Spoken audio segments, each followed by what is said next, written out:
Going up into these tunnels. Fucking traitor.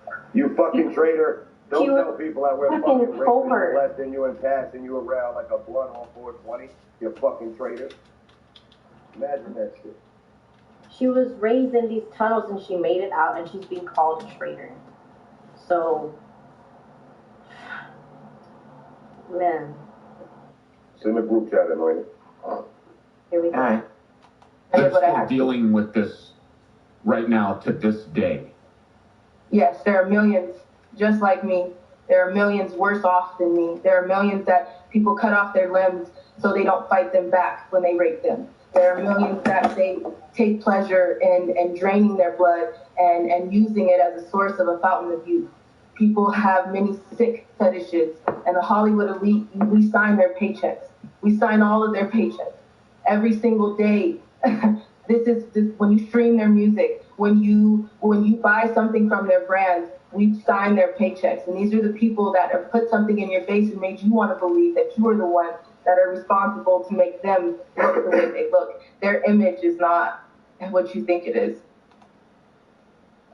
They're sick, evil people. This is something that has only recently become accepted by a large amount of people. Until now, a lot of people would look at you, Allie Carter, and say, you're crazy. Oh, Allie Carter. And is that what these people at CPS held over your head and said, you're going to go to Arizona? You keep talking crazy like this. We're very concerned about your mental health. Is the gaslighting something that they did to try to make you doubt your own experiences, your own personal knowledge of what it was that was going on, the horrific tragedy that you were experiencing? I mean, is that what they would do? Yes, I was taught pain is pleasure. I was taught that you do not speak unless you're spoken to. I was taught that as a foster care kid, you have nothing but what's in your trash bag that you carry from home to home when you're evicted from foster home to foster home. I was in over 19 high schools in 1 year. I never stayed in a place longer than a month. I was never in a home. I was moved all around because nobody wanted to talk about it. Nobody wanted to do anything about it. The California Ombudsman was contacted. My foster mother, that is now my adopted mother, I'm adopted now, she went to everyone. She went to the police. She went to the California Ombudsman. She went to private investigators. She talked to judges, attorneys, lawyers. She went to everyone, and everyone shut her down. There was no help whatsoever. And she was made out to be the crazy one. I was made out to be the crazy one. I was a high-risk kid. I was moved from foster homes to level 14 lockdown group homes. And every single time something happened, every single time I came in with crap. We can listen to it ourselves. Let me see something.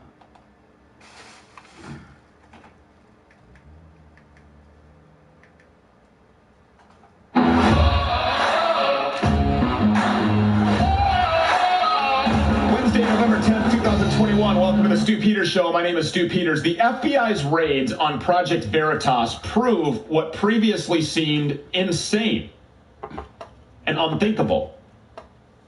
Ashley Biden's diary is real. She really did take inappropriate sexual showers with her own dad, Joe Biden. Damn! And she really believes she was molested by older men as a young girl. Damn! But if it can happen to the daughter of a sitting U.S. senator, it can happen to anybody. It's just a matter of the authorities choosing to take it seriously. What's up, Chaz? Instead of dismissing it all, or worse. They probably done cut me off, man. They don't like this shit. Allie Carter may have the wildest personal story that we have ever heard. Allie grew up in the school of hard knocks, to say the least. She was one of 6 girls in a troubled home. Her parents were affiliated with the Black Panthers, the radical black separatist group, and maybe that's to blame for what happened to her. Allie says that her biological mother routinely slept with authority figures and soon initiated her own children into the same practices. Damn. Allie says that her mom would hand her over to be abused by the local police chief. Oh, shit, Chaz. She would take her to a trap house just to be abused. Oh, shit, Chaz. And when Allie coped with that pain by running away or by harming herself, she was rewarded by being placed in new foster care homes, where instead of her mother, it was teenage boys and foster fathers who in turn abused her. At the age of 13, Allie was trafficked first into strip clubs, then the Hollywood party scene. Oh, my God. She says that she endured stalking, poisoning, and police harassment. And most incredibly of all, she says that this is a system that major American celebrities have knowledge of and participate in. Celebrities like John Travolta, Beyonce, shit. Oh, God. Barack Obama, and yes, Joe Biden. Oh, Lord. In July of 2020, Allie stepped forward to tell her story. I do not own the rights to any of this that account content. as, This quote, is a stupid unsafe show. for the election and blocked it. Under the Copyright Like said, Act this is a horrific 1976. I'm not saying none of And this we is will real not or silence right. Allie Carter. This is We want for to learn all educational about it, and she purposes joins only. us now. Allie, thank you so much for being here. Thank you so much for having me, Stu. I really appreciate you. So, in July of 2020, you came out on Instagram. You couldn't bottle it up anymore. You made claims about Barack Obama and Joe Biden that shocked the world. How did it get there? Take us through your story. Well, you know, if y'all can see, this a black girl. As young as I remember, I've been trafficked through many elite places. I went from the Buckingham Palace to under the Getty Museum in Los Angeles, still under the custody of Child Protective Services, the child welfare system. It went from trap houses in your everyday neighborhood of Moreno Valley, California, and Los Angeles County, strip clubs, and into Hollywood elite parties. There was never a time of peace in my life. Let's just listen. And I remember very clearly since 4 years old, there was never a time of peace in my life. It's been ongoing. Who started all of this? I mean, your mother originally. And then yes. Who carried on? How did you end up in Buckingham Palace and underneath the Getty Museum and alongside some of these household names that I just mentioned? When I was a child, there was many things that went on in the home. I tried to talk. I tried to let people know. Child Protective Services were called constantly since I was 3 months old. By the time I turned 13, I had enough of being raped and beaten and tortured behind rocks on La Salle in Moreno Valley, California. I had enough of going through dealing with my mother's boyfriends. She was nothing of a mother, but I had enough of dealing with them at 4 o'clock in the morning. I had enough of being the favorite out of the girls, and I couldn't take anymore, so I tried to kill myself. When I turned 13, CPS came into the picture. I was put into mental hospitals, and then finally I was put into foster care. I thought things would be over from there. I thought it would be fine, and then after all of that, I started thinking that I was talking to someone online, but everybody knew me before I knew them.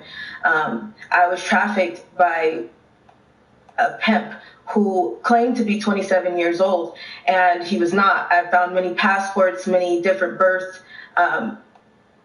dates for him in his wallet.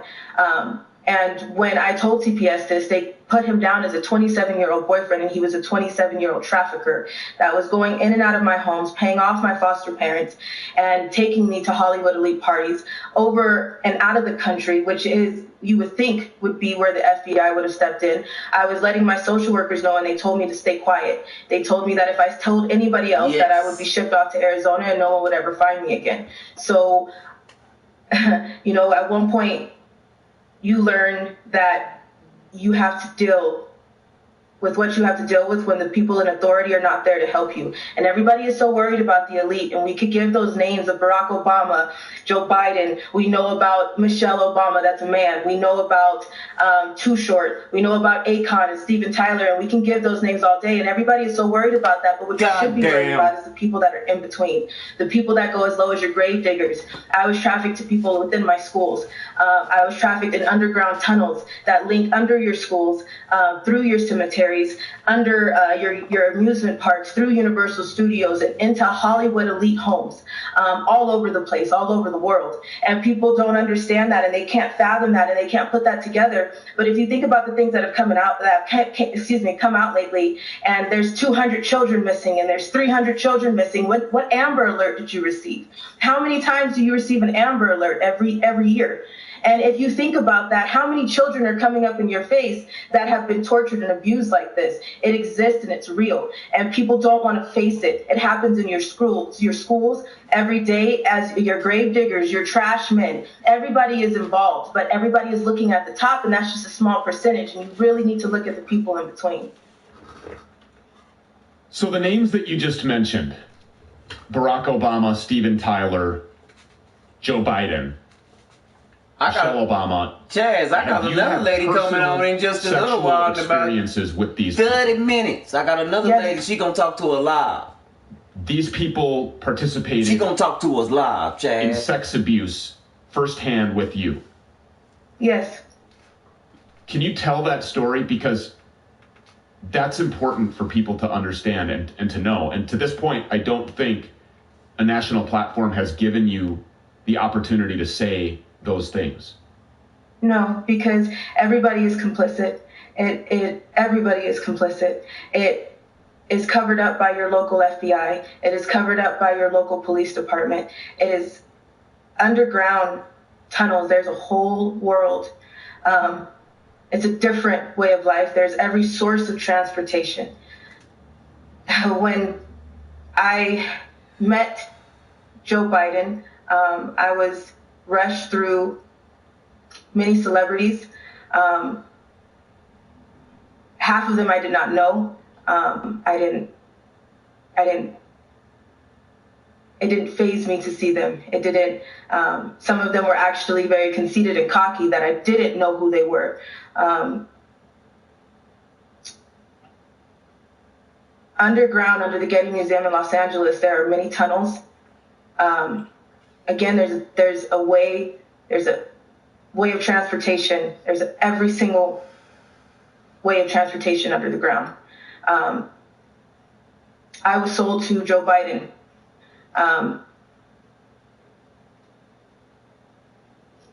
Multiple times. Damn.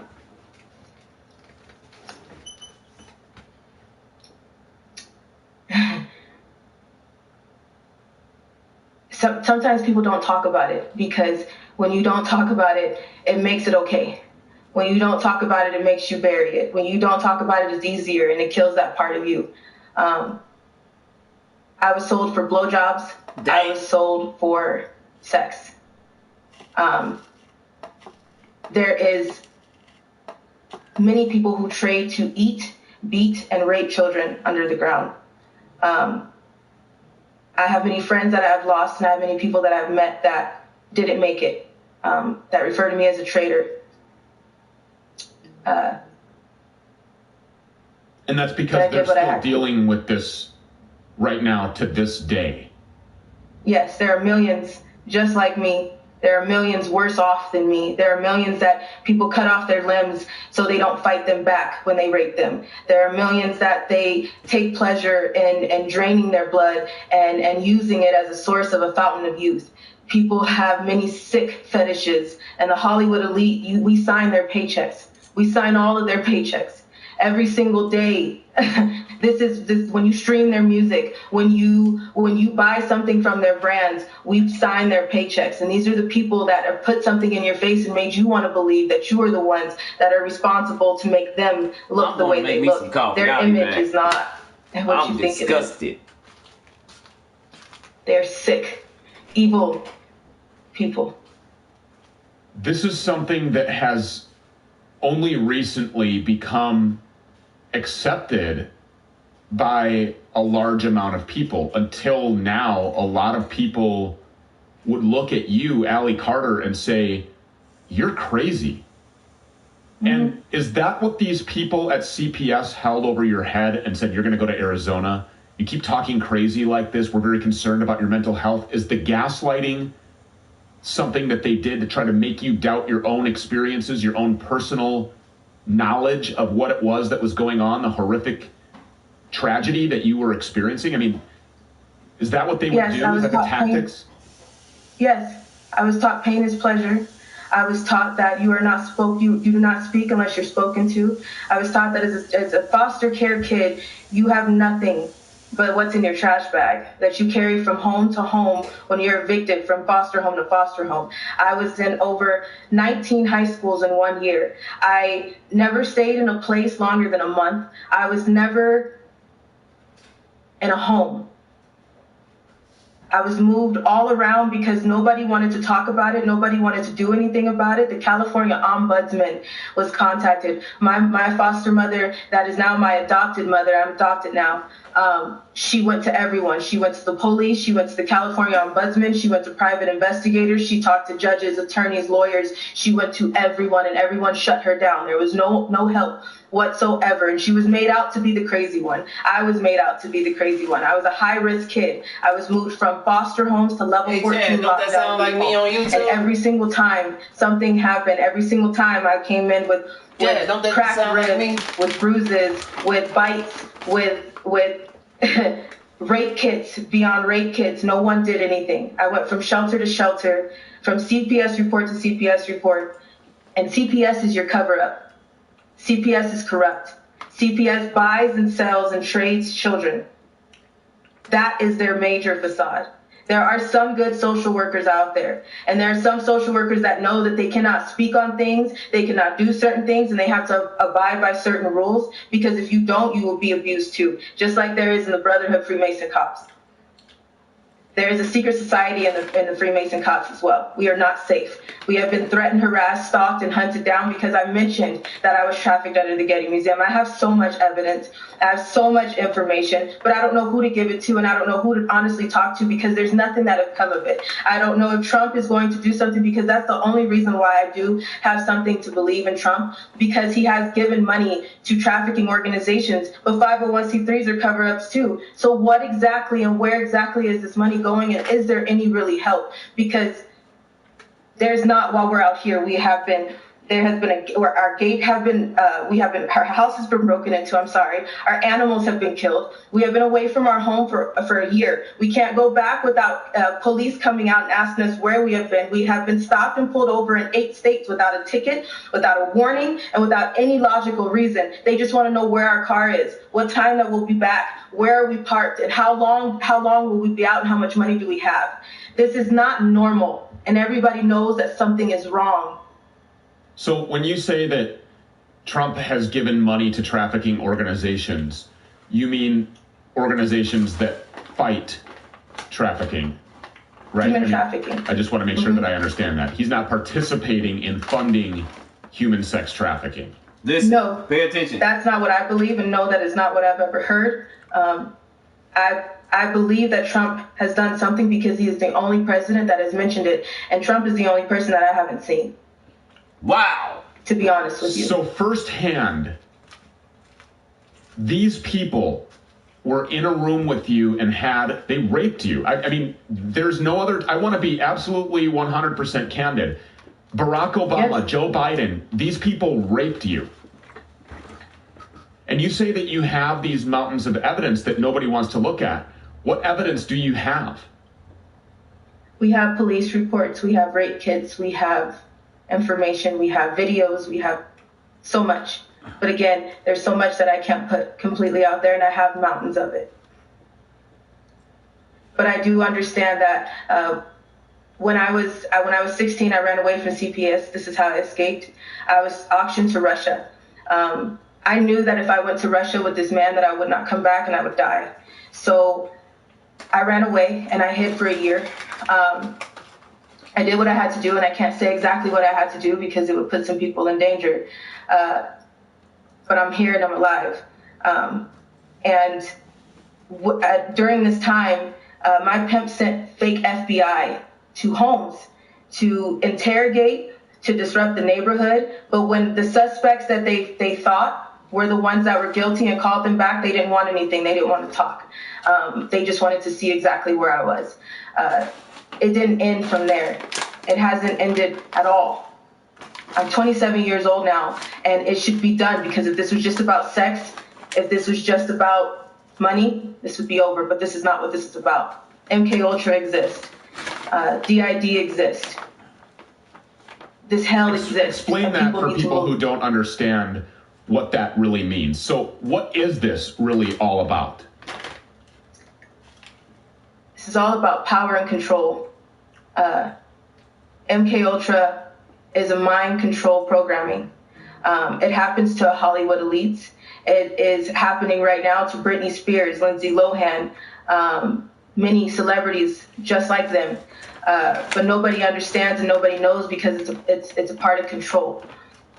It's like someone has the remote to someone's life, and no one knows who's pushing the buttons.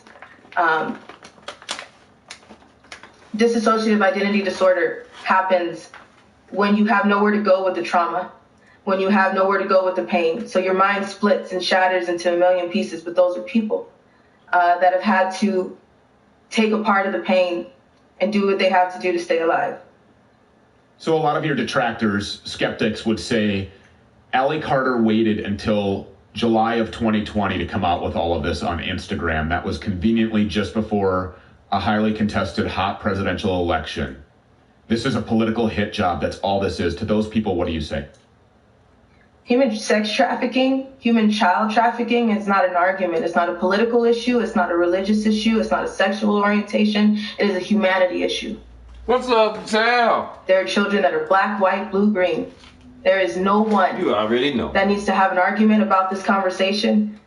This is a humanity issue that everybody needs to black girl that love. Have any authorities That everybody done looked read? underneath the Getty Museum? Has anybody investigated your claims about tunnels? She called out being Too there Short. or She called anywhere out else? Tyler. She Will called out anybody go underground? Stephen Tyler. She called Have out you shown Akon. them She the called door? out Joe Biden. Have She you shown called them out how Michelle to get Obama. She said that's really a man. I've tried to talk to people, and they told me they will make sure that I stay silent. Everybody covers this up. Everyone covers everything up.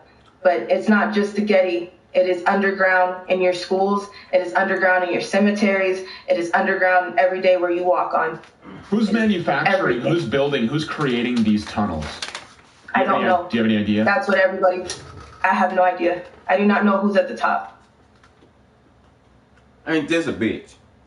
Do people that work at the schools, do they know that they're there? Do the teachers Yes. know? Listen to this shit, Sal. Yes, the school is complicit. Your teachers are complicit. When I was trafficked throughout my high schools and my time in foster care, my teachers signed me in and out of school. There was the automated service that gives you a call that lets you know that your students are tardy.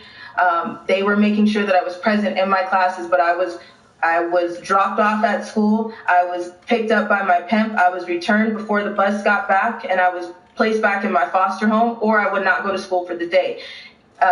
It was brought to the attention of my SROs. It was brought to the attention of the guidance counselors, and they are all complicit. They all know what's going on. God damn. Let me go get me some coffee. What And y'all it is have- reported. Don't pay attention. And it was reported and completely ignored. It is reported and it is documented by social workers. I ain't gonna give you no bullshit entertainment news. We gonna get to something real So the around law this enforcement motherfucker. agencies, All right, that are we're gonna get ignoring some this. information. why are they doing that? Why are cops and investigators and federal agents, why are they ignoring your claims, your... What's up, Ivo? I'll be right back. Let me get me some coffee. Because they're customers. Hey, baby. They're all customers. Again, everybody is so worried about the top Hollywood elite, but you should be worried about the people that sit next to you every day. They are complicit. Your local police are complicit. All of them? They're customers. All of them. They're customers. There are some good cops. There are some good cops, but they're very far and few in between. And so those good cops that know about what you have going on, are they unwilling to do anything about it because the majority of them that surround them are involved and that they could lose their jobs? They could lose their jobs. They could be threatened for the rest of their lives. They could be hunted, stalked, and harassed just as much as the Freemason Brotherhood cops do to everyone else. What they do to one, they will do to everyone else. Well, the best thing that you can do, obviously, is get this out as far and as wide as possible. I mean, I think that that is probably the best form of protection for you and for anybody else. And now that this is out there on a national platform, I mean, I just don't see any reason why somebody should not be investigating and exposing these tunnels that we have all heard about and that have raised eyebrows in this community now since the beginning of the Trump presidency. When you're right, the attention was directed, the eyes were opened up in this way during that presidency, as in were opened in a lot of other things as well. But nothing is more horrific, nothing is more important than stopping child sex trafficking. That has to be done. This has to be exposed. Our children are our most precious gifts from God. And we must protect them by any means necessary. And everybody involved needs to be exposed. And that's why I'm asking about celebrity names, powerful elites, politicians. That's why these people need to be exposed, because these are the people that we are supposed to be able to run to help us to handle the cops and the garbage man and the school lunch cafeteria aide. Those are the people that need to be arrested. But who do we go to? Exactly. And that's what it worries me every day. I know there's no justice for me. I accepted that a while ago. I can't have kids of my own. I understand that there's a lot that I will probably never be able to have, including my childhood. I don't have any pictures. I don't have any pictures of me as a baby. I have pictures of me from 14 up. In the worst moments and in the worst ways. I just want peace, because this is not about a sexual experience. This is not about just cash. This is about something else, and it's deeper than that, because this is decades of tactics. This is decades of issues. These are decades of problems. Satanic ritual abuse exists. Human sex trafficking exists. Organ harvesting exists all over the place. The black market exists. Humans, babies, children, 4-year-olds, 6-year-olds are having their bodies sliced open and used as human suitcases over the border. I have been trafficked over the border. Those babies are moved as if they're still alive. They put clothes on them, they sit them up, and they use them until their bodies cannot be used anymore. This is not just about sex, because after your body is used for sex, your organs are used for organ harvesting and selling on the black market, which goes to your hospitals. You wonder why a heart costs so much.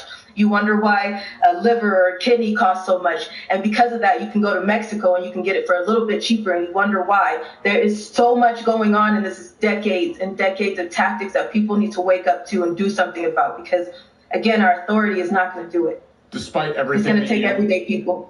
Despite everything that you've been through, you have managed to find joy, and you have managed to rise up and be strong and do things now that you are incredibly proud of, as you should be. What are you doing now?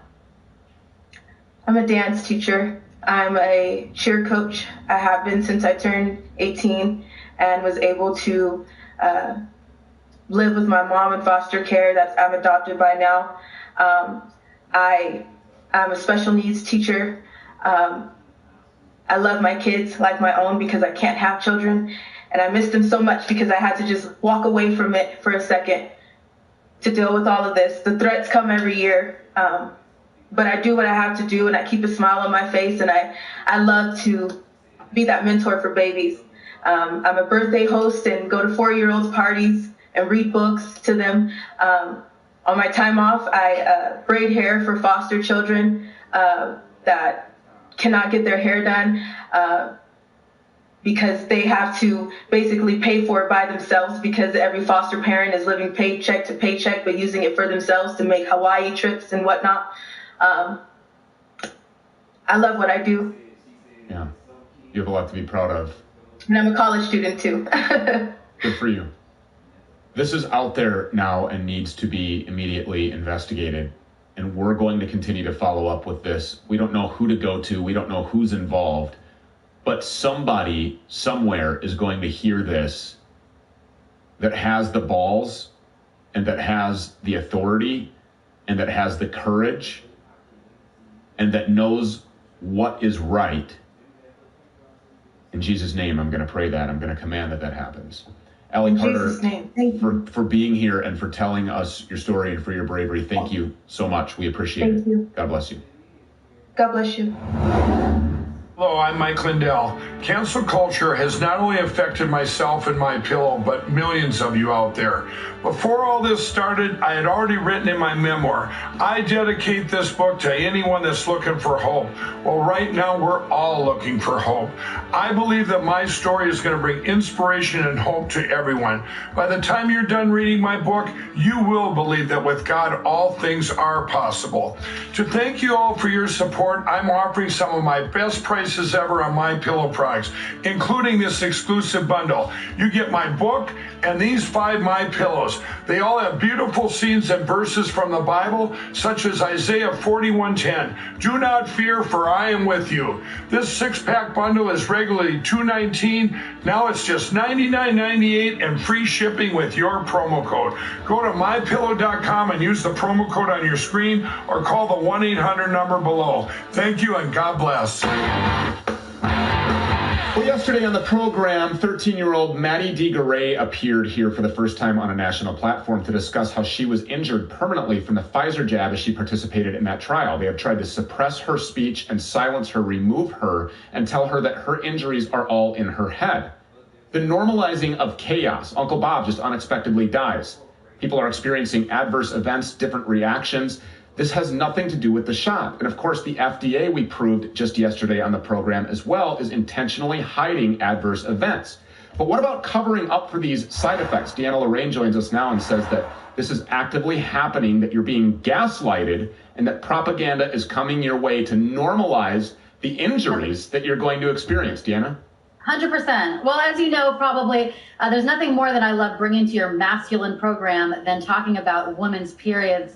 But it's much more than women's periods, okay? It's about fertility and families in America, or infertility and no families in America. That's what it's really about, the master Marxist plan here. So this is sick. I thought this was a joke. I thought for sure this was the Babylon Bee, but it's not. Here's an article that just came out saying this. It's safe for some women to stop their periods completely, and it may even be beneficial, some doctors say. Okay, what this is trying to do is trying to gaslit women to believe that not having their periods is somehow safe and beneficial. Why are they doing that? Because so many women are complaining after they get the vaccine that they are not having their period. Dang, did y'all hear that? Yeah, that. But yeah, that was one. But okay, good. All right. Oh no, don't worry. I love you, and I'll see you real soon. All right.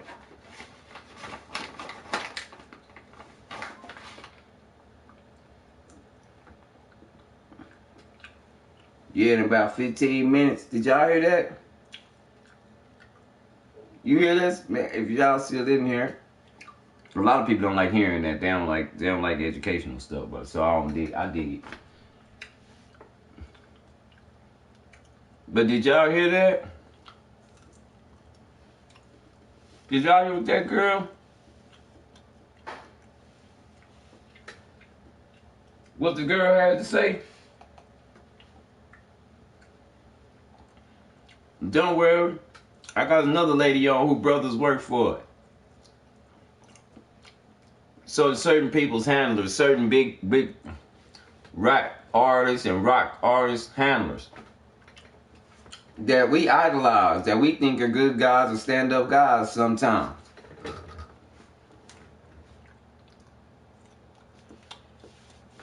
know where you get red bottoms from?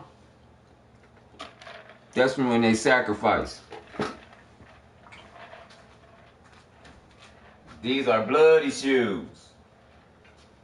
She says she thinks one of her brothers is wearing her brother because the other brother was about to tell it.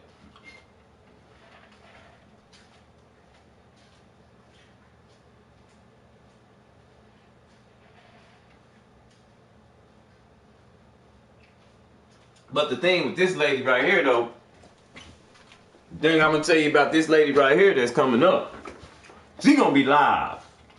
We ain't gotta watch no video.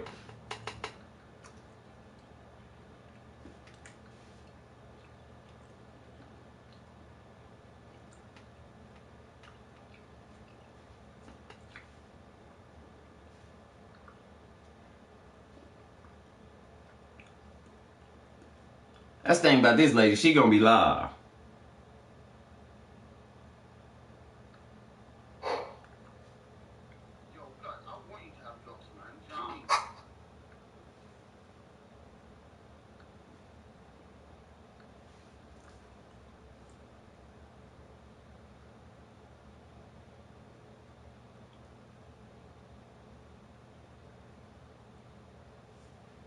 Let me see if Junkie do here. Admit that we had when you threatened to shoot me. Nigga, and I told you come on to my doorstep, nigga. And I bust a hole in your melon, nigga. But there's a difference. They didn't go out and procure one after crossing state lines, and they're of age and they're certified. So this guy wasn't. So there you have it. That's what I'm saying. Like, he wasn't even a cop. He was a kid. Who went to a riot out of state, which, like, once again, it's so suspicious because he's out of state. He's not even from here. Went to go defend a big corporation. First of all, it wasn't even like a family-owned business. So it was a corporate building. Keyword corporate. Arguing that. Keyword corporate. Let the people speak. Oh, there go Bliss. Bliss. Good evening. How's it going, man? In the building. You know I had to show up for the hot topic. I had to be here, man. Like, outside of motherfucking music video, especially in the industry where these niggas be eating shit and piss and getting fucked all in their ass for their little record deals in their spots, my nigga. You heard? Because if I talk about the music industry, y'all niggas ain't gonna like it. Especially niggas like you who thirsty to be in it. And see, when niggas are that thirsty to be in it, my nigga, ain't no telling what y'all niggas will do. Ain't no telling which family member you'd be willing to sacrifice. Ain't no telling which hole you'd be willing to Take it in.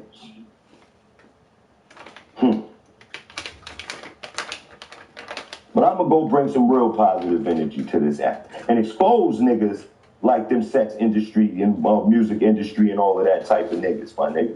That's what I'm gonna go do. While you sit around here and stroll from show to show on some open talk shit. This shit ain't even worth our brand, my nigga, for me to put in my show title, my nigga. This shit ain't even worth our brand, my nigga.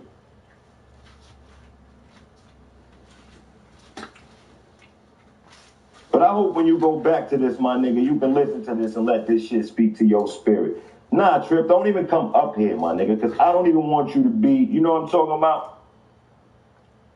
Word up. I'm about to exit out this shit.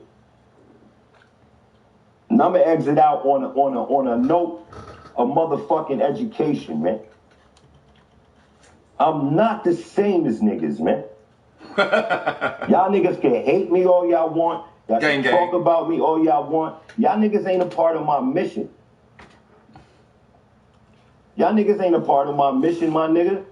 You dig what I'm saying?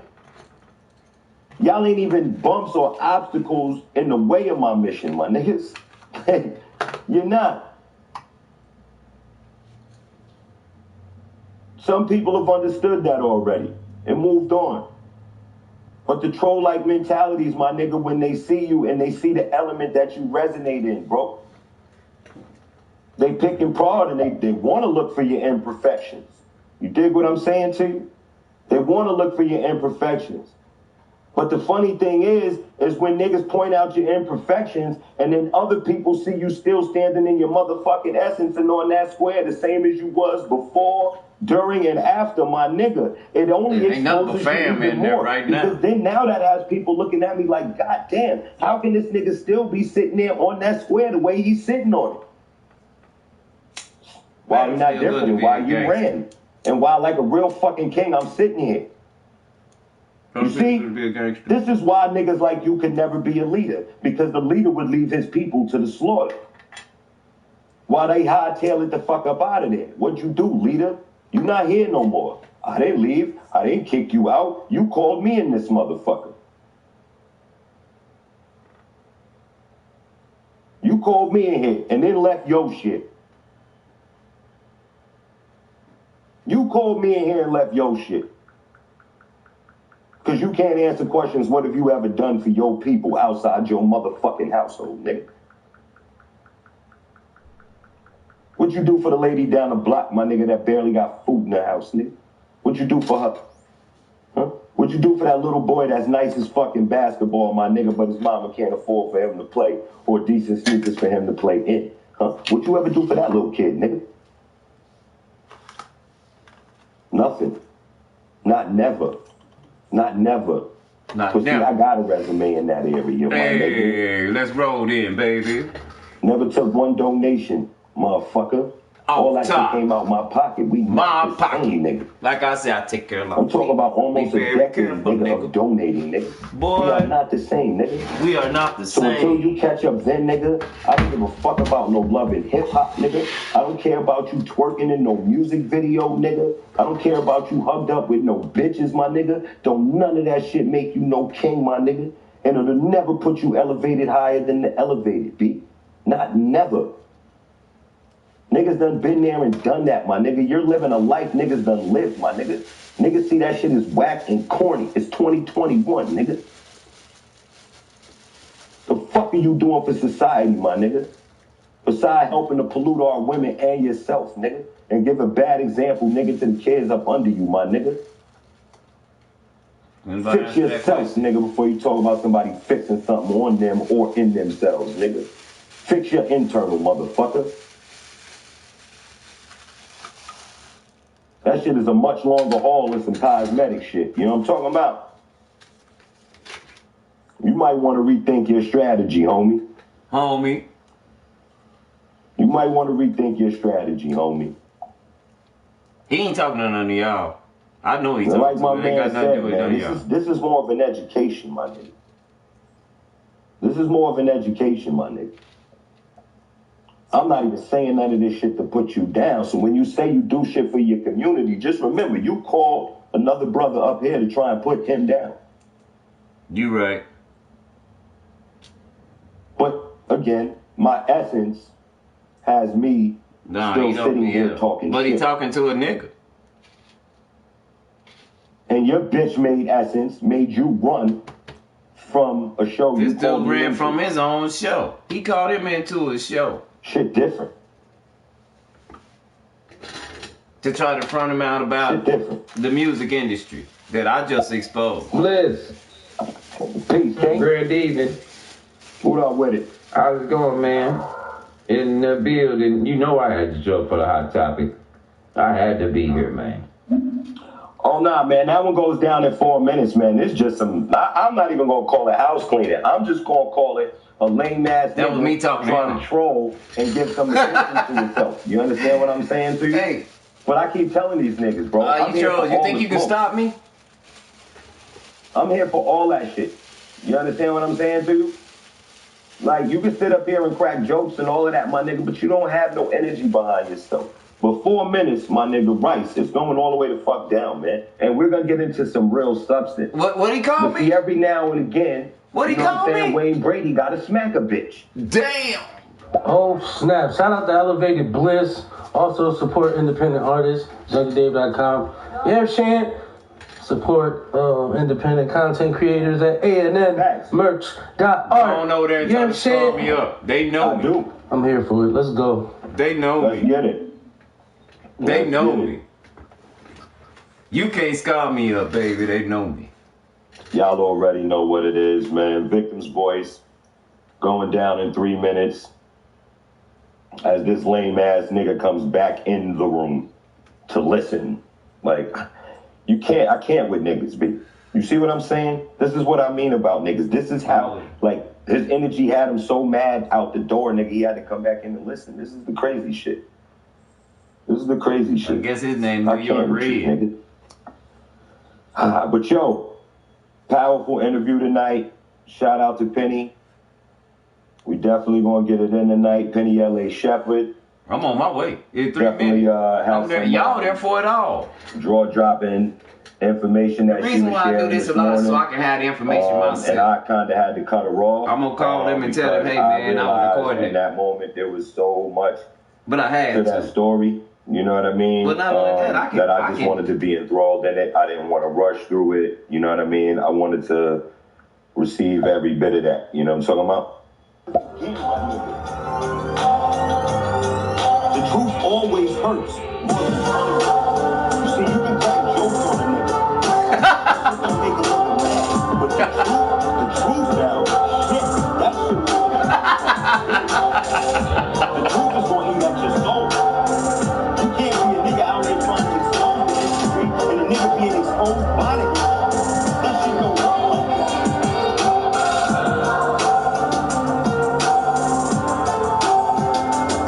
That shit don't work like that. So you can run around here and put up this front about how tough you are and all this other shit, blah, blah, blah, blah, blah. My nigga, I've never seen you in a picture with hoes, my nigga. You're always in bitches. So let's be realistic, my nigga. You don't scare me, nigga. Trip, that was fucking fire, yo. Holy fuck. That was fire, nigga. That's how you, nigga, real time shit. God damn it, boy. Well, elevated bliss. I don't know about anybody else. You certainly bring me joy. And you educate me. And you root for me. That's why they hate you. You make me want to stand up and be a better person. That's why they hate me, beloved. So who is this clown again? Who is this clown? Hi, I'm Boy. Hey, man, we about to tap in. Penny, I see you in the building. Your phone will be ringing shortly, like now. Good evening, good evening. There go Penny. Let's go, y'all. Two beautiful ladies on the panel. Can you hear me, Penny? Yes, can you hear me? Yes, I can. Uh-oh. Are you here? It's finna go down, nigga. Exclusive. Her avatar, she waved, but I cannot hear her as of yet. Information you can't pull out. Thank you. For coming out this evening. And for educational purposes. Excuse me, spending your time with us. Okay. Am I here? Yes, you are, beloved. Alright. You heard that? That good though? No, that was fire. That was fire. You know what happened though? I was listening, I was looking at the ad. I was looking at the ad while you were talking. The promo that I put up, and it was playing in the background, and I just screen recorded it. I was like, this kind of sounds like a really dope motivational speech. Wow. No? Sometimes, well, more times than not, organic always turns out to be something super, super dope. So I'm just gonna kick back and chill. But good evening to you, Penny. Thank you again for taking the time. It truly is our pleasure. Hey, you can't call them, tell them about me. You can't get in touch with them and do that. They know me. You know, it was like I was saying just before I ended that one. You were dropping so much we be in your city information earlier, and me knowing that, you know, I had to end the show, I didn't want you to get too far, because then that was going to trigger questions in me and in the panel and in the listeners box, and then I didn't want you to be rushed, or the message for that matter to be rushed, because it was some very powerful information that you were disseminating, and you know, I didn't want any of that to be overshadowed. All my people with it. Now we have as much time as you have this evening. We are absolutely here for this story to raise as much awareness as we possibly can. We usually take about the first 10 minutes or so to, allow the room to get as many people in as we can. And then after about that 10 minutes or so, we just pretty much dive right in. People usually come in, they'll greet the room from the comment box, say hello to the panel, we'll respond back, a little bit of small talk, you know what I mean? The time goes by pretty quickly, I guess, because once you get going, I know it's like a faucet, you know what I mean? So, and I'm here for it, and I'm here for all of it. I'm here for all of it, just like I know Rara is as well. And there were a lot of people in the room that were excited about this as well. So, we're just happy that something that we've been speaking about for so long, and putting a lot of energy and effort. We actually, over the last week and some change, almost 2 weeks, we put a challenge out to all of the content creators on Stereo to bring awareness to all of the atrocities that take place with our children. And some pretty big names took up the challenge. A lot of people ignored it. But we do have several platforms. A&N is a very decent brand on the app. So we do have a decent voice. So we just chose to utilize all of our platforms to make that push.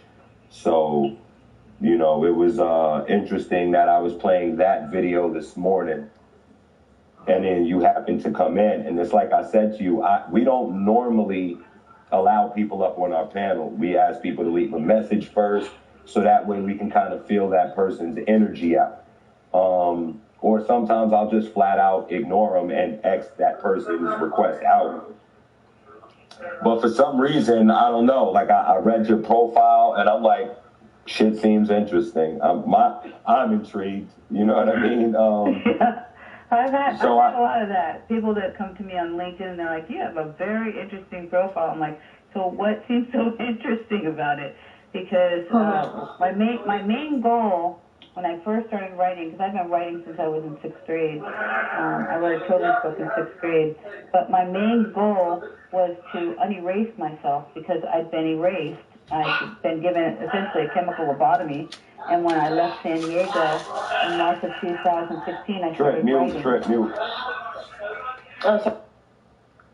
Not you, Penny. I was talking to Rara. So we can hear you better. I got some other stuff going on. I have puppies here, so I might be muting myself. But also, we have some walkie-talkies, and they're talking for some reason. We're picking up truckers or something. So every once in a while, I might just mute myself so that you don't have to hear the puppies. The puppies are sleeping at the moment, but now the walkie-talkie is going off. So when I left San Diego in March of 2016, I started researching. And as I said, I've been writing since I was a child. I'm also a professional entertainer. So I'm a singer. I studied acting at Stella Adler's Conservatory in New York University. Marlon Brando studied under Stella, and as did Robert De Niro. And so I'm professionally trained, theatrically trained. I work behind the scenes in Hollywood for over 55 years. I ran my own bands. I had agents and managers at various times, and then I walked away from Hollywood. But I did not know actually who my family was until I started researching. And my main reason for writing was to get my memories back. But along with that, when I started realizing MK Ultra is actually undetectable mind control. So I was 58 before I found out I was MK Ultra, and I started retrieving memories through my writing. Then I realized that I'd been sex trafficked because I didn't even know that I'd been sex trafficked. And I wager that there's millions that are in the industry that have no idea that they've actually been handled and have been sex trafficked. And we're talking about from the inception of my stay on this earth as an infant, as a child, as a teen, as an adult. I was sex trafficked to elite, and I was completely unaware of it.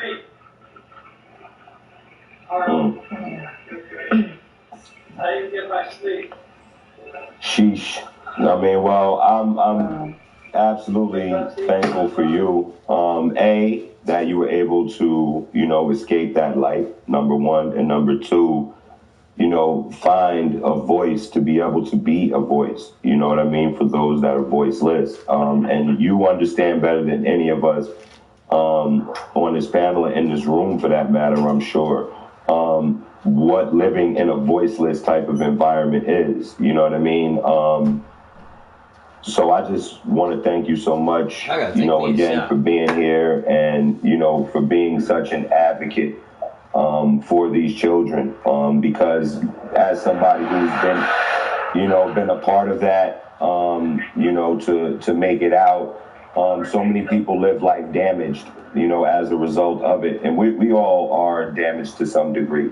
But at the end of the day, when we find that voice and can become a voice for so many others, it's a lot more of an inspiration when they see people that are like, that have been in that situation and have found hope. It gives them hope.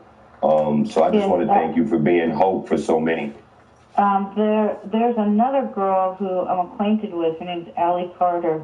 She's been speaking out about some of the sex trafficking that... We played her video this morning. Oh, okay. And that's why I said it was extremely interesting the way this morning played out. We played her interview. That's called go. We played her interview twice.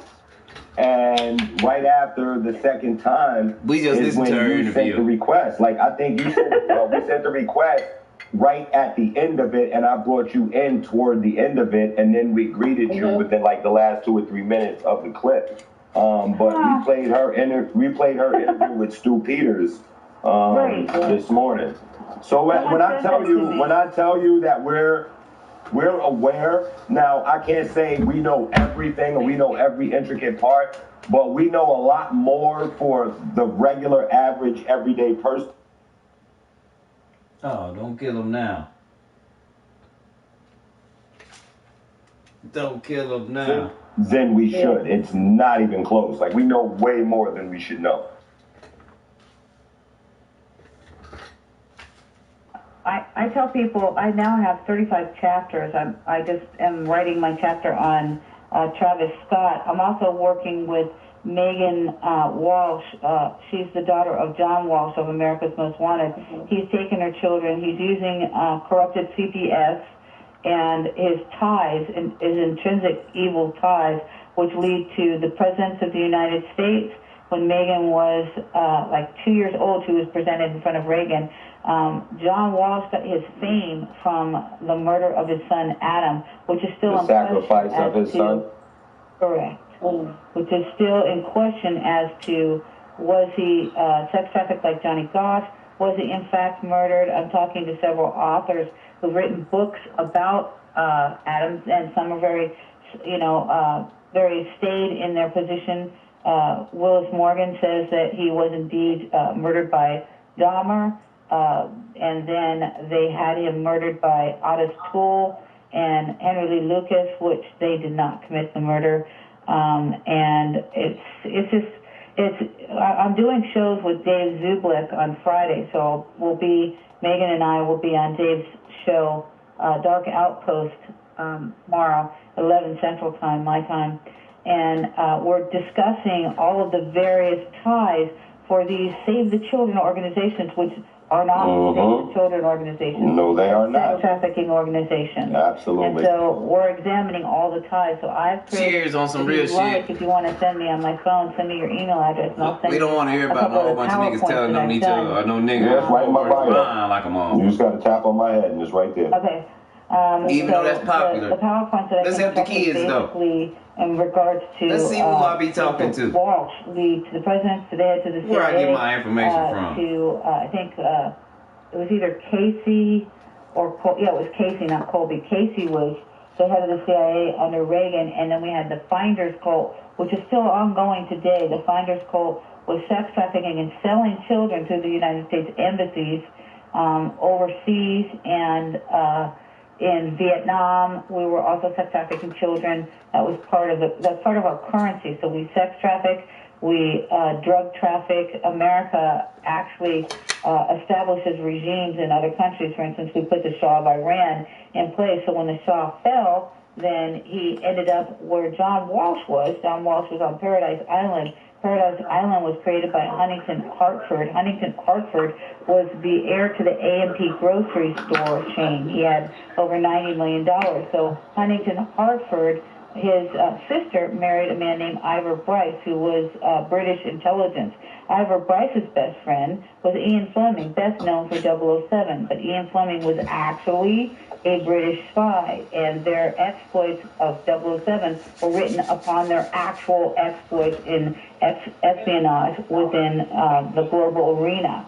So these are the people that owned Paradise Island, and then Paradise Island became acquired by a company called Resorts International. Resorts International was Mary Carter Paint Company. Mary Carter Paint Company was owned by What's up, BK? Was Alan Dulles, who was head of the CIA. He was also I'm on my information the shit again, BK. And he worked with Reinhard Gehlen, there's a picture with Reinhard Gehlen, and Scherf, who was Bush, and Joseph Mengele, that's my actual family. Anyone take a note? And she just named her family. I'm going to play this back several times. Right? So when I do shows, like, people were like, okay, you have an hour. I said, okay, I'm going to talk real fast. So I advise you to go ahead and research everything that I talk about. So you might need to play this back a couple of times to get some of the information. She part of a family that's part of the child sex trafficking ring. So, even she if I hide send now. out my PowerPoints to people, I say, hey, verify it. If I'm wrong about something, please contact me and say, hey, this is not right. But if I am right, then you let me know. Yeah, you know what, you were right. And that's what we need to do for one another. Exactly. We need to verify each other's research. And those that are down the rabbit hole, they will do the research. I've had people She was say, talking about I don't MK Ultra. research. She said she don't remember Nice shit. talking to you. MK Ultra is real. She said she's been even sex trafficked her whole life. Unenlightened, so go back. Uninformed. She's been in. She left Hollywood. I'm not going to be able to. She left Hollywood. She didn't figure out she had been sex trafficked her whole life. BK till she was 58. No. Even people need to want. Because she's a writer. Research has to be there, at least even just a little bit. The actual need is that of the truth teller. Those of us who actually believe in truth and justice and righteousness are those really who wild, for the truth. And we are not people that are predisposed to fabrications and lies. We want to know the truth because we woke up and found out the epic historical lies that we've all been told. And in order to rewrite history, it's going to take every single one of us standing out there and speaking about it. In regards to white hats coming to save you, I'm a white hat, but I wear a black hat because a white hat gets dirty on a ranch. So, it's necessary for every single one of us to save ourselves. No one individual is going to come out there and do it. Absolutely. She been in the music industry her whole life. She about to tell us how the music industry really works.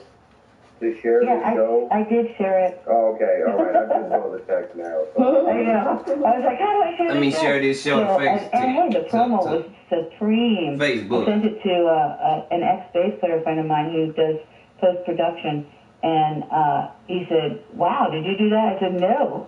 The people on the show did it. Wow. Yeah, he liked it. That's dope. That's good to know. I put a lot of energy in that. Yeah, good job. The way I was like, wow. Thank you.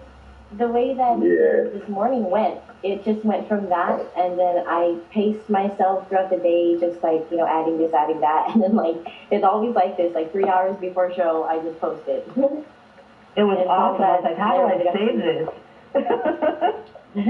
I'll send it to you. If you didn't save it already, but yeah, thank you for being a survivor and wanting to tell about it. I can only imagine that some may not know how to communicate properly, and but I'm glad been crazy. She's 58. Doing something with your voice, because been crazy. She's 58. That was my craft. So I was a writer, And my brother David, he actually wasn't writing the family. He called me one day and told me he was writing a book called The Whistleblower. It was about Bush, it was about the Vatican. And it turned out to be about my evil family. And he ended up getting murdered on a high satanic holiday in Mission Beach in San Diego, April 28th, 2007. One strike, they sent somebody down to kill him. And it was on a beach. So he fell with one strike. This guy had a 6-inch knife, and he severed his spinal column. It was strategic military precision. So that was a hit that was placed upon him because of who he was. So the protocols, they make you homeless. First of all, they say that you're crazy. They throw you in a crazy house. They lock you up. They throw you in jail. They want to make you homeless because then that reduces your actual ability to. If you're homeless, then you're a non-citizen, and there must be something wrong with you. You must be a drug addict or an alcoholic or just a vagrant. And cheers. So they discredit I guess I'm gonna be homeless. Your character, which is one of the psyops that they the way they fucking around. You go into a court of law, and these people who are wealthy beyond anything that you can imagine. They can buy all the lawyers and all the lies in the world. So when you go in there, they have their MK Ultra doctors say that you're crazy when you're not. And this is a traditional psyop, which is I think was actually created in Silent Weapons for Silent Wars and also for Mind Wars, which was Dr. Michael Aquino. Michael Aquino was he was a lieutenant colonel in the army, and he was in the Church of Satan with Anton LaVey, but he split from that church and created the Temple of Set, and he said he was Set, which Set is the Egyptian name for Satan. And he's also twinned with my evil brother John, who is head of MK Ultra and Joseph Mengele's protege. Joseph Mengele was Hitler's scientist. So when I was made homeless, and I'm finding this out, I had my truck, so I was living in my truck, and I was going from Starbucks to Starbucks.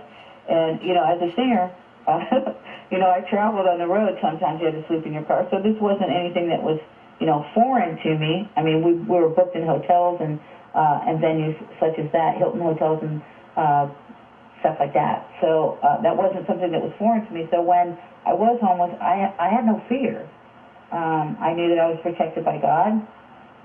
And but God. There was absolutely no fear in me. So I would get up at, to find a place to sleep around 11 o'clock at night. I'd get up at 5. I'd go to the nearest Starbucks, and I'd go and use the Wi-Fi, be housed until they close at like 10 o'clock at night, and go to sleep and do it all over again. And then I went from state to state doing that. Damn. So I started writing a blog, and then I went back to California to find out. I went to all the places that I lived to try and get my memories back and find out what in God's name had happened to me, because I was literally like erased, and I was like the forgetful agent. I was also an agent. I sold my own bands, did my own promo, and then I also worked along, as I said before, with different agents.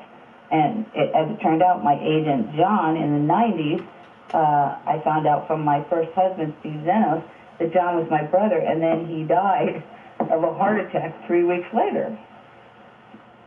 So that was interesting. And his name Zenos, I was Mrs. Zenos, so his name is Dr. Steve Zenos. I called him Dr. X. I couldn't make this up if I tried. And Zenos means stranger. So at one point I was declared enemy of the state, like my brother, who had become enemy of the state because his book, The Whistleblower, was unpublished. And I brought the last copy of it with me when I left San Diego.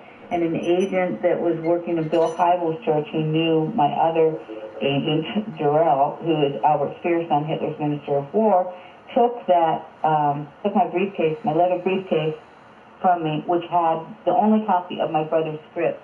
Everything else is gone. But there is a copy on the Copyright Office, but in order to get it, I will have to sue the Copyright Office because he's dead. So I'd have to sue the Copyright Office as his heir, and I don't have the means to do that. So I had promised David that I would take his work to fruition. And if that means I get killed again, which I did get killed and they brought me back, then that's what it is. I will continue to do this quest until I die or until John kills me again, which I've died a bunch of times. Yeah, that sounds silly, right? Are you there? No, we're here. Yeah. We're here. We are definitely here. Yeah, I died a bunch of times, and they brought me back. And so I found out when I was locked in the crazy house in Rochelle, Illinois, which I know this is a bad thing to say, but hopefully if the apocalypse comes down, it will wash Illinois off the face of the earth, and all the good people will get out of Illinois, and all the bad people will be swallowed up in the abyss. It's just kind of a notoriously evil state. That the heads of that state are notoriously evil, as in California, which I refer to as CIA-Afornia. And I lived in California for almost 38 years. So I moved out after I went to NYU. I went to NYU for 1 year. I was from Miami, and I lived in North Miami Beach. I lived at 1255 Northeast 202 Street in North Miami Beach. And when I was researching John Walsh, I found out the John Walsh family lived 13 minutes from me. And I also found out when I was researching all of the individuals that lived in Miami, because it was a virtual plethora of Germanic factions from Paperclip, which ran NASA out of Cape Canaveral. It was Werner von Braun that ran the space program, who was a Nazi criminal, and he was getting slave labor from Auschwitz. And then they brought him over, along with, people think it was like maybe 5,000 or 2,000 scientists, but it was much grander than that. It was thousands of people that supported the Reich. So they offered anybody that supported the Reich an Uber soldier, which is Uber soldier would be, now what they do is they upload the consciousness, and this is all real stuff. Max Spears has talked about it, and it actually happened with Max Spears, who was a super soldier. They can upload the consciousness, copy it, and then download it into a clone body, or even into an actual biological, like we are, biological entity. They can have two different consciousness within the same consciousness. For instance, Max Spears went to school with Orlando Bloom. Orlando Bloom is now married to Katy Perry, which my brother John represents Katy Perry. Katy Perry is an MK Ultra, as is Kanye West. Yeah, she's definitely out there. Yeah. Kanye also, Megan has a relation to Kanye because one of her children is from Warren Trotter, who is one of Kanye's best childhood friends. He's a rapper. And so Kanye's also intimately hooked up with Travis Scott, because Travis Scott is with Kylie Jenner. Kylie Jenner is Kris Jenner, or Kris Kardashian, or her actual main name was Houghton. That's the relation to Kanye, who was married to Kim Kardashian. So they're actually related, and they're working together. And Kanye, I've written a couple of chapters on. I wrote one chapter, chapter 10, in November 2019 archive about Kanye, because everybody kept telling me he was Christian. And I was just like, really? So I got tired of that. So I wrote a chapter about the fake Illuminati pastors and musicians and actors that are the false idols of today, because they're being worshipped.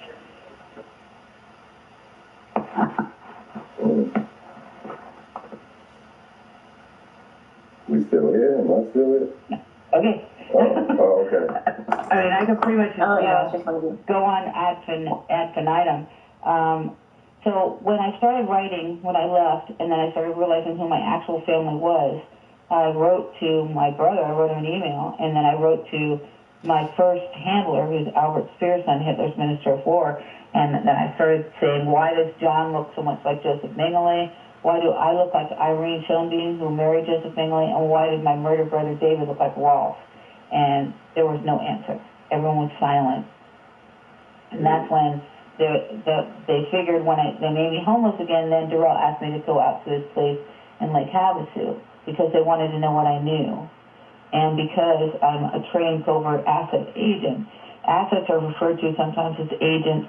Another MK Ultra, they utilize you as a covert agent for espionage, for different acts of espionage. You may not even understand that you're going to deliver a code phrase to somebody, they say something to you, you say something back, you give them their code and they walk away with it and they know what they're supposed to do or where they're supposed to make a money drop or a drug drop or something like that. And it could be as simple as a conversation that you had on an airplane.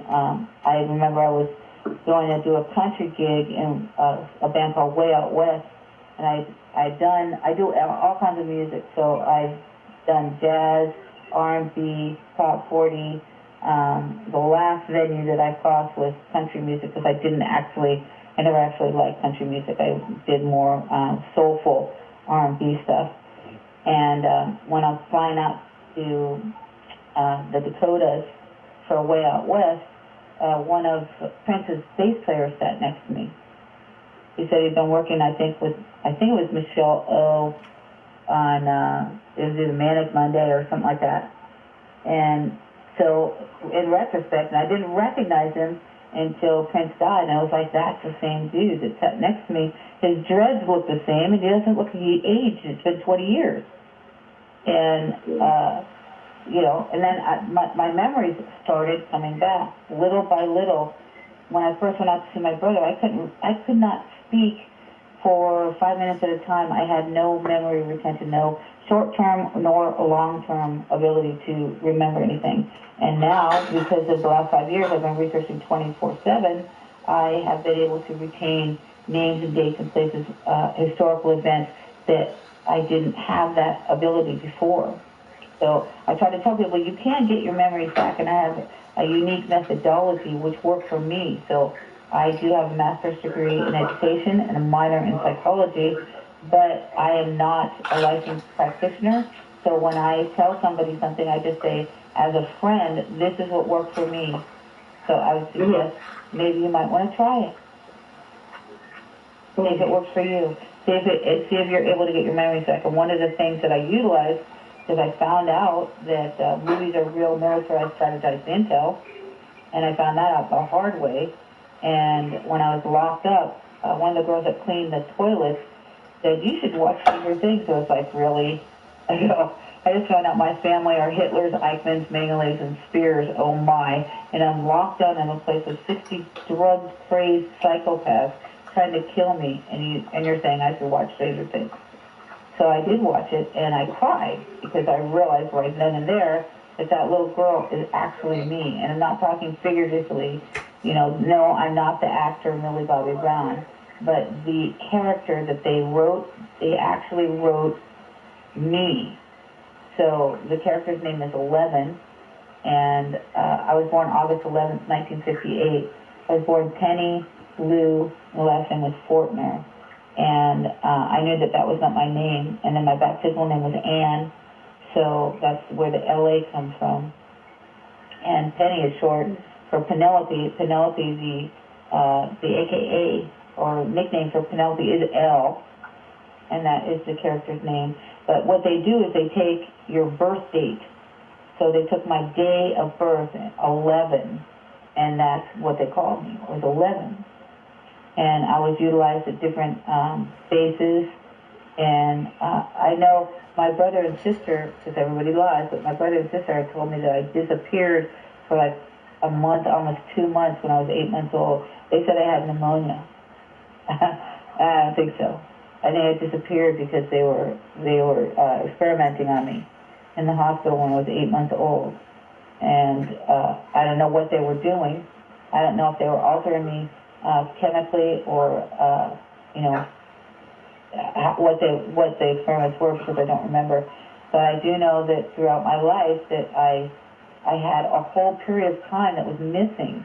And I have people that come to me that they ask me, am I MK Ultra? And effectively, the entire world is MK Ultra. Because if you've watched a movie, if you've read a book, if you've read a newspaper, or you listen to news, CNN, the Mockingbird media, you've, listened to music, frequencies, anything of that sort, you have been MK Ultra. So, I had this one individual who said that he didn't want to interview me because my concept of MK Ultra was different than anyone else's. I said, not really. There's a congruency there, but he says, well, you say everyone's MK Ultra. I said, they are, because we've all been indoctrinated with lies from governmental entities and kings and queens that wrote Bibles that took pieces of ancient texts and decided to manipulate them to mind control the public. And this is nothing new. Mind control has been going on since Egyptian times. So, people think that MK Ultra is like this new thing that the Germans invented. No, that's just essentially a rebranding of mind control, which also the major pastors, they don't realize that the pastors utilize neuro-linguistic programming, and they also utilize mass hypnosis, which Travis Scott was doing in his death march, which was the date of this occurrence was Kris Jenner's 66th birthday. She was born November 5th, 1955 in San Diego. And I believe she actually knew my family, the Van Hooser family, who I was given to. They were police and sheriffs. And my husband's mom was a nurse. And I'm not sure what hospital she worked at, but Kris was born in Scripps Clinic, and she was born under the name Houghton. And they lived in La Mesa, which is 7 minutes from where my husband's family lived. So I'm going to say they knew each other. If in passing, somehow, they knew each other. She was 1 year older than, or 1 year younger, rather, than my husband. And my brother John is her same age. They're both 66. She talking about you right now. So then when I started researching John, I found out. She talking about you and right this is now. something I wasn't available to because in the 90s, in order to get a call, She talking about you right now. People was like, "Hey, are you a doctor? Why are you carrying a beeper?" She talking about who you work for. Oh, is there many singing emergencies? But we spank a whole bunch out. Just leave the kids out of it though. However many you gonna spank out, just don't mess with the kids. We didn't have a phone, so there was no way for someone to get in touch with you, especially if you were, driving on the road or whatever. What's up? You're not sitting there by your phone, and most of us had something antiquated called a phone machine, which no one even knows what that thing is anymore. And so I carried around a beeper with me, and I traveled across the United States in various cover bands, and I'd asked Darrell, why wasn't I famous? And and no one answered me. And I believe that the reason why was because, number one, I love truth and righteousness, so I wasn't going to do their evil biddings unless it was under my control. That's the whole she talking about her whole family. Control. I don't know if they the worst. I just know they. You don't even know that. That's not cool. And I remember. I know what God said about it. My band called Stranger. Yes, I had a band called Stranger. And we're in 17th Street. I know what God said about Santa Ana, because he had his parents ran.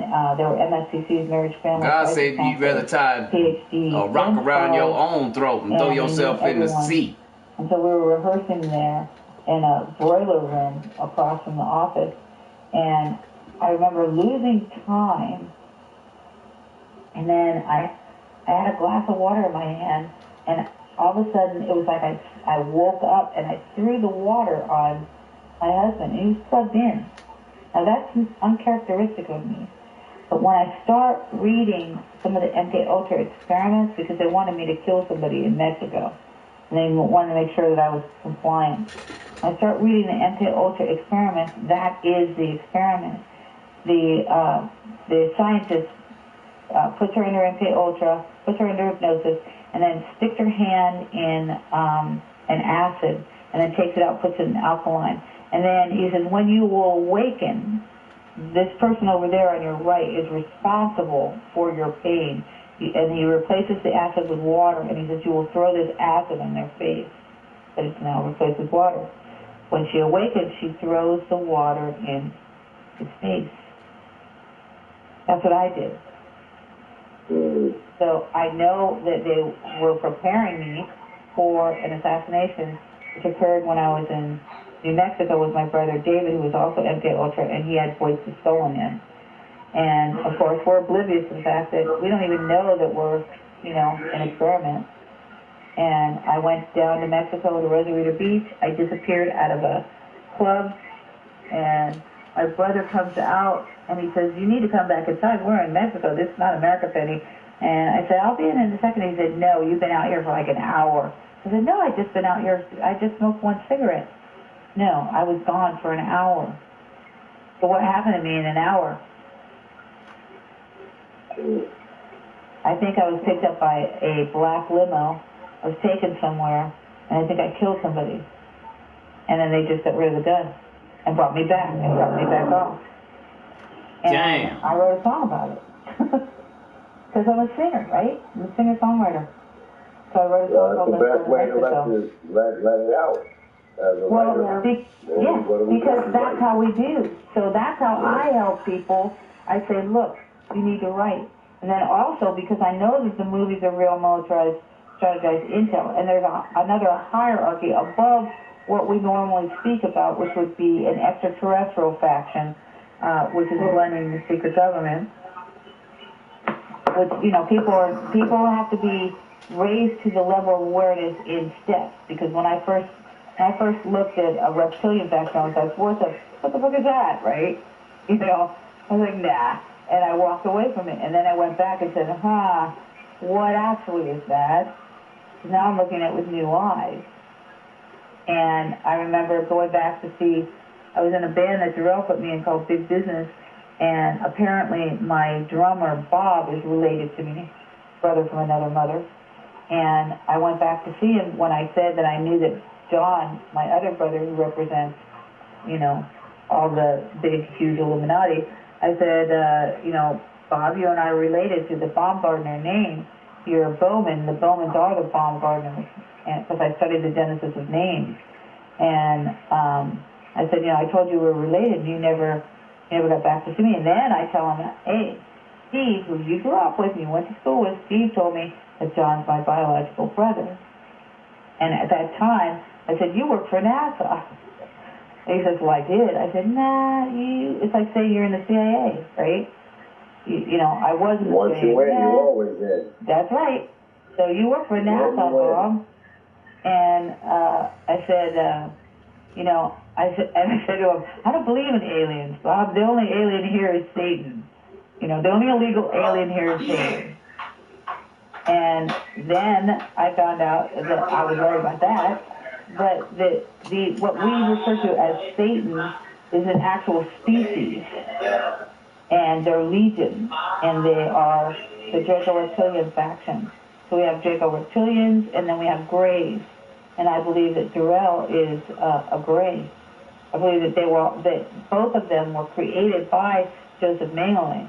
The X-Files is a television series. I don't watch television, but I do utilize, and I tell people when I'm trying to help them regain their memories, that not to watch television, not to watch anything with commercials in it. But and when you're watching these shows, when you watch them, understand that it's not entertainment. It's literally you're watching a documentary and you're going to extract some information from these programs, because that's how Hollywood puts the information into the movies. And this has been going on since Shakespeare time, when Shakespeare was writing, Romeo and Juliet, or, whatever things that he was writing, he was actually putting coding in it so that when these people went from kingdom to kingdom, the messages would be translated. They had assassins back then, too, which infiltrated the kingdoms to bring them down. It's the same thing. Nothing's changed. In Hitler's time, Joseph Mengele was an occultist. They were eating people. They were murdering them, and they were taking their skin and making lampshades and making copies of Mein Kampf, and making, out of their bones, they were making tables and chairs. And this has not changed. People think, oh, how horrific. Well, start talking about the children that are being sex trafficked and satanically ritually abused and murdered, and their blood being drunk, and their flesh being eaten. This is real. This is not a game. It's not, and you're watching it in front of you. You're watching it on these movies that they're telling you what they're doing. They're telling you the truth, but then they're saying, oh, well, it's sci-fi, it's not true, when in fact they're showing you advanced technology, they're showing you species. The X also started on a wiggy case of xenotransplantation, filed under X in the file cabinet. I was married to Dr. Zenos. Xenotransplantation is the transplantation of genetic materials from one species to another. Now, that indicates that we have more than one species on this planet. And they've been doing this xenotransplantation for many, many years in deep underground military bases. As soon as that number hit up, pow, they knocked that motherfucker down, don't they? So all of the millions of people that died, they were taking the women, and they were taking their ovum, and they were freezing them. They were taking the men's sperm, and they were freezing them. They were taking them, and they were making genetic anomalies. So I utilize movies for education purposes. For instance, Boys from Brazil was about Joseph Mengele making 100 different Hitlers. That is true. Only it wasn't 100. It was thousands, because that's what they promised the Reich. They promised the Third Reich everlasting life through the Fourth Reich and through the Ubershoulder, and they would propagate the earth. That's what Epstein was doing. Epstein said he wanted to propagate the species with his own sperm. That's what he was doing. That's what these underground tunnels were. That's what the submarines were about. Ghislaine Maxwell's father, Robert Maxwell, was a spy, and he disappeared off of the yacht. I'm not sure he's actually dead. He just disappeared somewhere. And Ghislaine was she was a pilot, and she was also a submarine. Submarine, yep. Mm-hmm. And that's what they were using to travel from island to island. Biden had the island right across.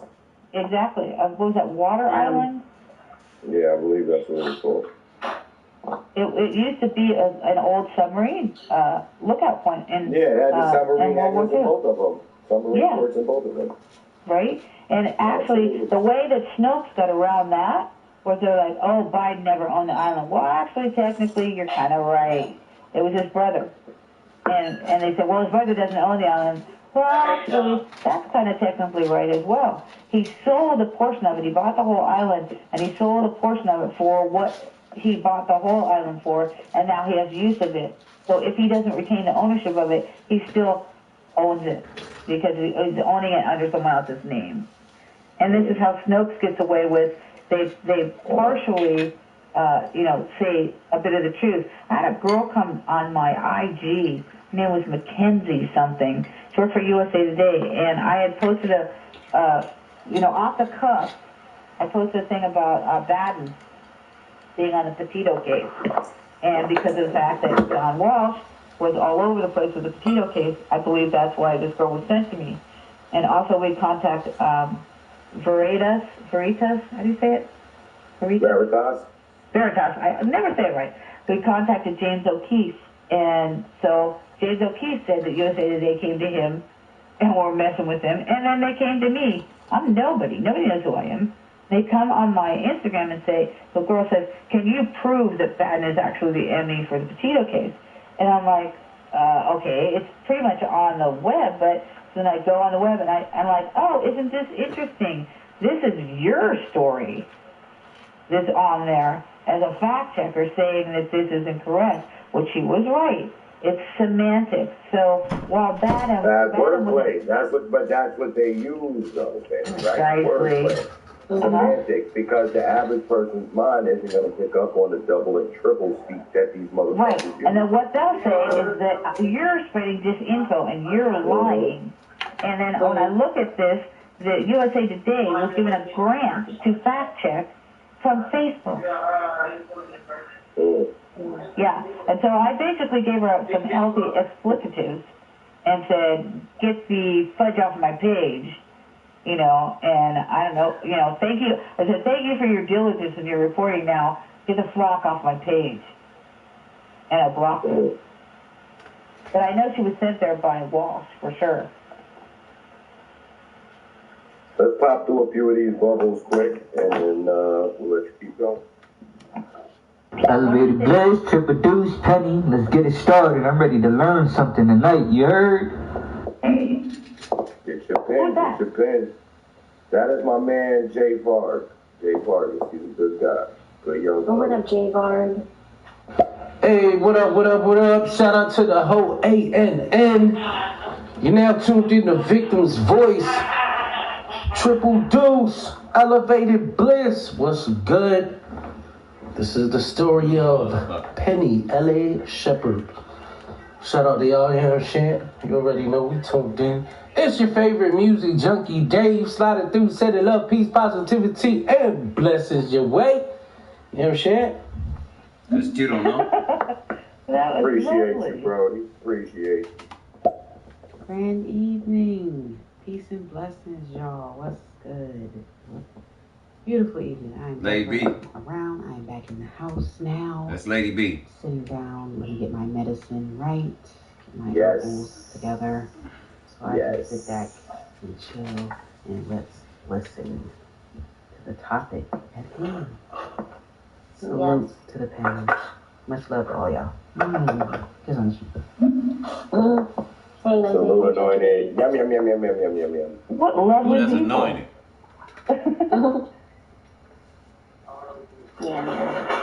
Yo, you can't make this shit up. Peace and blessings. I hope y'all have a good show. Hello, panel. I just want to come through and give y'all good vibes. Peace out. Okay, look, he's attempting to be. What's going on? To Penny L.A. Shepherd, Mr. Elevated Bliss, and of course the beautiful and the one and only Triple Deuce. What's going on? I'm not staying, but I wanted to stop by and say hello, show my love and my respect to the crew, to the familia. I hope that you guys are doing well, and I still got to get up on here with the victim's voice. Let's try for next Saturday. Let's try for next Thursday if you want. I'll hit you up, Bliss. Guys, be safe. Peace out and take care of them motherfucking guts. Shout out to Angel. Okay. Very nice. I'm going to listen to this tomorrow. Let's hear from something. Great light, great light. May you all have a wonderful evening. Sending high vibrations, love and light. From my heart to yours. Yes, sir. Thank you. Much love. Something wrong. Something wrong. There's a lot of shit wrong. There's a lot of shit wrong. Okay, well, I guess that's all of them then, because... Blitz, I already said what's up to you. Triple Deuce, rah, what's up? Hey, Penny, nice to meet you. Tuned in, staying tuned in. Just checking in again. Just because Penny and Rob wasn't up there. They're right. Yeah, it's an amen chamber because we tell the truth. We don't fuck around. We don't hold nothing back. We don't sugarcoat anything. And we tell the truth. So when we first started on this app about a year ago, disseminating our message and the truth, and people would come in and they would test us and they couldn't argue our facts. So above and beyond being loudmouths and trolls and all of that shit, when you being bombarded with facts, it makes it difficult for you to troll. And over time, they moved on. They don't come in here because they know A&M don't play that shit. We're reading off a .gov website. Well, I'm an asshole. We're giving you their words. We're giving you the words of somebody like Albert Henry. You know what I'm saying? Sick motherfuckers like I that. just gotta literally conduct. I just gotta Playroom Beach. You gonna make another video? I just gotta. You know what I'm saying? So you know we don't stop. Our you see, I came in alone and I was thinking about it. And we embrace that. We realize it. We know. And we put some on my neck. Put some more on my wrist. We realize that we're just small voices, and that's why we try to create more people to tap in and, you know, be aware so that way they can create more awareness. You know what I mean? As individuals, we're a small voice. You know what I mean? As we all wake up and start to bring, you know, this information, the more we start to resonate at a higher energy than the evil. So we understand that that's what our purpose is, and we embrace it. Yeah. Wouldn't have it any other way. And there's no fear from us in telling the truth because, you know, if they do come and get me because of the shit that I say, I know that I was walking in the Most High's work. You know what I mean? Cheers. So, you hear that? There's nothing that can make me fear telling the truth and exposing what these people do to our children. Yes, that's what people always ask me, aren't you afraid? And I'm like, no. I was, they've done everything that they could do to me. They lock you in jail, they throw you in crazy houses. All the way down. Fear is what they want. Fear is what they want. Yeah, well, it's a frequency. Yeah. Yeah. They eat it. Yeah. They eat it. The fear is adrenochrome. So absolutely, our fear is giving them, is allowing them, yeah, informed consent. What people don't realize is that the entire thing with regards to the sex trafficking is generational. MK Ultra is generational. So we're talking about from the inception of when man enslaved man on this planet, and then tried to mind control or control them. And then they realized that to control the mind, you can also control the body. So they have satanic factions and their satanic rites in which they're actually taking disembodied spirits and putting them in people's bodies, and then they're controlling the body. So they also do it through drugs, they do it through rape, they do it through torture, and then the spirit basically disengages from the body, and it creates alters. You would call them altered states, but it actually creates fractures in the body and in the spirit. But the soul is still all intact. They're just trying to compromise the actual physical body so that they can take control of the body. Mm-hmm. And once you take control of the mind, then you can take control of the body. And that's what they want. They want this would have a lot. Because what your mind can't handle, you will send it to your body. Yeah. Mm-hmm. When they were basically giving that subliminal message in the movie Get Out. Right. We took it as, okay, I want this person's eyes and whatever, but it's a lot more devious than that. I've had people come to me and say, you're going to think it's crazy. And I'm like, no, trust me. Nothing you can say to me will be outlandish. And they say they can see through my eyes. And I say, yes, they can. There's actually technology where they can put cameras in the eyes, but then also through remote viewing, you can see through the eyes. And some people believe that the remote viewing program is satanic, but in fact, there are anything that God made for good, and the satanic faction uses for bad. So, there's good Johns and there's bad Johns, right? So that doesn't mean that just because I have a plethora of bad Johns in my life, that every John that I meet is going to be bad. That's like every... Hold on, wait a minute. I was just listening to everything you say. And I'm looking at all the factions and everything. You're literally and Penny, I'm just asking a rhetorical question. Well, not even rhetorical. I'm just asking the question.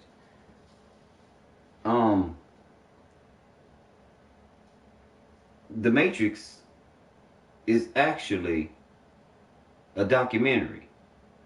Because you said they could download and upload and download. The Matrix is actually a documentary. They put something different on your desk that, this one's a higher priority. They'll move you off of that case, put somebody that they control better on that case. And this happens from your regular local law enforcement to fucking FBI. I mean, you fucking name it, Department of Justice, CIA. A lot of these people, the CIA themselves, man, are responsible for Highly Weird. When I was, the last person I was given to, who's now dead, thank you, God, was Sam Van Hooser was a sergeant in Carlsbad PD. And I met a girl named Tammy Reeves, whose son, Jonah, has been internationally trafficked. But the inception of this trafficking was in San Diego, and it was a Carlsbad PD sergeant. That's how we started talking, because my husband was a retired Carlsbad PD sergeant. So the hierarchy in Carlsbad, as in Carl is bad, and also as in Carl Thaddeus Mengele. Carl Thaddeus Mengele was Mengele's father, Joseph Mengele's father, and then He had a brother named that too. When you watch the X-Files, there's an episode, it's in season 11, episode 4, it's called The Lost Art of Forehead Sweat.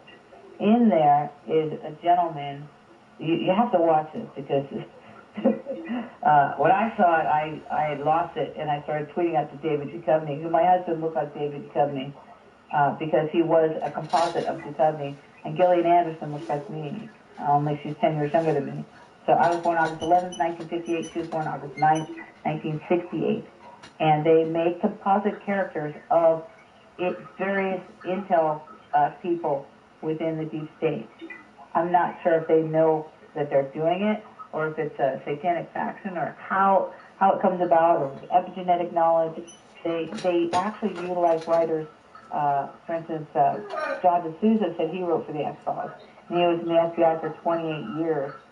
But then John D'Souza started telling people that he didn't know who I was, and then when I had a stalker sent to me, I asked him if he could give me a referral to the Oregon FBI office, and he blocked me using the X-Files. Said, Penny, trust no one, Penny. And he blocked me. And I was like, seriously? You did not just freaking quote the X-Files to me. And he knew, who I was, but he told people he didn't know me. Right? That's the ultimate in being in denial. No, I do not know her. Really? Because I talked to you, on a podcast, and I was the only one in the audience in the podcast, and there were just two other people there. It was just me and you and the podcaster and the person that interviewed me when I was in the crazy house. But you don't know me. And then I asked you to protect Eric because Eric said he had a cat stolen out of his locked car after he did a podcast with me. And he also then interviewed Bill Binney. So I'm wondering who the hell Eric is. Now, you just touched on something very important. And it's something which will lead me to my second part of the question, but you touched on something very important that Allie Carter touched on as well. And what they do, what she claims that they did, is that after you've made enough allegations toward people, they put you into the crazy house. Yes. Because that way they're able to discredit. That's what they're going to use to discredit you. You can't go to a court of law and say you're schizophrenic.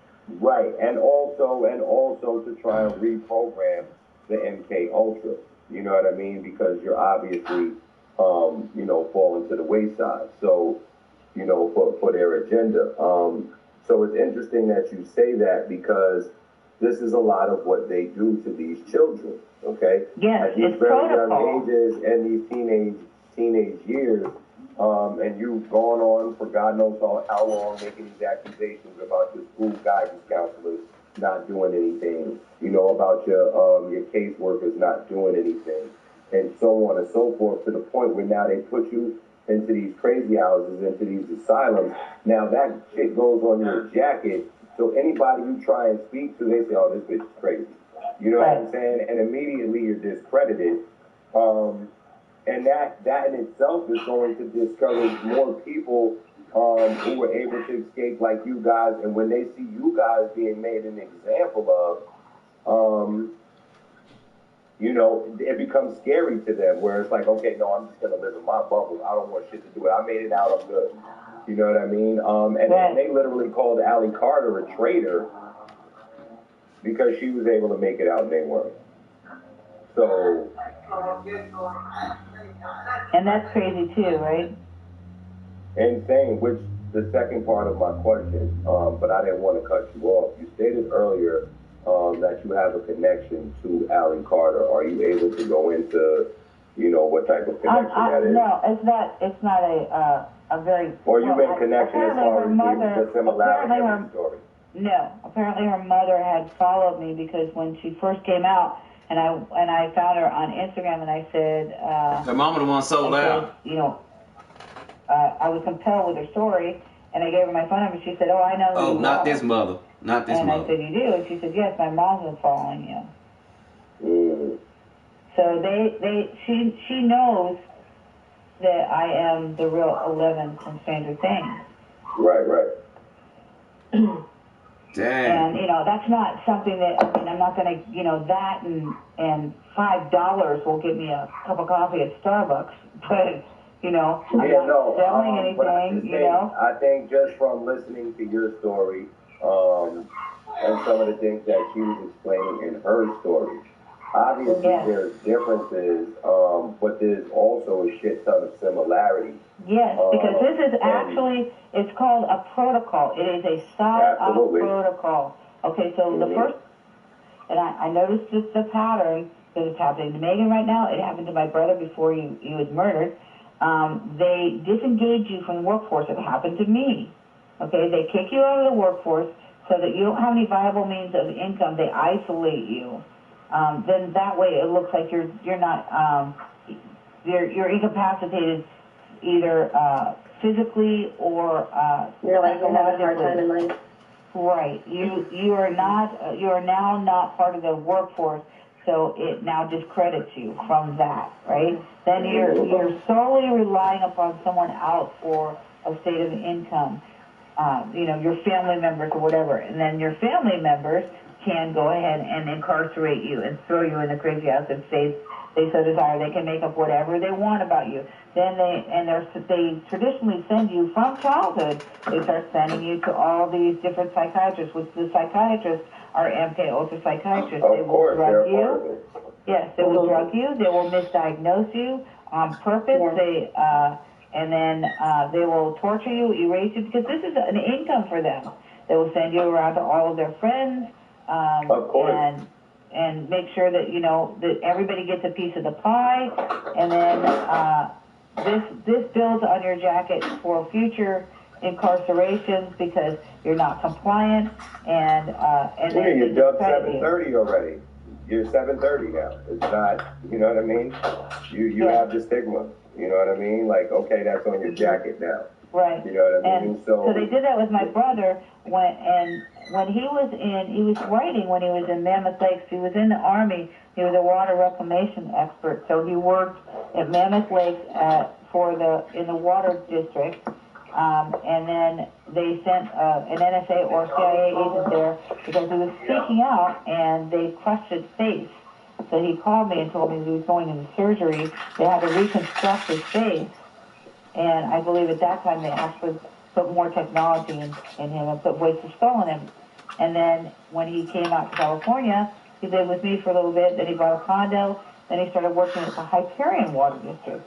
He became the shop steward, and he was given boxes full of information as to what illegal activities they were doing, that they were poisoning the water, and that they were privatizing it. And so David started carrying a gun, and then he moved in the middle of the night to Oregon. He said that they told him that he would be killed if he stayed in California.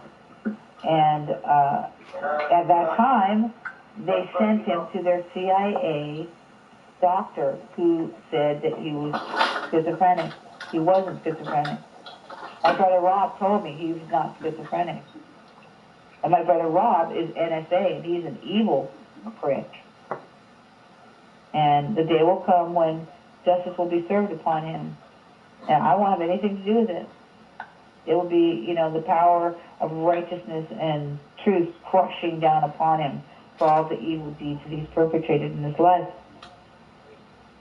And I believe that is the fate of all of those that are murdering children and carrying on the sex trafficking and doing these experiments and doing these satanic rites. This will come, my prayer is that it comes crashing down upon them. We have Kylie Jenner crying because she's going to lose billions with her cosmetic company in which she was covered herself in blood for her October gore fest, which resulted in the murder of at least 9 people that are dead, and then thousands that will be traumatized and scarred for life from that concert. So, while she's crying because she's financially perhaps impacted, and there's something like 40 lawsuits against Travis Scott, why don't they actually think about the people that were murdered while Travis is standing on his birdtop view watching people die? Well, he literally told them that they're all going to hell with him. And it's too late now, they're trapped. Like, he said that shit out loud on the microphone. You said you guys been listening to the song? All the time, and you ain't even know. Oh, well, it's fucked up, I know. Right, you're here now to kick it out. Yep, it's stuck now. Welcome to the other side. On an upside-down inverted cross with a portal to hell. These guys are hardcore Satanists. And not just the portal to hell, right? But if we look at the album cover and the very entrance to the concert, on the album cover itself, it's no teenagers, first of all. There aren't even young adults, the people who should be in the age group to listen to his music. But it's actually adolescents. It's very young children. And the album cover depicts these children walking into his mouth. So now when we talk about Hollywood and all of these elite people, right, eating children, dismembering them, harvesting their organs, mutilating them, sexually abusing them, harvesting their adrenochrome. I don't see any other meaning for that album cover other than what the fuck he was paying homage to. You know, when I could see a statue like the Eater of Children in the Netherlands, and then also on the Notre Dame, it's the same thing. That's the same thing. So those are the demons that were on the Notre Dame. They were reptilians eating children. And what was that movie where he had the eyes in his hands? You know, Pandora's Box. Exactly. Or Pan's Labyrinth. Pan's Labyrinth. I watched that, and that creeped me out, man. So when you look at the symbolism and everything that he had there, that specific character devoured children. Yeah. So there's more symbolism in his show that speaks to eating children. That shit's not normal. It's not funny. So what are you paying homage to? What energy are you trying to ignite in this crowd by giving you all of this energy, jumping up and down, while all of this satanic cultish shit goes on? And they have no idea that they're partaking in a fucking ritual. No, they don't, because they've been told that there is no Satan and that nobody's worshiping Satan because there is no Satan, right? There's no satanic faction, and we're not. That's all. That's what right. They said in Usual Suspects, right? The greatest trick the devil ever played was convincing the world that he didn't exist. Right. And see how when they do subscribe to these things and they pay for tickets to go to these concerts, it's like it's all layered up. Like they're never going to be about the money. person they came to see. Right. But like that's people willingly going to their own slaughter. Like that's just like you said. Like people don't even know they're participating in these. Right. They're literally lemmings being brought down to the brink of death. And some of the people that were working security, they actually left. This one guy said, "I got out of there. I left. I departed from there." I watched some of the interviews from the people that have been coming forward and talking about, their participation there. The one girl had said that she was hired as a security guard. She said there was no background checks. They weren't checking the bags. That, and then when we're looking also at the protocol, they were told she said they cut off their phones, told everybody tell your family. Yeah, you know what it sounded like as these crisis actors were explaining what went on at this concert. Because that's what the fuck they were. And Tripp and I discussed this morning because we study crisis actors really well. Like we study the fuck out of them.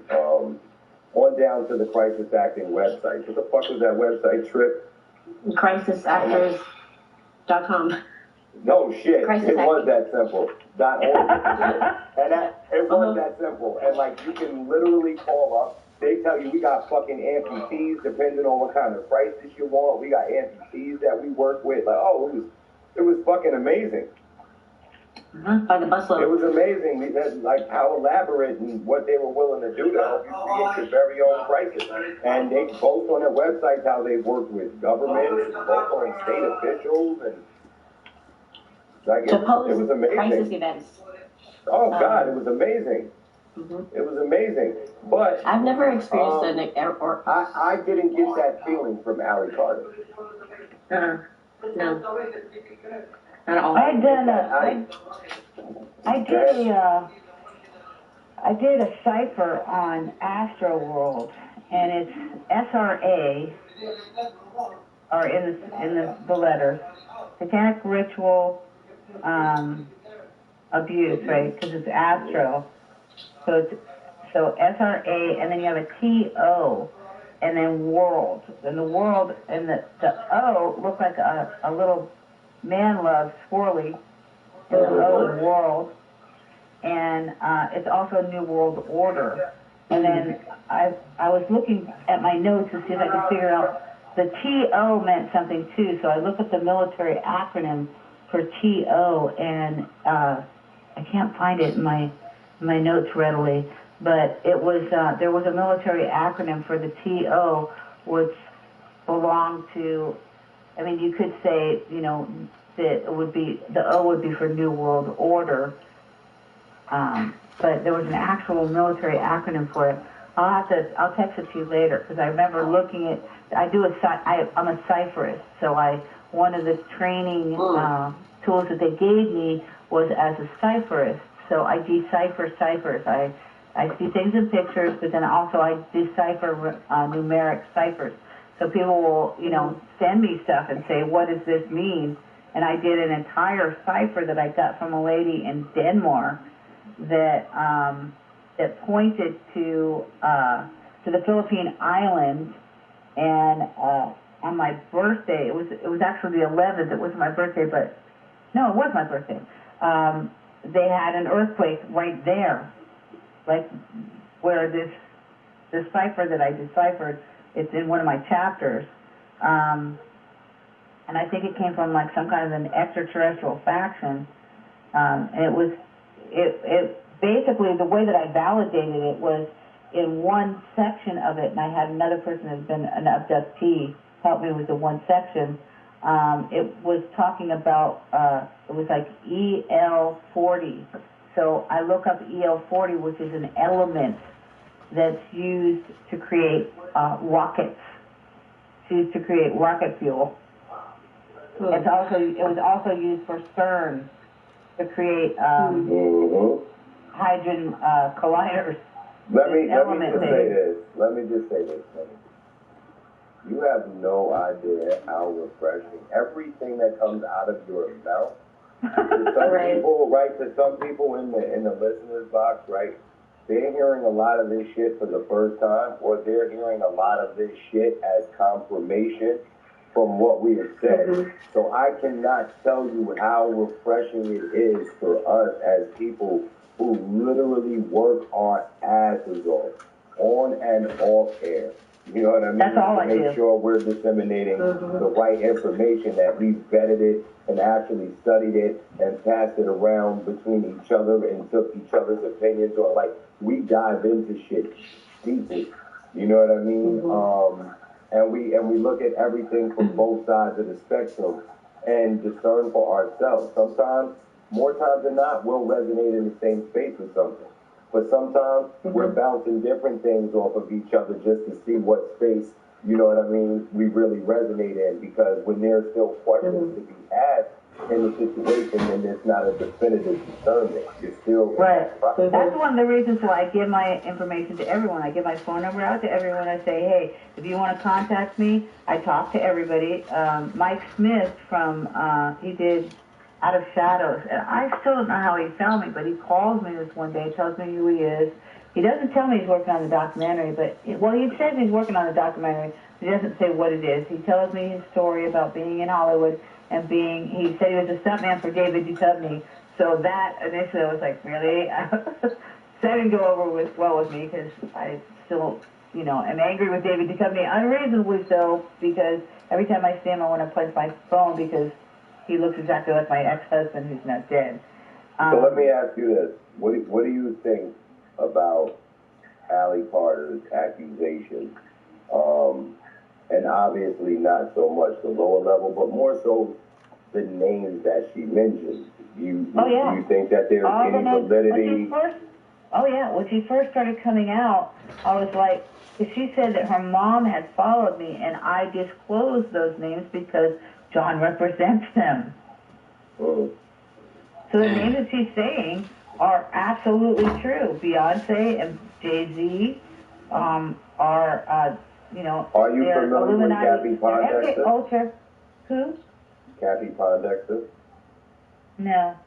Kathy Pondexter is someone you may want to look into her story as well. I'm gonna see if I can pull it up, and pull up. Text that name to my phone. I'm gonna pull it up, and we're gonna play this clip live. Okay. And you can tell me, what you think of her story. A lot of people obviously try to wave it off because, obviously when you're at a certain point of waking up from out of the MK Ultra, sometimes you get rambled in your thoughts, so it's not coming off. Right, which is why it's important that you write. Right. So, so it wasn't coming off. But to people who study it and understand it, there's certain things that she was saying, that she's not going to have this type of insight unless she's someone who thoroughly studied and researched this type of shit, or someone who experienced it. Right. You see what I mean? And now I don't see, Kathy Pondexter was a former WNBA player. She was a WNBA champion, perennial all-star. She's a very decorated individual who made millions of dollars playing professional basketball in this country, which doesn't happen for a lot of women. Yeah, right. You know what I mean? I know it. Yeah, I know who she is. So, she's from San Diego. Right. So she accused LeBron James as well as Beyonce. I believe her. You know what I mean? And Jay-Z. Yes. She's not lying. Now the reason why I found the Jay-Z one interesting is because we have court documentation that was filed in the Southern District Court of New York by a family. And it charges a lot of individuals in this civil suit. Why am I blanking on the family's name right now? It'll come to me. But they filed a lawsuit. And in this lawsuit, the claims are that they have, you know what, it's better to just pull this motherfucker up, because I don't like paraphrasing. Yeah, I remember when she came out, and she was missing for a while, wasn't she? Yes, she was. She most certainly was missing for a while. Because I researched it because of the fact of the San Diego connection. One second. Let's see.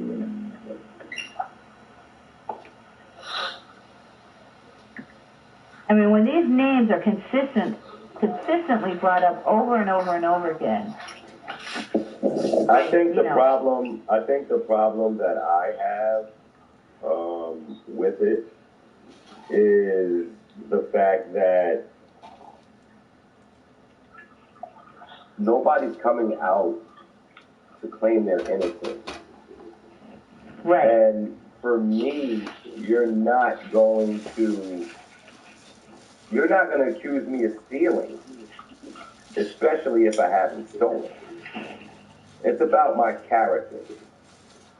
Right. So when R. Kelly can be accused, and we can watch the media take this drastic turn on him, and this shit be front page news every day for an accusation of not even an accusation that is going viral, but just a mere accusation that is put out from one media outlet, and then it's all over. It's all over social media. It's all over mainstream media. It's all out there. Singer Robert Kelly accused again. Now he's having to do interviews. You know what I'm saying? Like, but at least he came out to defend himself. Whether he's guilty or not, to me, is irrelevant right now in this portion of the conversation. The portion of the conversation that we're having right now in this very moment is that man, guilty or not, came out to defend himself and his character. None of these people have come out to defend their character in any of these accusations. Not one press release from their press secretary, nothing. So you can't have viral interviews with people like Kathy Podesta, with people like Allie Carter. You understand what I'm saying? Yes. And so many others. Okay? And you're, like I said, we weren't from the beginning, when all of this shit started. It was all about hashtag Save the Children. When hashtag Save the Children started getting banned from all social media platforms, then all of a sudden, here comes COVID-19. Now COVID-19 becomes a hot topic of conversation. Everybody's getting sick. Everybody's dying. Let's watch the tickets. They completely squashed Save the fucking Children.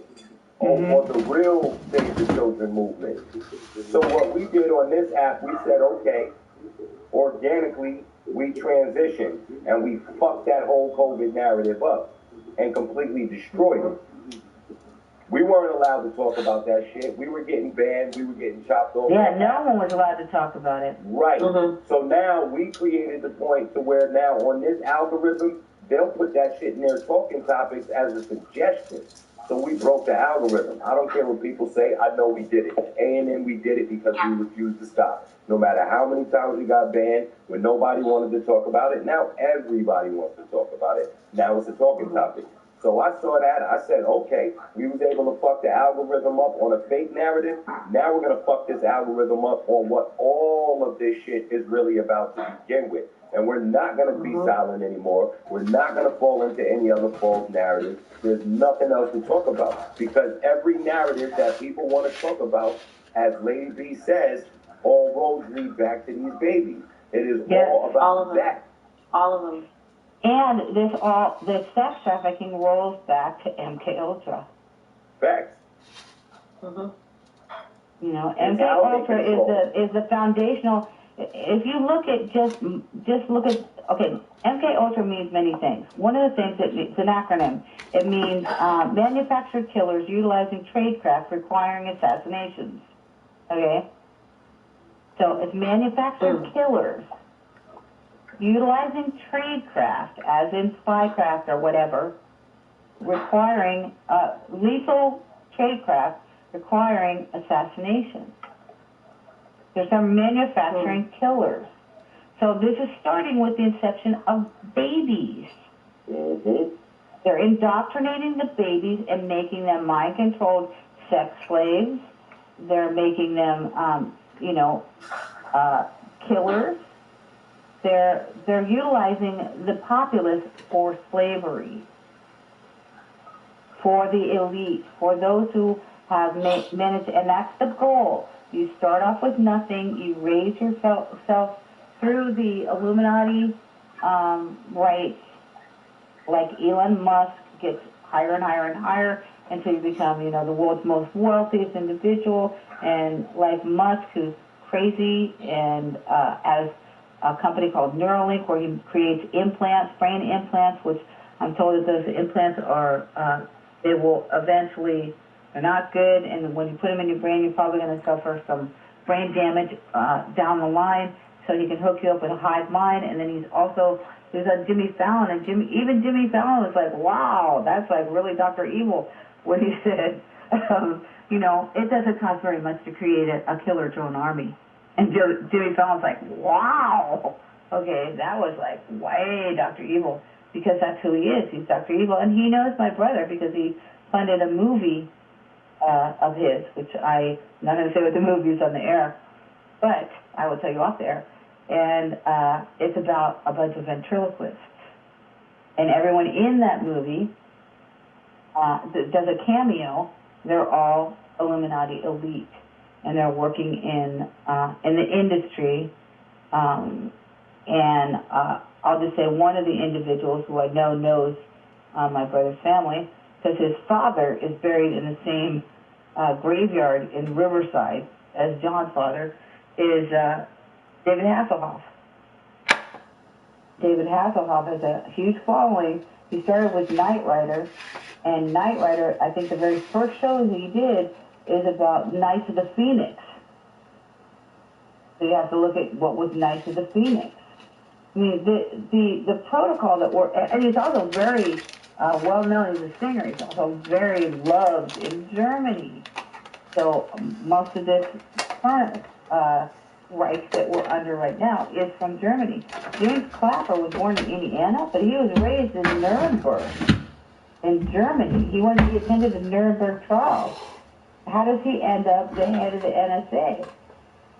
I was told that that John Brennan, who he was an SAC in Riyadh in Saudi Arabia, and one of my friends who was fighting sex trafficking over there was followed by the Mossad. She was working at King Faisal Hospital. She's also staying at the palace with the Saudi family, the royal family, and she got made homeless out there fighting sex trafficking and organ trafficking. They sent a Casey out to deal with her, which there was a Casey who was head of the CIA, and she subsequently got put for 17 days in a Saudi prison and had a psychotic break. And then she had issues with Homeland Security. Well, John Brennan was head of the CIA at that time under Obama. And John Brennan, according to another source, and Mike Lucchino, head of the Church of Satan, Temple of Set, were both trained by a Nazi named Karkoff in Illinois, in Rockford, Illinois.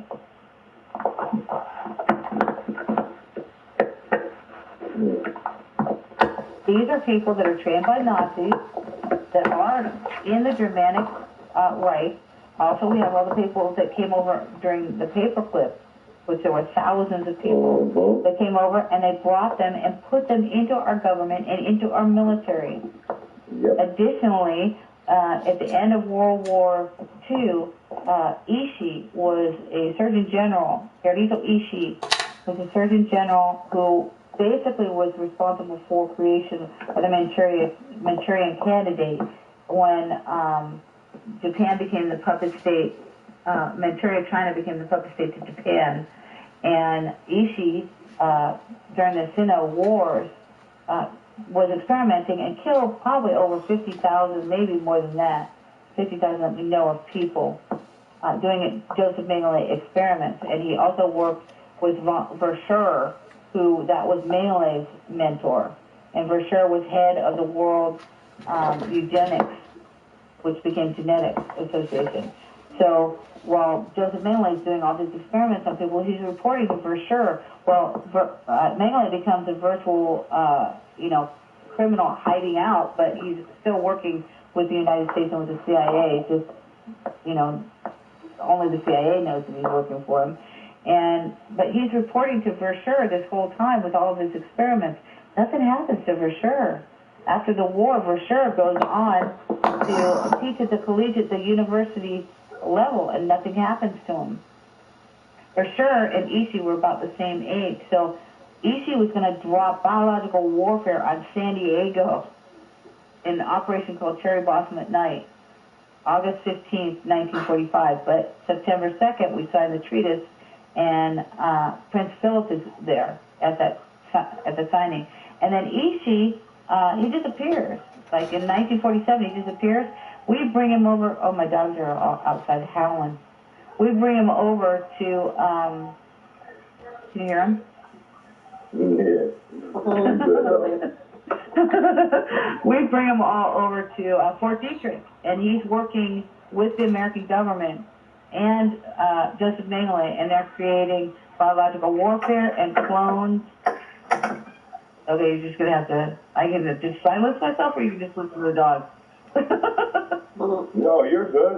We're not worried about it. The information is more empowering than the dogs. We're good. That's Lily. Lily's inside. Trick's dogs go off at 8 o'clock in the morning while we're on the morning show. It'd be 5 o'clock in the morning for her. We have like 11 dogs, and then Lily just had her babies. So, and the babies are inside, so there's 6 babies inside, and they're all sitting up right now. They were sleeping. they're all sitting up looking outside because all the other dogs were barking. And it's adorable when they're 3.5 weeks old. It's adorable when they first start howling. They're like a 4-week-old puppy, out there howling with the big dogs. So basically, Versure, nothing happens to Versure, and then we bring the criminal Ishi over to the United States to work with Joseph Mengele, who everyone's looking for in Argentina or Paraguay or whatever. And he's right here working on the military bases.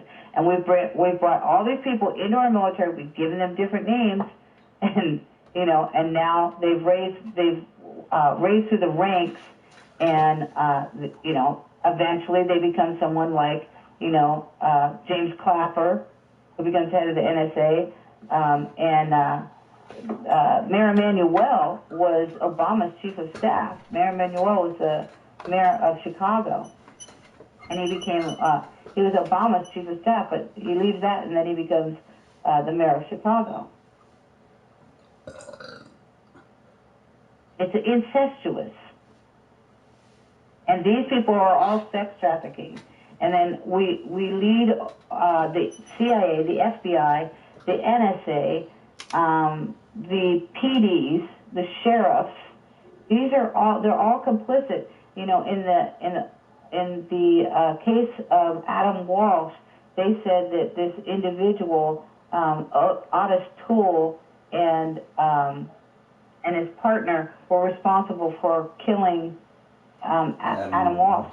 But that wasn't true. What they did was they had the sheriffs from all over the United States fly in to see Henry Lee Lucas and Otis Toole, and then they closed over 600 cases, cold cases, in which I believe conspiratorially that the actual sheriff and PD were responsible for the murders, so they closed them out. Because these two did not kill 600 people. They didn't. They were pathological liars. They were also Satanists, and they were involved in the sex trafficking and in the murders with the satanic factions. They were doing ritual murders, just like the Son of Sam, which they now had a new documentary come out from the guy that investigated it, and he said that the NYPD were complicit and they were hiding because they were all Freemasons and they were hiding the satanic factions, and it was actually the Sons of Sam wasn't actually Berkowitz, but he participated in maybe 1 or 2 of them, but they were the Sons of Sam Carr, the Sons of Sam. So we have organizations like National Center for Missing and Exploited Children, which are actually working with other sex trafficking organizations. Absolutely. Eve Branson started the international one. It gives the illusion to the American public that these people are actually doing something to save. Right, that we're being protected. Right. When in fact CPS is stealing children. Now, the name of that family that I was talking about is the Latham family. Latham. That's interesting. Charlene, hold on. No, it gets a lot more interesting. I promise you it does. It gets a lot more interesting. Charlene Latham, David G. Latham, and Tracy Y. Latham. Those are the 3 plaintiffs, and then it involves their grandchildren, John Doe 1 through 10, and Jane Doe 1 through 5. But before I get into who the defendants are, I'll just read this portion real quick. Now, this is a civil case that is filed in the Southern District Court of New York. The case number is 120-CV-07102. UA. And this case was filed on August 21st, 2020. It says, plaintiff number one enters this statement of the case against all defendants as captioned in page 1 of the statement, which I'm reading from page 2 first on purpose because I like to read what they're being accused of, and then I'll read who's being accused of it because, well, I'm an asshole and it's just better that way. The Doe defendants, including corporations and their executive or involved personnel, are fully included in this action. The Doe defendants represent employees, partners, collaborators, vendors, third parties, heirs, and related entities whose identities and specific criminal roles have been intentionally concealed or withheld by the defendants to prevent their being brought to justice by being named in this and other civil complaints while intentionally being made unavailable to the plaintiffs of this action to avoid redress. Corporate defendants named or identified as those are accused of aiding and abetting in the facilitation of the unlawful surveillance, spying, stalking, and repeated drugging, abducting, hostage-taking, and kidnapping for the criminal intent of sexual assault, abuse, extortion, exploitation in the same capacity as any person named as defendant and their capacity as corporations, providing support to the criminal enterprise of the defendants 1 through 3, as corporate purveyors, facilitators, and conspirators, and including by providing, and thank you, beloved, thanking my son, he brought me a bottle of water, including by providing money laundering services to route payments to the parties of this large-scale criminal enterprise of criminal activity targeting the plaintiffs. Some, though defendants' identities are not revealed at the time of the filing this statement, at the time of the filing this statement, to protect or preserve any criminal investigation occurring that may jeopardize or undermine, let's get to page 3, undermine the plaintiff's case.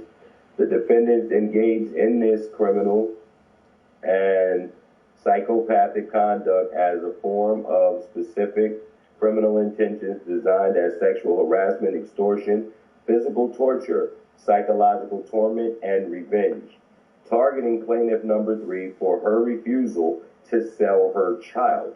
Plaintiff number 1 or children, John Doe and Jane Doe, plaintiffs to the defendant 1 through 3. When plaintiff number 3 refused to sell or allow the defendant in any capacity to sexually abuse or financially exploit plaintiff number 1 or any of her other children and grandchildren represented as John and Jane Doe plaintiffs 1 through 10 at any time, the defendants began targeting the family for economic abuses and financial exploitation that not only consisted of drugging the children of plaintiffs 2 and 3 for sex, trafficking, hostage-taking, and related abuse, but also began exploiting the plaintiffs for thefts of trade secrets, intellectual property, and torturous interference in the plaintiff's career and economic opportunity.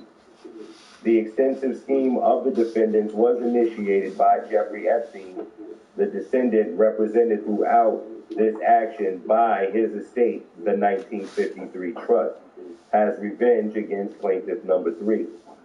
Plaintiff number 3 agreed to an out-of-court multi-million-dollar monetary settlement in the late 80s, early 90s to avoid public criminal and civil prosecution for Epstein's sexual abuse of several of the plaintiffs number 2 and 3's children.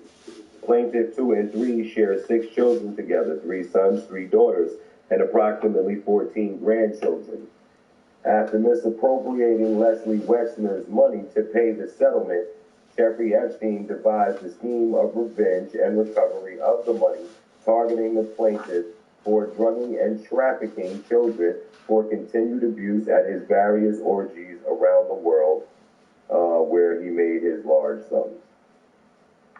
Now, let's get into who's accused in this, because that's kind of important, I think. Now, we've been over this a couple times already. At the very beginning, you had used the name Latham. Can you tell me those names again? Absolutely. We're right back to that page, beloved, so you asked at the perfect time. The first name is Charlene Y. Latham, Latham. The second name is David G. Latham, plaintiff number 2. The third one is Tracy Y. Latham, plaintiff number 3. And then you have John Doe 1 through 10 and Jane Doe 1 through 5, which is the approximately 14 grandchildren that were named in this. And again, like I said, this is a civil case, not a criminal case, but a civil case. And the people named in this civil case, it names their public as well as their private entities. So the Lathams in filing this lawsuit are kind of smart, because they didn't just go after them, but they went after whatever little businesses or side businesses. But let me just take a sip of this agua and we'll get into the defendants in this civil case. Well, it's just that the Latham name is extremely well known. Latham and Watkins is a international law firm, and in the Baldwin case, Helena Hutchins' husband worked for the LA office of Latham and Watkins, and I also worked for them. You see, you can't make this shit up. Is all I'm saying. No, the Latham name is it's an important name. They have offices in Beijing. So I worked for law offices for 30 years. I had my own legal documentation business in which I did legal word processing, and I was a document specialist. I was a technologist. I worked for Lutz Ford Hamilton Scripps, Chevrolet Mullen Reichter, Morrison and Forrester, aptly named MoFo. I worked for a lot of huge, prestigious international law firms. When I worked for Lutz Ford Hamilton Scripps, I worked for a gentleman named John McNeese who worked with. So do you find it a coincidence? Do you find it a coincidence that they would be the plaintiffs in a civil suit? No. Do you find it a coincidence that they would be smart enough to sue the public and the private? No. But let me there are no coincidences. Real quick. Let me. I don't believe so either. But the people that call us conspiracy theorists like to use that word, coincidence. But nonetheless, first and foremost, the 1953 trust is one of the defendants, which already in the documentation we see that Jeffrey Epstein was, being represented by the 1953 trust. The second person in charge of the 1953 trust, who became in charge of the 1953 trust after the two individuals that were a part of it wanted absolutely fucking nothing to do with it after Jeffrey Epstein went to jail. So the next person up in line was Harvey Weinstein, and that was defendant number 2. When Harvey Weinstein went to jail, it left defendant number 3 in charge of the 1953 trust. And the reason why those two names are interesting is because Harvey Weinstein was probably one of, if not the most powerful person in Hollywood at the time. The reason why defendant number 3 is extremely important is, well, defendant number 3 is a very powerful person in the music business. Defendant number 3 is Sean Carter, Jay-Z. Damn. That's Jay-Z's actual name? Yes, Sean Carter. That's interesting. It is, isn't it? Yes, it is. When you look at Allie Carter. That's correct. You can't make this shit up. You can't make Are we still in coincidence land? I just want to know. Are we still in coincidence land? Or are certain dots starting to fucking connect here? So, but let's continue. Great fucking point out, Penny. Thank you. Great point out. You have Darren and DK, Richard Kahn, the Weinstein Corporation, Miramax LLC, the Walt Disney Company, Def Jam Recordings, Rock Nation, Universal Music Group, Beyonce Knowles, Kanye West, Terrence Thornton, which is actually Pusha T, Black Cube Ltd, Vivendi SA, Dwayne Carter, which is Lil Wayne, John Luke Brunel, Young Money Entertainment, Good Music, Shelley Massenberg Smith, David Boyce, Robert Kelly, Milton Brown, Marcelo Flor, Sprint Corporation, Viacom CBS, and Virgil Abloh. Those are the defendants named in the case, as well as John Doe defendants, John and Jay Doe defendants as well, who were doing everything that they possibly could to protect their identity to not be named as well. But, I mean, you can ask yourself now that the lovely Penny pointed it out. I mean, you can ask yourself why you would have a woman named Allie Carter alleging that she was raped by people such as the likes of Barack Obama, Joe Biden, among many other elites such as Akon and so many more. Now, she alleges a lot of names, but ask yourself why a person named Sean Carter could be third in line or second in line after Harvey, you know what I'm saying? For something as powerful as the 1953 trust. What did he give away so long ago? What did he sacrifice for his opportunity? What did he give to the elite?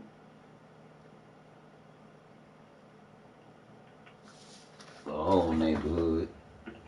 Only Why was that girl's mother never able to protect her from that type of situation? Why was she immediately thrown into foster care that immediately threw her in to, you know, psychiatric wards and shit like that? You know what I'm saying? Why did all these things take place? It's a Carter bloodline.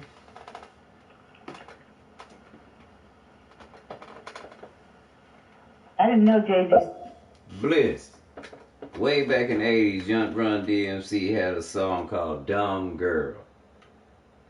Was that the same Jay-Z they was talking about in that song when he said, I heard you jocking Jay-Z because he got a Mercedes and you know about his ladies and all his babies? Hey, what's up to you? Triple Deuce, Rob, what's up? Hey, Penny, nice to meet you. Tuned in, staying tuned in. Just checking in again, just because Penny and Rob wasn't up there. They right. Yes. Salute, beloved. Much love as always. Lady B. Grand evening to all the ladies and gentlemen on the panel. Miss Rara, grand evening to you. Mr. Bliss, grand evening to you. Miss Shepherd, grand evening to you. Welcome. I will be quietly sitting off in the corner listening in to this topic of discussion at hand inside the singing and chamber. And if I am compelled to speak at any given point in time, you'll definitely hear from me.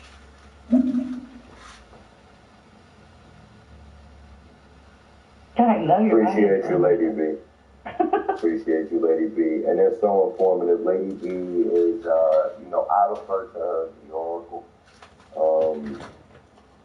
Not only does she help to provide, with a lot of intel, a lot of information. We learned a lot from her about how to navigate .gov websites, and how to really dive deeper into rabbit holes and, use their words. I didn't even...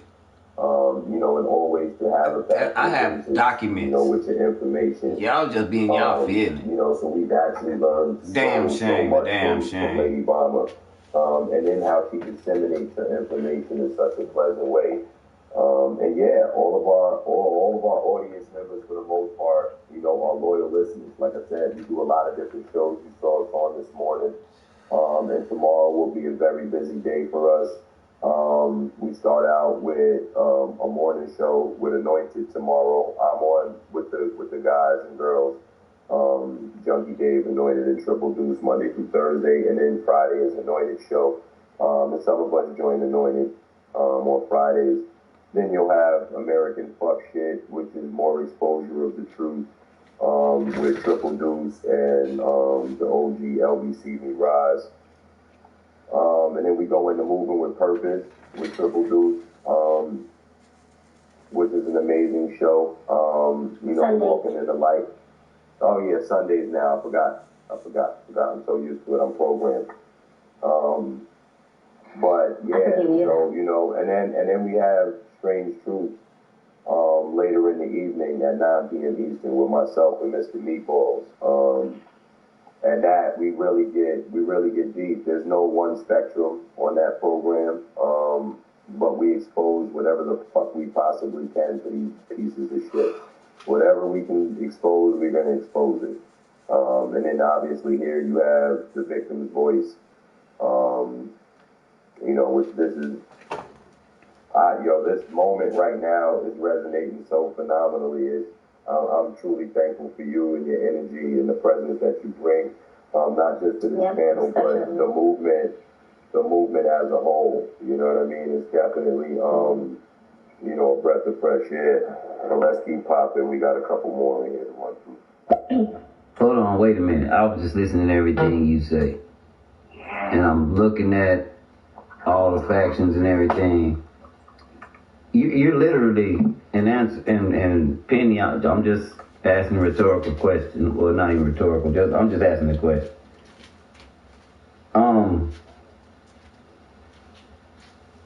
The Matrix is actually a documentary. Because you said they could download and upload and download. The Matrix is actually a documentary. Correct. I actually know the guy that wrote The Matrix. His name is Tom Outhouse. I've done a couple shows with him. He actually came on here. He actually came on stereo quite some time back. And peace to the God, King Cooley, Islam to the Lord. Right. He actually interviewed him. I'm right, Trip. Right? It was King Cooley. Yeah. Yeah, he's a friend of mine. I approached him when I found out that Stranger Things was about me and that the X-Files was about me. And when I started telling him all of the different things about it, for instance, the little girl's name is Jane Ives. I was born in Hollywood, Florida, but I was raised in Ives Estates. I went to Mady Ives Elementary. So Jane Ives is a Jane Doe, as in Jane Doe from Ives Estates. The character is played by Millie Bobby Brown. My mother's name was Millie. I have a brother named Bobby, and Brown is German for Braun, Eva Braun. My mom was a Hitler baby. The things just go on and on. My name is Penny, but it's short for Penelope, but it was actually Penny on a birth certificate. And Penelope is an AKA for Elle, which that is the little girl's name is Elle. It just goes on and on and on. I had a band named Stranger. Okay, my husband, I was Mrs. Stranger. I was married to Dr. Xenos, and Dr. Xenos, the name Xenos, xenophobia, phobia of strangers. So I was literally Mrs. Stranger. you know, it just, I did a chapter 30 that I wanted to do a short video thing on me as, you know, 11 from Stranger Things. I said, I can't fit this all into 6 minutes, so I'll do like a short little documentary for you. I'll do a short little script, and I'll show you some of the actual, what you would call coincidences, which aren't. They were actually threads about my life. And I even asked, how are they writing about my life? And so that's how Tom and I started talking to one another, and we've done like a couple of shows together, and you know, it's a very, very delightful individual, and he's lost 2 sons over this. It's crazy. And the 2 people, the Wachowski brothers, are crazy people. They're now the Wachowski, they're now girls. They transitioned into women. And one of them is probably the ugliest woman I've ever seen in my life. And the other one kind of looks like a creepy clown. Dang. Yeah, you say that again. And, you know, this guy lost 2 of his sons over this. It's horrific. And there's another person out there that she's saying that she actually wrote The Matrix. And I talked to her for a very short period of time, and I was like, Tom, who is this person? Because I'm feeling this evil energy from her. That she's very egocentric, and it's all about her. She doesn't care about anybody else in this. And so she starts sending me, she says, you know, on my phone, send me a picture. And I'm like, no, man, I'm not sending you a picture. I'm about to write, if on my conversation with you is contingent upon me sending you a picture, we're done here. And then she sends me a thing with her sitting in a room with a mask on alone. That is like so telling. And then another one where she's on the red carpet, and I'm like, you know, the red carpet is a satanic Illuminati procedure of blood that, you know, I thought you were against Hollywood. And then she starts telling me, well, I wrote The Matrix, I know everything. And I'm like, oh my God. And I said, Tom, who is this person? And I said, she feels like a witch. And he said, she is. And then I asked her where she was, and she was in Vegas.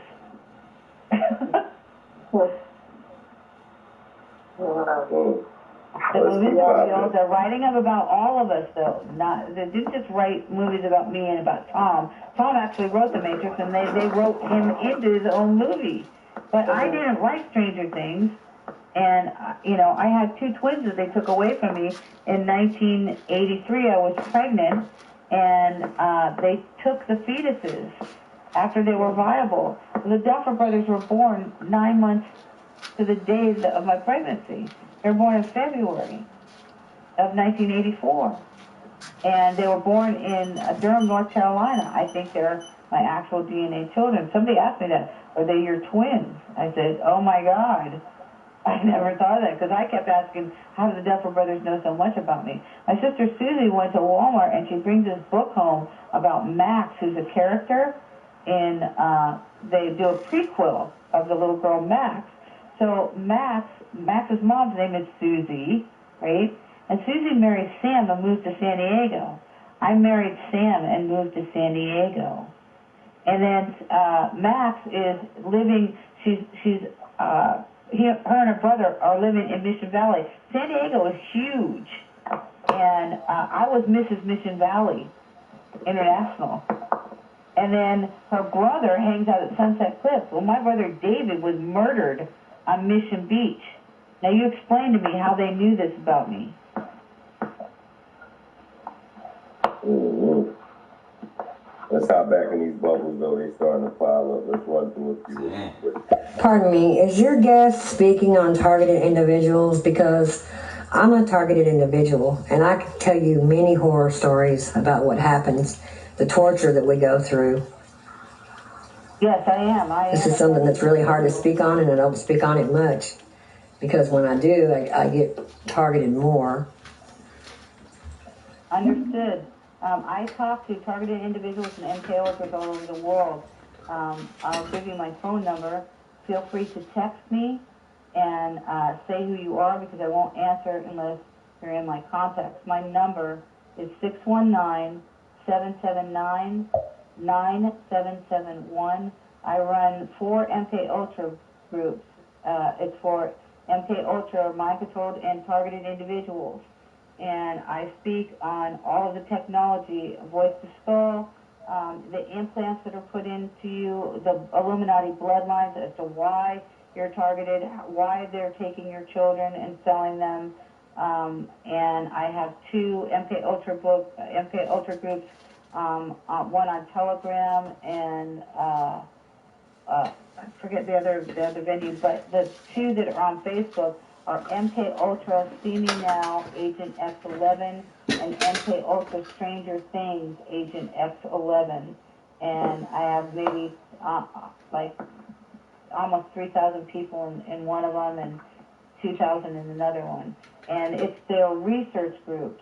They're not actually outreach groups, but you will find other individuals in there. They're all researchers, and they share their research on targeted individuals. And I talk to musicians, I talk to housewives, I talk to super soldiers, I talk to directors, I talk to people all over the world, people in Germany, in Japan, because this targeting is a new world order proposition.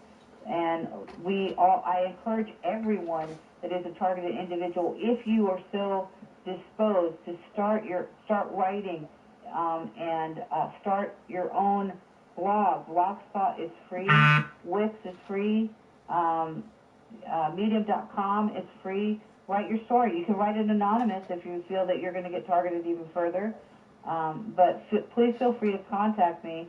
Just text my phone, say you are. I'll put you in my contacts, and then we can talk on the phone. Awesome job. Let's keep going. Meatball. Yo, what's good with y'all, man? Shout out to the fam. What's good, big bro? Trip. Penny, how you doing? Hope all is well. I'm a little late to the party, but shit, is this not a good one? Y'all going off tonight, man. That's what I like to hear, man. I'm tuned in, man. Let's get it. Appreciate you, bro. You already know. OG, talk to me. And I believe it was the Latham and Watkins law firm that also represented the Clinton Foundation and the Clintons, which Alec Baldwin was good friends with. So kind of strange that they hired an ex-military and his 19-year-old daughter to be the prop guy that week for the movie they were filming. I'm just saying, connecting the dots. Actually, Latham and Watkins was, there was a gentleman who was indicted for the Russia probe, so he was an attorney. That attorney hired Latham and Watkins to represent him. The attorney for Hutchins is, he's mergers and acquisitions, he's not civil litigation. So I researched that because there were allegations out there that that's who actually was the Clinton Foundation's attorney. The actual Clinton Foundation, he worked for Petit Coy. And then that guy who got indicted, who was representing the Clintons, then he hired the firm of Latham and Watkins. Latham and Watkins is an international firm. They have offices also in Beijing, because when I temp, I also work for Latham and Watkins in LA. Let's keep running. Bliss. Way back in the 80s, Young Run DMC had a song called Dumb Girl. Was that the same Jay-Z they was talking about in that song when he said, I heard you jocking Jay-Z because he got a Mercedes and you know about his ladies and all his babies? Jocking Jay-Z. He even made a song about it. Jocking Jay-Z. I mean, listen, a lot of these individuals that we think are these gangsta-ass motherfuckers, man, are industry plants, bro. You know what I mean? It's not a coincidence that Busta Rhymes, DMX, and Jay-Z all went to the same high school at the same fucking time. You can't make that shit up. No, they're bucking for highest Boule Illuminatus. You can't make up that Tupac and Jada Pinkett went to the same performing arts school along with other individuals. Like, these places are funnels. These places are funnels. Yes, they are. And why do you think all of these these actors, celebrities, and athletes, they're all put to open up a foundation. It's for a couple of reasons. One, because it gives them the mean fucking tax write-off every year. Number one. Number two, it gives them access to fucking children. Yes. You know, the Thorn organization, which was established by Ashton Kutcher and by Demi Moore, basically, if you look historically through the movies, because the movies are created again by the CIA, Damien Thorn was the child in The Omen. And Demi is short for Damien. So they created Thorn, which is actually after Damien Thorn, who was the Antichrist in The Omen.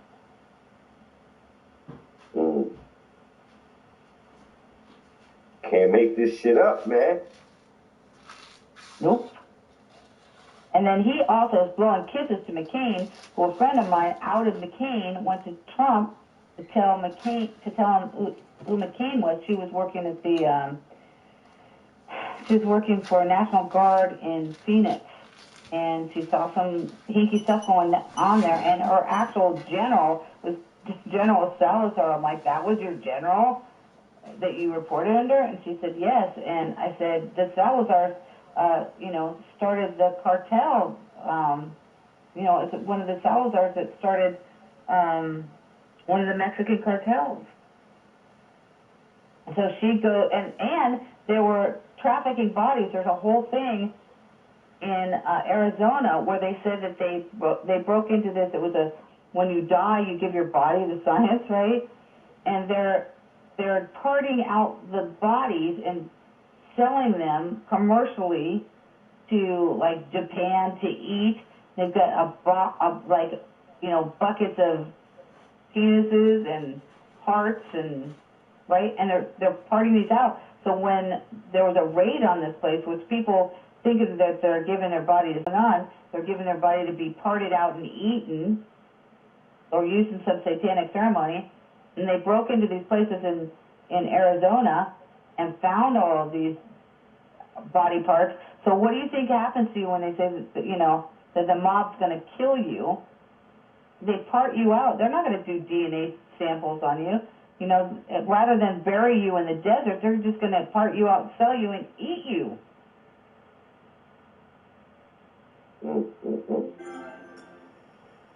Whew, let's keep going. By the way, how you doing, Bliss? How you doing, Rah? Hello, Penny. How you doing? Just sitting back and enjoying the conversation. Appreciate you, OG. Imagination. Hello, Triple Deuce, Elevated Bliss, and Penny L.A. Shepherd.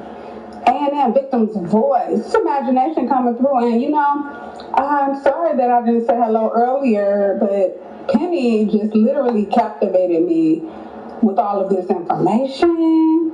Yeah, I've heard a lot of it before, because Bliss and Rah, yeah, you do your job very well, I tell you that. But it just feels good coming from a different source that really has her ear to the streets. So I'm all in. A&M, Victim's Voice. I'm here. Real shit. And that's the same exact feeling that I have, imagination, because me and you have built on a lot of this shit when they used to really be like, yo, these two motherfuckers are crazy. And we talking about almost a year ago. They used to motherfuckers thought me and imagination was crazy. And little by little, you see a lot of this shit start to come out piece by piece by piece because the white hats are in control. You know what I mean? Good always wins, man. Evil has a time in the movie. Superman get fucked up for a little while before he, you know what I mean? That's life. That's life. You know what I mean? But shout out to imagination. Let me hear from Lady B. Also, a while back, Mr. King Cooley, he did a interview with a man by the name of Mr. Tom Althouse, and he was he was like the original writer surrounding The Matrix, because I heard somebody mention something about The Matrix as a documentary, and also Mr. King Cooley's name came up, and I sat in on that interview. And so, and I obviously have my perspective, but again, regarding The Matrix, it is one of my favorite movies, and it's like how people kind of look at Star Wars, is how I kind of look at The Matrix. And so it was very, very interesting to me in terms of realizing, like, wow, this is a documentary, like, and I can really parallel it with a lot of things that happen in our everyday life in terms of like the Agent Smith component, which I think is huge in terms of the indoctrination. Absolutely, Lady B. Absolutely. Lefty. Yeah, it was King Cooley. Shout outs to the panel. Shout outs to my wife, my love, my dictionary at home. Shout outs to Elevated Bliss. What's up? Shout outs to Penny LA Shepherd. Yeah, I'm just listening in. This is really interesting. Shout out to you, bro. An amazing force behind Triple Deuce. Did I miss that? Oh. Yes, you did. It was actually King Cooley that from my mom. Yeah, King Cooley. He says hello. Yeah, he was the one that told me to come on your show today. Wow. Yeah, he messaged me. He was like, I was like, it's already in a show. Thank you, King Cooley. He's like, yeah. Why you don't tell me this? I'm sorry. I've been paying attention this whole time. That's my guy. I know. Yeah. I was meaning to, and the time is now. Listen. That is somebody I look That's our guy. You know what I mean? That's somebody I look at, in a way that I aspire to be. The same way I look at Lady B, the same way I look at Doc Bay. You know what I mean? You have to have aspirations of a higher individual so you can become a higher self. Ain't nothing wrong with looking at people with that type of admiration. You know what I'm saying? And the way King Cooley conducts himself, you know what I mean? And, an amazing brother, man. An amazing brother. Yeah, I've been talking to him for, I don't know, maybe a year. For a while now. I've never done a show with him, but we've been talking on the phone, texting each other, and I send him stuff every now and then, and, stuff that I'm researching. So my blog that I have 35 chapters on, this last one, I'm still writing on Travis Scott, but it's my name, Shepherd, S-H-E-P-A-R-D, the word entertainment.blogspot.com. I also have a website, but it's not as updated as my blog. My website is my name, Shepherd, and then a hyphen, and the word entertainment.com. So I have to update that. But I put all my chapters on that. And I encourage everyone to start a blog and to start writing, because we all need to start speaking truth. We all need to do it. And that blog, Absolutely. you never know who you're going to reach. There's somebody out there that needs to hear your truth, because your story is very important. We say that all the time. You know what I mean? And especially when we issued this challenge, to talk about the babies, right? We said, don't get discouraged if you don't have a large amount of people in your room. It only takes one person's ears. Somebody can go back and listen to your show, even if you had no people in it. And not just that, sometimes just putting it out into the universe and speaking on it is enough. You know what I mean? To send this universe into a direction of understanding and awareness, you know what I mean, to certain things. So there's nothing wrong with having this conversation in a room with nobody, but have the conversation, and at the very least, in that time, you're educating yourself. You know what I mean? Which is the most important thing out of all of it, right? Is the education itself. So, we have to take all of that into account. We have to embrace all of it. And while we're, we say all the time as well, the best teachers are the best students. You know what I mean? And you have to learn how to live in the area of both. It's okay to learn new shit. You know what I mean? Just like it's okay to teach people shit, but we can't be out here teaching on a perspective or an ideology. We have to be out here teaching on fact. And that's something that we've all been, stripped of. What is fact? You know what I mean? But to see a movement like this grow as much as it has in a short period of time is amazing. Which is going to lead me to my next question.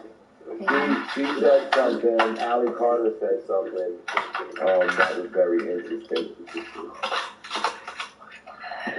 And I wanted to get your take on this particular aspect. She said that Donald Trump is the only president that actually made mention of what was going on with these children and these women. Donald Trump is the only one who's ever allotted funds to the victims, you know what I mean, of such atrocities. And that Donald Trump was never a part of anything that she had to deal with. What do you think about that? Myself? Mm-hmm. That's me? Well, as you know, there's a connection to him within my family, which I said to you, and I said I couldn't say the name on air, but you know the connection. And I know that John's son, John, someone said the last name, is a super soldier, and he's an MK Ultra. So I wondered why he was put in place in that particular position that he was put in. And I'm still researching, and I'm at a conundrum, wondering, because I know that I mean, they're all Illuminati. Every single president that's ever been in office has been Illuminati. Is he on the good side of it or the bad side? I don't know. I'm still taking in information. I hear from and one individual who's in Israel who says that he's the Antichrist. Then I hear from others, and, I voted for him twice. But I tell you, I keep my mind open. One thing that I do know is that if you're counting on any individual to save you, that's not going to happen. We say that all the time. Yourself. The power, as Doc Bay will say quite often, the power is the people. You know what I mean? The power lies in us.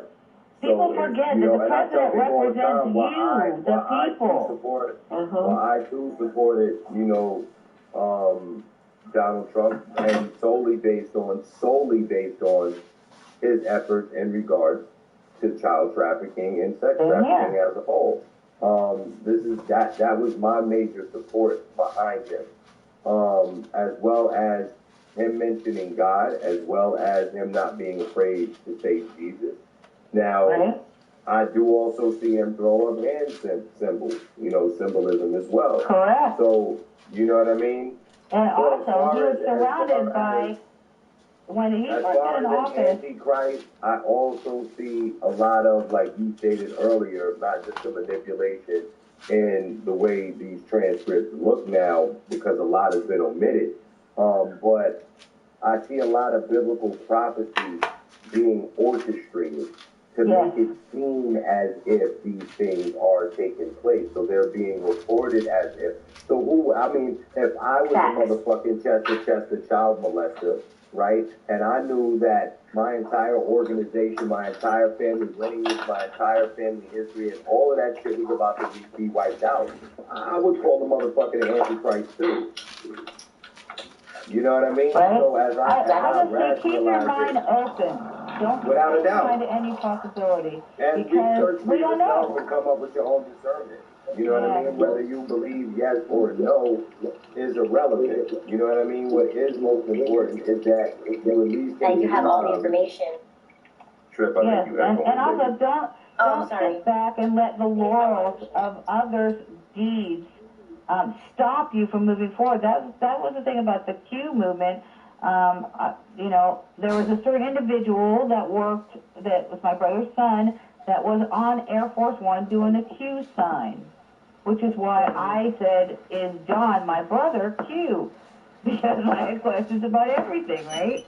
And Q apparently was on the flight going to Beijing, which, I was like, and Johnny looked all happy. So So it's like, well, who took the picture on Air Force One? Was it John, my brother? And then they say, well, the insiders are going to know stuff about these, the Q drops and stuff, and I'm a cipherist.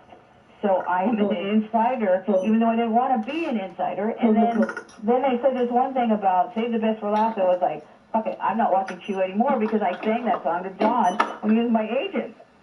Okay? So I sang the Vanessa Williams song to him. Save the Best for Last. All right? And I picked that song apart too. I also did a Madonna impersonation, and John represents Madonna. And, I was used for sex espionage. And let's just be blank about it. I slept with my brother. I didn't know it was my brother, okay? I found out. That takes place a lot on purpose. Right. I found out in 2016, and I lost it. When my husband told me, yes, John is your biological brother, I was like, he was my agent. I slept with him, And I know that they have me in dark porn across the freaking, deep web. Because I blew John in the Holiday Inn in Riverside. Okay? So they were probably saying, and I was doing a Madonna impersonation, right? And John represents Madonna. So they're probably saying, hey, is it Madonna or is it, hey, who's blowing John in the Holiday Inn, right? I mean, it's not funny, but it is. Because Set Boy is so horrific, the crap that you're finding out, that, you have to have a sense of humor about it, but the honesty must come forth. We must all be honest, and no one should feel any component of guilt. Any kind of shame, right. Right. That shit, that ends. You just need to tell it like it is, and the perpetrators are the ones that need to be held accountable. Agreed. That's some bubble. Damn. Oh my goodness. Whoa. I thought I had delved quite deep into this 1953 trust thing. I'm looking at it right now. Oh my goodness. Oh my goodness. Oh, may the Lord have mercy. Can't make it up, mama. Nope. Can't make it up. Meatballs. Yeah, right, that's facts, man. It is a documentary, bro. I don't know if you've seen his new one, Keanu Reeves' new movie called Replicas. It's about cloning and implants in consciousness. So, I mean, that ain't the modern version of it, and I don't know what else is, man. But, man, it all go into that. This is what the jab is all about, bro. This is why they are PCR testing people. They want to sequence the entire world's DNA. They want a database of all of it, and then they want to put you on to the ID 2020 system, which is the graphene oxide, No, it is what it is, bro. That's why they put 5G up when we was all on lockdown. And I believe that Travis Scott concert had a lot to do with it. But, I mean, you know what it is, man. Shout out to y'all. Yes. Oh, wow, that's interesting. I wonder if that's the same lady that was doing the interviews on stereo that said she wrote The Matrix.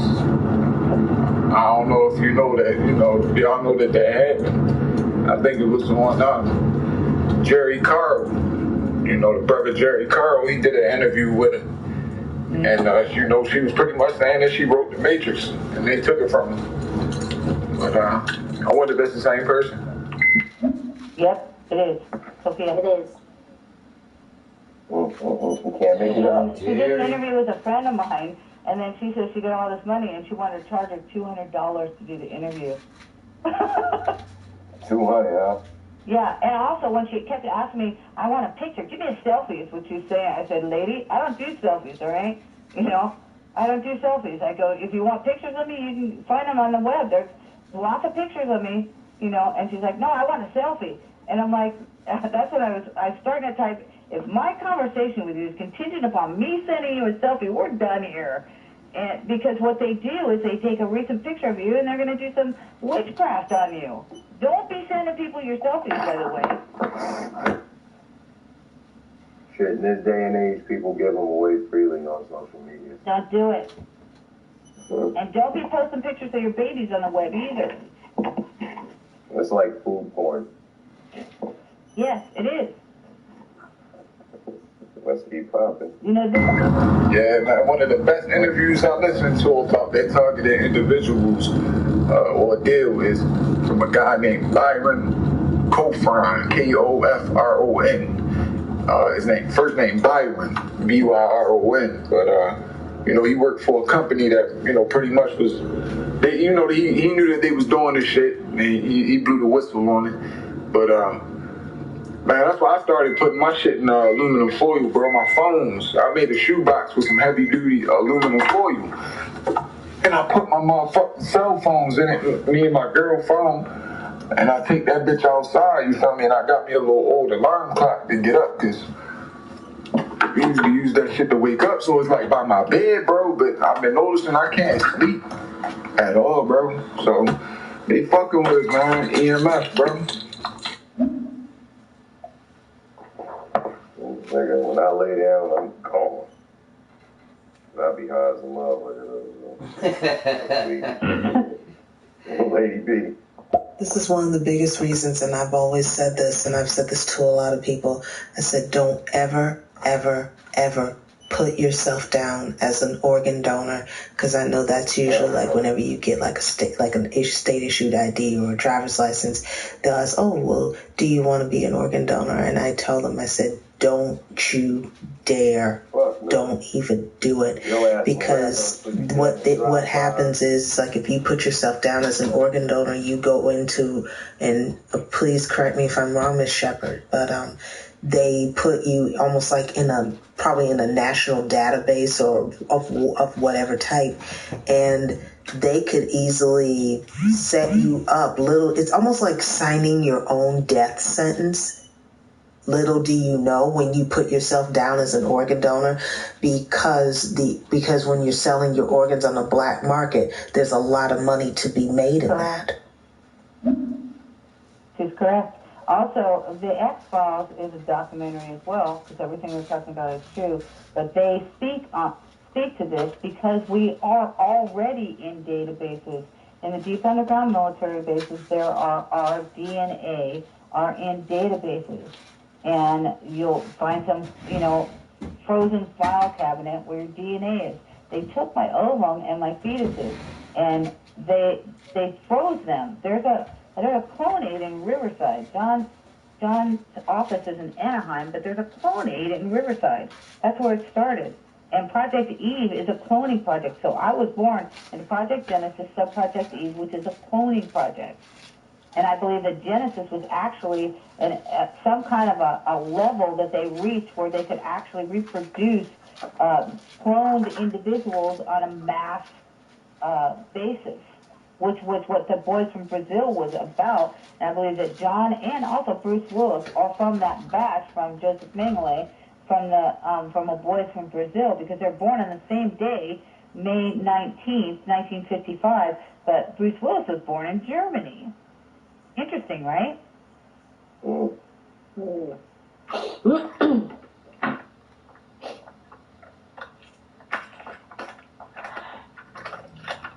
fucking dots. Let's hear from Void. Triple Deuce, Elevated Bliss, and Penny. It is so nice and refreshing to get confirmation on the confirmation of the confirmation of it all. I'm tuned in. Definitely. Hi, I'm Boy. Appreciate you, boys. Salute to you, beloved. Courtney. This is probably the most interesting conversation I have ever heard on stereo. All three of you are so amazing. Thank you for sharing. Thank you for contributing your knowledge. I am in awe. Thank you for your support. Absolutely. Thank you so much. We appreciate it. What happened? Am I echoing? No. Oh, that's what I heard. Okay. Alright. But, I mean, again, there's plenty of documentation to substantiate claims of people saying that they were trafficked in tunnel systems. We've seen it at the McMartin preschool. Mm-hmm. You know, Ted Gunderson was involved with that. Ted Gunderson, he was head of the FBI in Dallas and Memphis. Mm-hmm. Absolutely, Ted Gunderson. We actually played Ted Gunderson on the program, where he was basically laying out all of his evidence that they ignored. Right, but Ted Gunderson was also not a good guy. I'm not saying that he was or wasn't. I'm just specifically talking about, you know. Yeah, I'm stating it because I wrote a blog thing on it, and then last night his granddaughter came on and snuck into my group because I blocked her because I had talked about her dad or grandpa, and she didn't want to believe, you know, who he was. Now, he was counterintelligence. He was the best at what he did. You know, he toured with Kathy O'Brien, and Kathy O'Brien was married to Mark Phillips, and Mark Phillips actually worked at Emory University. He worked as doing MK Ultra experiments, which in Stranger Things, the face of Hawkins Laboratory is Emory University. And so they all worked as a trio together. Now, Kathy O'Brien, all those things did happen to her. And I don't believe that she actually wrote Transformation. I believe that Mark Phillips did, because Mark Phillips was more of a writer. But I'm not saying that these things didn't happen to Kathy. They did happen. But what I'm saying is that the CIA contrived the narrative in which they decided that they were going to take over the story and disseminate it because they were controlling the narrative. What do you believe? What do you believe to actually happen as far as the McMartin preschool case is concerned? Okay, because there's an extreme similarity with that lady and Robin Williams' character, Mrs. Doubtfire. Wow, I can't believe you did that. Yeah, I did. I'm high as fuck, but I be on point. You know what I'm saying? We do our homework a little bit. I actually did a meme on that, all right? I researched the shit out of that one, and I did a meme because Robin Williams, Mrs. Doubtfire, looks exactly like Becky McMartin. Like, exactly.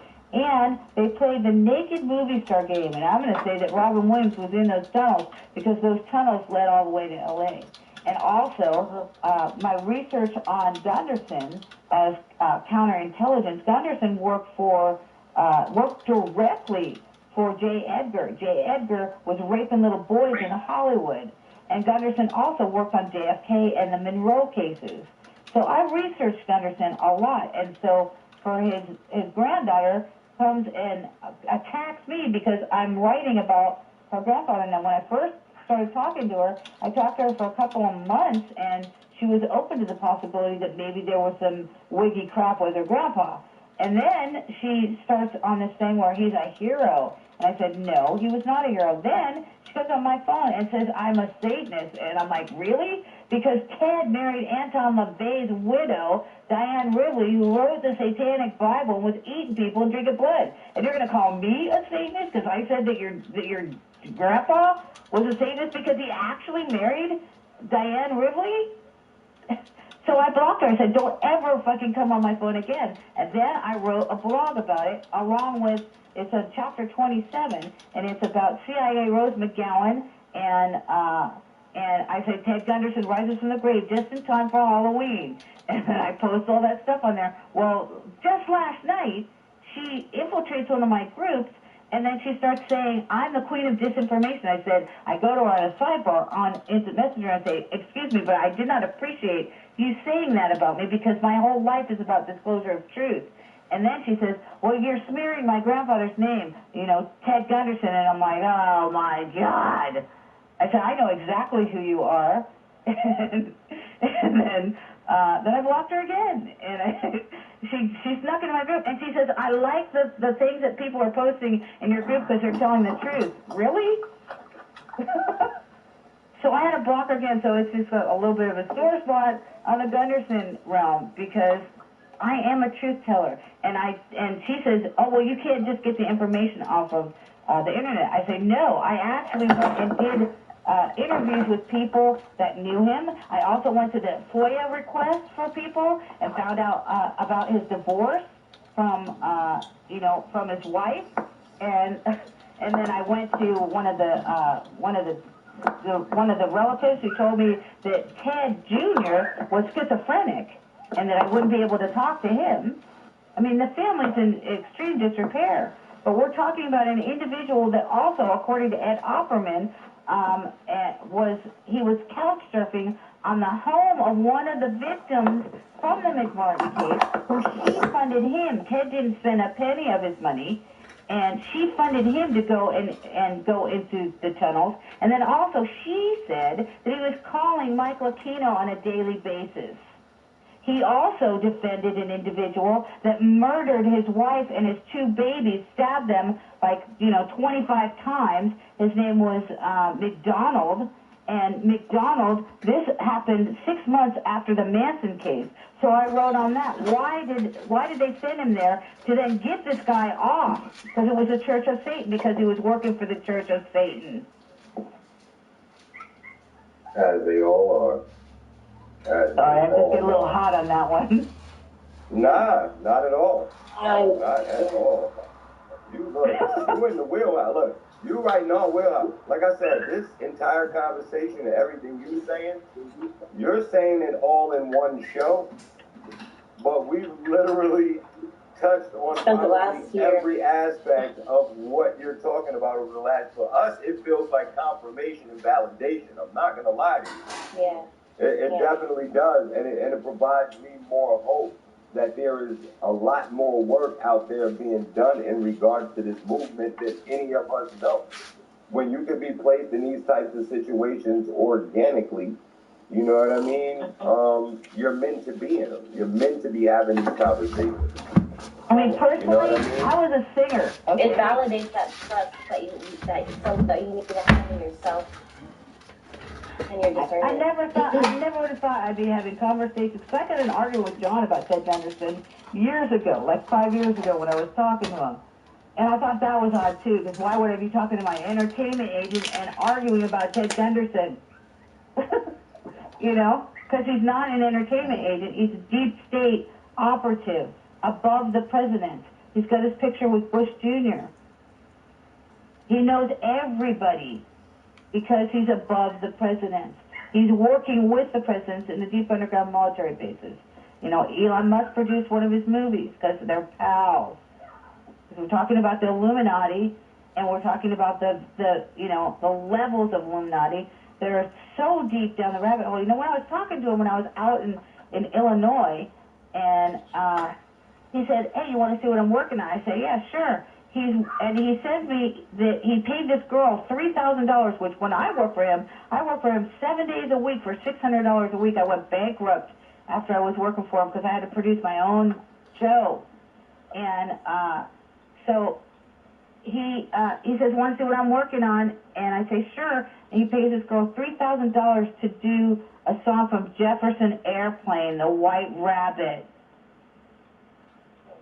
Wow. Yeah, he's telling me stuff, and I don't even know that he's telling me stuff. Isn't that the symbol for a dream?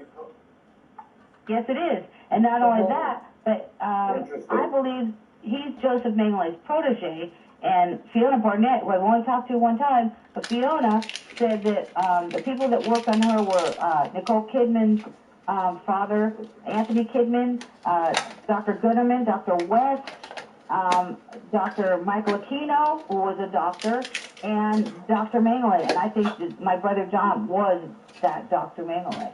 And she said that he was a name that we did not say. I say, like in Harry Potter? And she goes, yes, we did not say his name. He had a white rabbit on the door.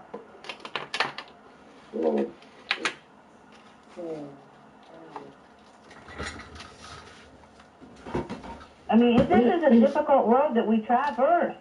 We all need to work together. We all need to share this information, because what I have to say is going to help somebody else. And what somebody else has to say is going to help me to help other people as well. There's no piece of the puzzle that's too small.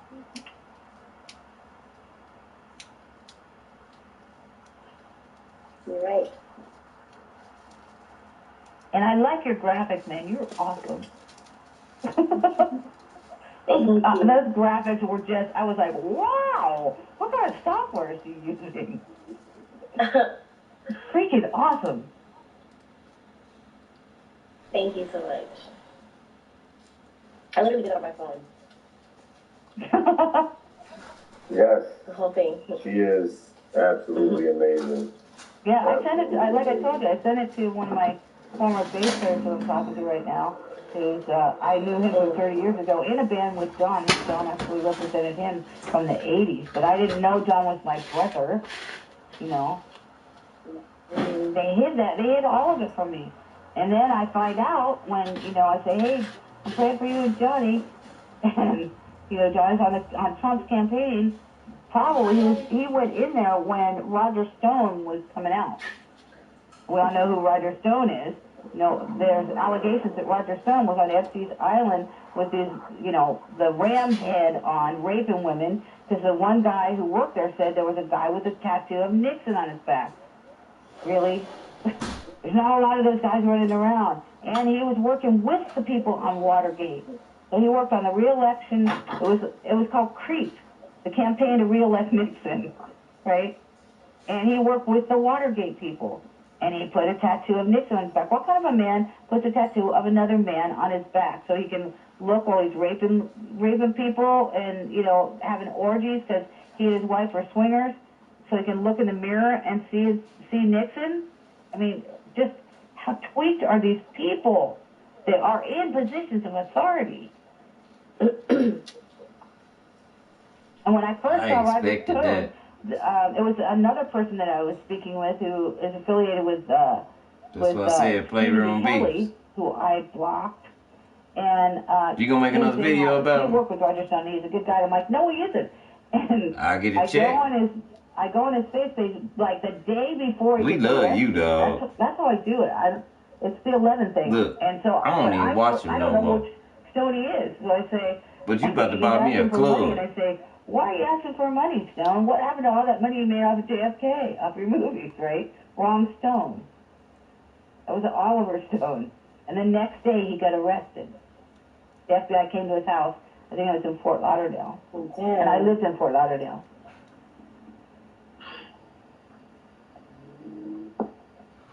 And that's why they call him the dirty trickster.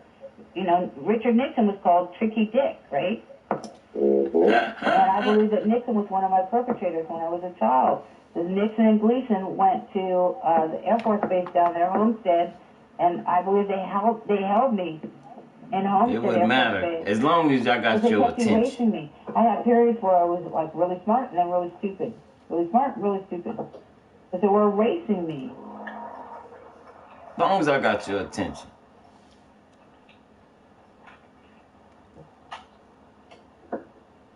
And Nixon and B.B. Rebozo were down there. Don't you find it funny that I just keep resetting? Al Capone, when he got out of Don't you find it funny that I just keep resetting they brought him all my followers? Then I go get my friends. And I forget exactly where he lived. It wasn't Star Island, but it was close to there. And then May Capone, when he died, May Capone moved to Hollywood, which May Capone died 8 minutes from my house. My grandmother lives in Hollywood. I got all this from the John playroom. Walsh lives in Hollywood. That's I tried where to help Adam was taken, because there's a heavy mob satanic faction in Hollywood. Along with, it was call me where the crazy. space program was held. So we're talking. They can't even give you no real news. Florida had more CIA agents in it than Langley. They were running. Sam Trafficante worked with Meyer Lansky. Meyer Lansky was running his gambling and operations out of the Fontainebleau, and they were going to the Bahamas, where John Walsh was on Paradise Island. They were running gambling and sex trafficking and organ trafficking and gun trafficking out from, and then also they were running corporations, so deposed dictators could come there, like the Shah of Iran, who we installed in Iran, and then when he was deposed, he was hiding out in a bunch of different places, and the CIA came to him and said, hey, why don't you come to Paradise Island, where John Walsh was? And he stayed on Resorts International property, which, as I said before, Resorts International, was hooked to Mary Carter Paint Company, which the major stockholder of that was Alan Dulles, who was the head of the CIA. And the Dulles brothers, I still haven't gotten into that. I tell you what, 25 books that I clone me and have them niggas hot so I can see how they really feel. Little itty bitty pieces of Tell crack baby I ain't his daddy. Infographics and posting Tell him I'm not the one that I'm too fly to be messing with people look like his mom. The book, so for instance, for this Travis Scott chapter that I'm writing on chapter 35, y'all know who the crack baby is. I had to go back and find out. He come in peace. Where Kris Jenner, who her actual name was Kris Houghton, where her genesis was. She was born in San Diego, and I believe that the Van Hoosers knew her because the grandparents were there, and my husband's grandparents were residents of San Diego.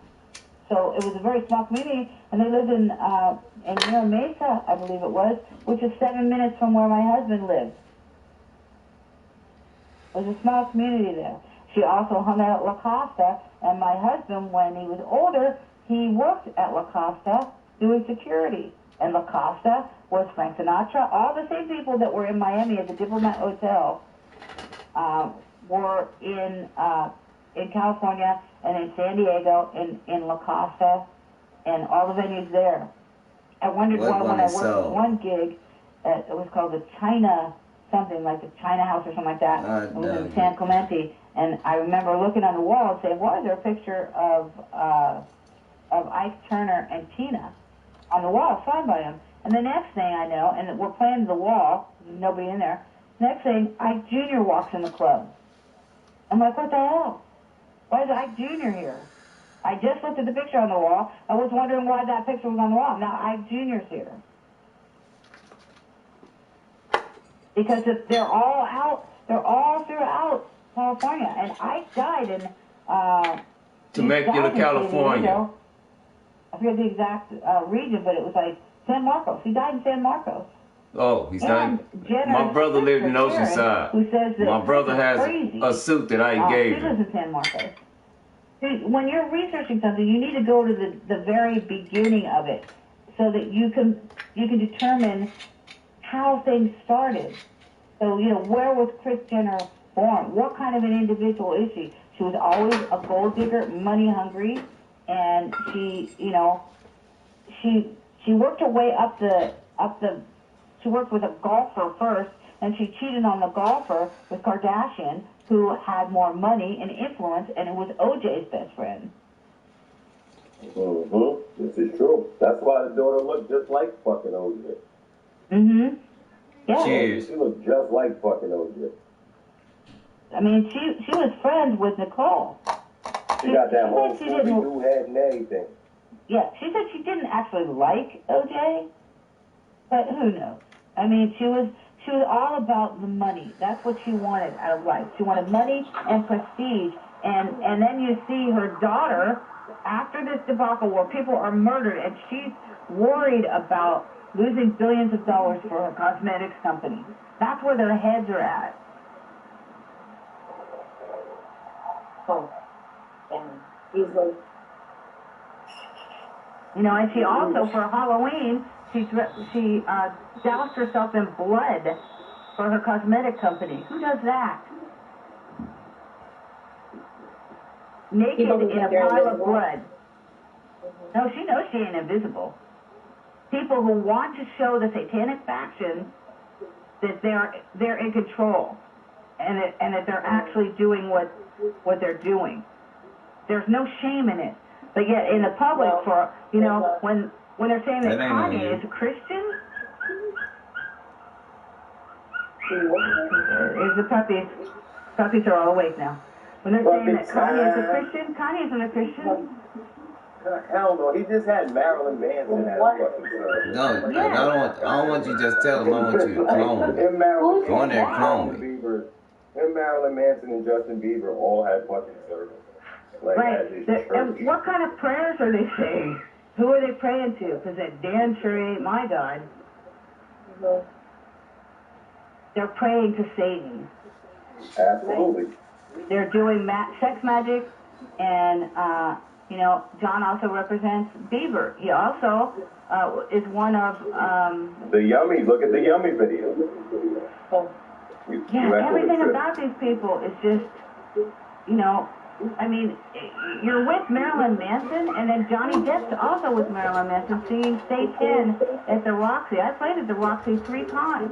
I've been to the Roxy. That's a jumping and shit. Once when I was with John, which was weird because I was a cover band, and I was like, why am I here? This is paid to play. And then also, Geffen came down to one of my gigs when I was playing at La Costa.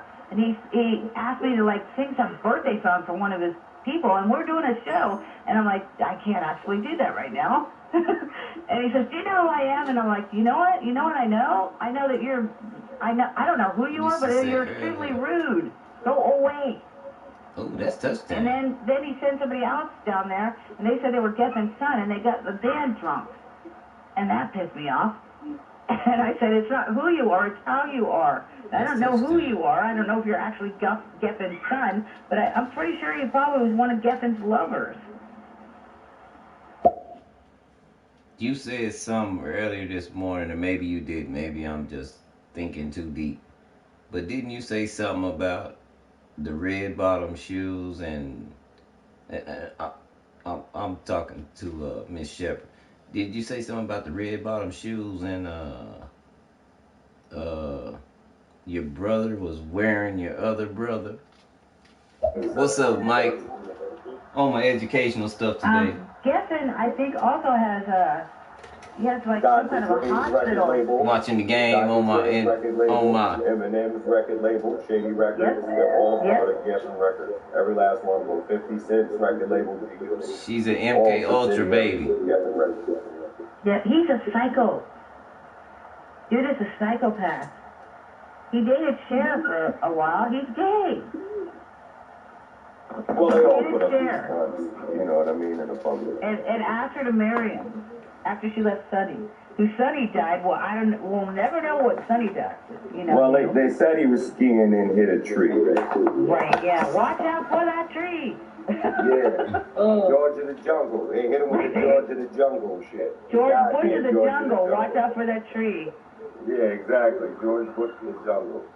A lot of Kennedys died playing football. They ran into trees skiing. Yeah. Those pesky trees. As my brother Vlad would say, well, there's a lot of people who,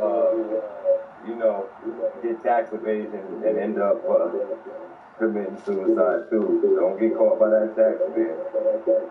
Well, I just know that Cher, she was born in San Diego too. I think San Ysidro. You echoing, Trev. Cher would do anything for fame. Madonna too. Dang.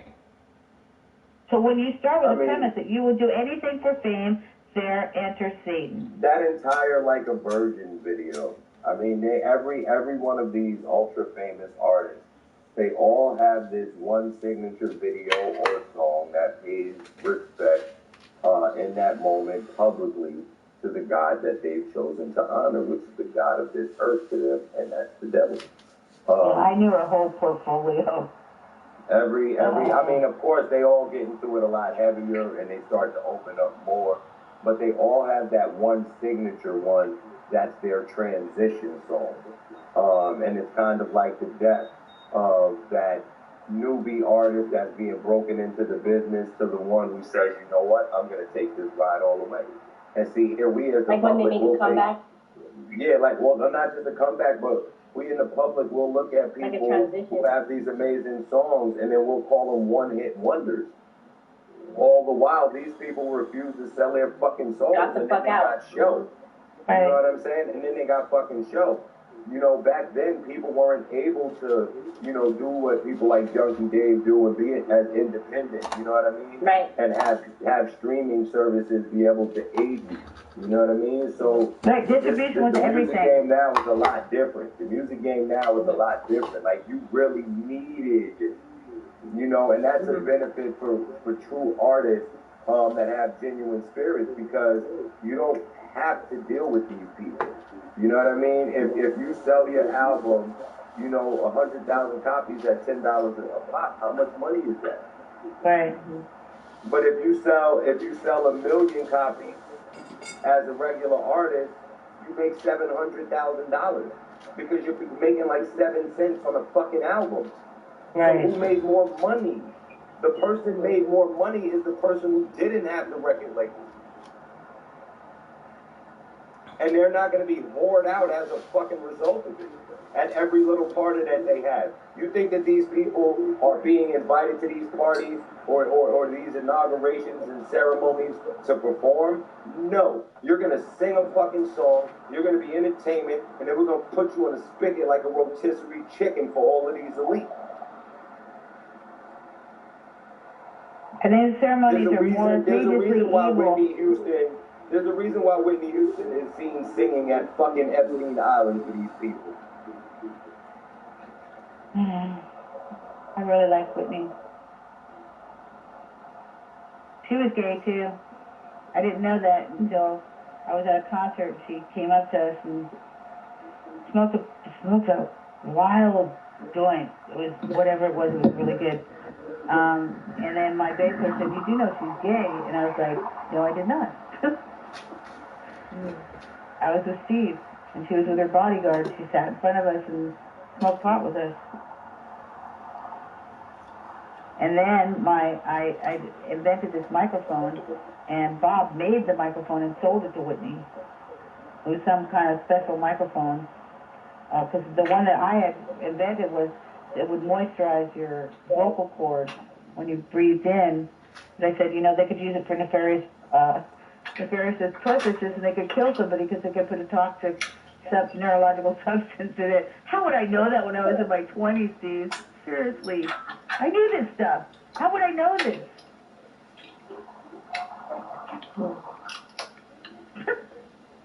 And then Bob made it, and he sold the mic to Whitney. I don't know what kind of a mic he made. I don't know if he made one that you would moisturize your vocal cords or not, but you could put coke in it or whatever, you know what I'm saying? Or some kind of a neurological toxin which would kill you. I also knew all of Whitney's portfolio. I auditioned for Barbie Rocker at Universal Studios, not knowing that Universal was actually owned by Seagram, and Claire Brofman was one of the heirs to the Seagram's fortune. Now she's in jail for Nexium sex trafficking, along with Allison Mack. Allison Mack was in Smallville. Right, and guess who else was in Smallville? Jason Ackles was in Smallville. Jensen Ackles was in Supernatural, and for 15 years operating guns, and Jensen was on the Rust set as a sheriff. And the whole premise of Supernatural is about this cult that the family has, a cult gun that they can kill demons with. And, the gun that was used to kill Hutchins was a Colt 45. And now they're saying pretty much manslaughter. John Schneider, who is doing videos about it, about gun safety, and saying that, he believes that he's responsible for manslaughter. He was in Dukes of Hazzard. He was also in Smallville. I just posted on one of his videos today. He played Clark's father. He played Clark Kent's father, Jonathan Clark. And so you have two people that are on Smallville that are in the Nexium cult. Now, I'm not saying that, that either one of them had anything to do with that particular cult, but this is the industry, the sex trafficking industry, the MK Ultra industry. The two are inseparable. So if you try to say sex trafficking without MK Ultra or MK Ultra without sex trafficking, they're intertwined with one another inextricably. So when somebody says to me, "Oh, you think everything is about MK Ultra or satanic ritual abuse," pretty much it is. It also leads to your churches, which your churches are now, the pastors are sex trafficking pastors, which we have Kanye West, who opens his when he drops Jesus is King, which he's selling T-shirts for $2.50 a pop and charging to come into his little celebrity, satanic rite, and then he goes and sings with Marilyn Manson burning a Bible in Austin, and then he goes over to Joel Osteen's venue and sings in Illuminati Eyes some creepy-ass songs, right? And everyone's like, oh, Joel Osteen, who was going to Lady Gaga concerts, and somebody actually says, oh, he's going to witness to her. No, he's not. He's going to witness to her? They're going to go back and have human kebabs. Real shit. That's not even that's like actual factual shit. Like that's not. It is actual factual shit. But I know a lot. Like when they locked me up, I was told I was sex trafficked out of the crazy house by this guy, and he was a commander at the DAV, the Disabled Veterans, and he was also I don't think he was a Fed, but he was a police officer in a lot of different places, and he tells me, because I think I'm talking to George Luna, who is my drummer in Backstreet, because his name's George, and I find out, he says, hey, did I ever tell you that I was at a top secret facility in Heidelberg working for two generals in the cipher department. Now, mind you, you're talking to somebody who, before 2016, I just thought I was a singer. Okay? I just thought I was a singer. That's what I am. That's what I did. I did a lot of other things, okay? I had my own business and stuff like that. But, I'm thinking I'm a singer. And he says, you don't know what you know until you know it. And I'm like, that's fucked up, George. But, I'm thinking I'm talking to my drummer, George Luna, and it's a different George. And I'm thinking, God, I've worked with you for a long time, George. You never told me that you were in a top secret facility in Heidelberg in Germany working in a cipher department for two generals. That's like a mouthful. And this is a guy that sex trafficked me out of the crazy house. Yeah, who would have thought, man? When you start waking up, I urge each and every individual who starts waking up to research the fuck out of your family.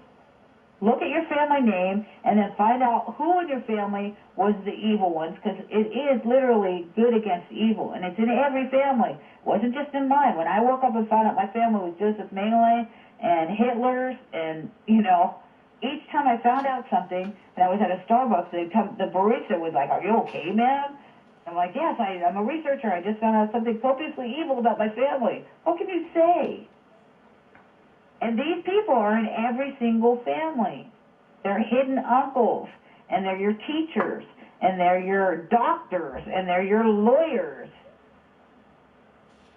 And they're working covertly for a faction, which is the deep state. They're not going to come out and say it. Their motto, the CIA's motto is that your fingerprints are on the gun. They leave no footprints or fingerprints that are discernible other than yours on the gun, because they've got your fingers. When I was in Branson, a temptation took me to a gun shop. I didn't want to go in because I knew that they were going to take a gun that I handled and they were going to bag it. And then if I did something wrong or I went to a Trump rally, they're going to say, it's a crazy lady and she tried to kill Trump. And that's the gun. So I stayed away from Trump rallies because I like Trump. And I cried when he signed the sex trafficking bill. Yeah, man, that was definitely big. And you know what the work his daughter Ivanka does, that a lot of people don't see behind the scenes in regards to that. And it wasn't just to, quote unquote regular Americans, but it was, also to indigenous populations as well, to the Native It didn't work because they didn't use it for the right thing. For the horrible shit that they put them through and just snatching women off of the fucking reservations. Like, you know what I mean? So, he definitely, if nothing else, man, I mean, shit, he brought awareness to something else. To have awareness. It happened to everyone. It happened to every race and creed on the planet. Everybody's been sex trafficked. Humanity has been held in bondage And it's going to take humanity. Especially in this country. And any country with a World Bank, you know what I mean? You're a part of that corporate system. You know, you're literally born into admiralty law, maritime and admiralty law. And our parents are, you know, they didn't know no better. Complicit in it. It's human currency. We don't know any better.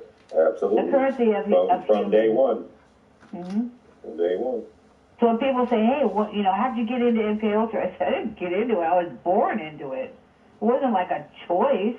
I was born into this. And it's my belief that Joseph Mengele and Hirohito Ishii created me because I was born August 11th, 1958, and Madonna was born August 16th, 1958, 5 days after me. My name, Penny Lou Fortner, the name I was given, which isn't my name, Penny in Greek means Madonna. Madonna's mother was Madonna Louise Fortin. My name, Penny Lou, is short for Louise. Penny means Madonna. Fortner is a spelling divergency of Fortin. And of course, then John represents Madonna, and she kind of looks like my evil twin. And then I do a Madonna impersonation, right? As long as you don't sing about fried fish. You know no, that was awful. And that was also, horrible. Wasn't it? And I read her brother's book, her brother Chris's book, and here's why I think we actually might be from a Mengele batch, because her father worked for the DOD. He worked in top secret projects, and Chris said he came home one day and showed him a laser and a tank that they were creating and said, you can't tell anyone about this. That's food for thought right there. So he worked for the DOD. More than likely, he probably worked for DARPA. Is it possible that, you know, his wife that she was conceived through IVF? I don't know. I wasn't there at her conception.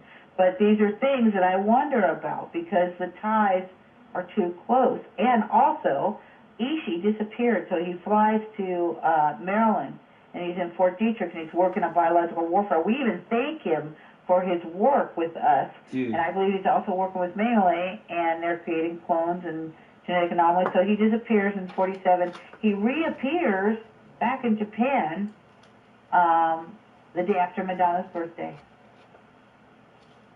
Right?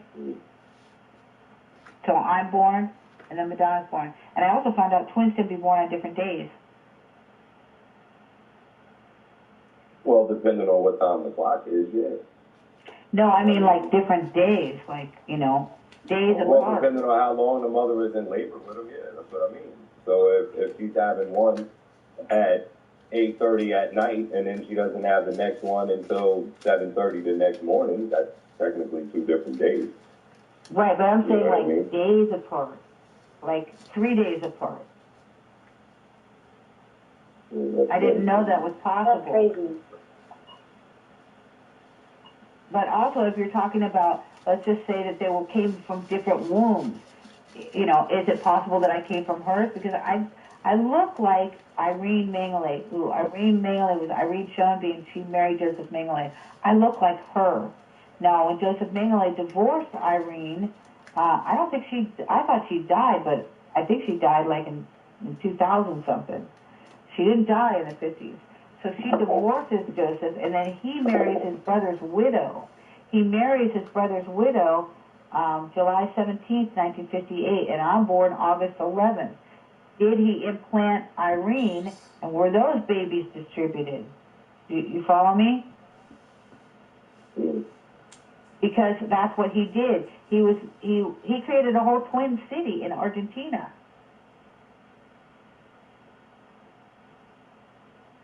He didn't die in Argentina either. When I was 12, he pulled my tooth. And I know it was him. I wondered if it was John, but John's only 3 years older than me, and I was 12, so he would have been 15. Joseph Mengele was also a dentist because there's DNA in the teeth. So he used to wear the teeth of his Vicks around his neck. And then what they were doing was they were implanting. They implanted they had over 20,000 babies that we know of for the Reich, for the perpetration of the Fourth Reich. And then they had women that just came and slept with all the higher ranking officers to create more babies, Germanic babies, and then indoctrinate them into their system of the New World Order. There's a whole book on that the women were having babies and dropping them off. My mom went to New York to get pregnant with my brother Rob, and I don't know who he is. Because when I got locked up, he says, why are you here? I said, because John wants me here. And he said, who is John? I said, John's my brother. He says, then who am I? I say, I don't know who the fuck you are. I grew up with you, but I have no idea who you are.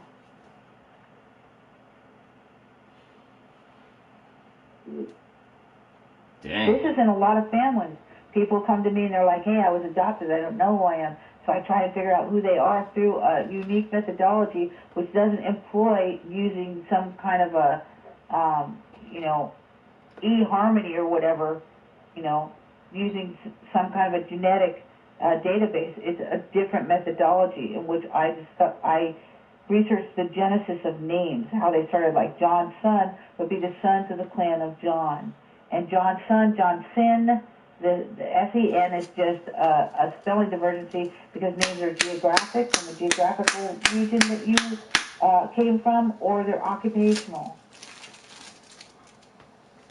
So I study the genesis of names, so I try to help people find out who they are. Even if you were adopted into a family, that then becomes part of your genealogical heritage. Even though it's not your blood family, it's still your genealogical link. So when somebody from Ground Zero, like Ron Patton, comes to me, I say, you're from General Patton's family. He says, yes, I am. It's that easy. Sometimes.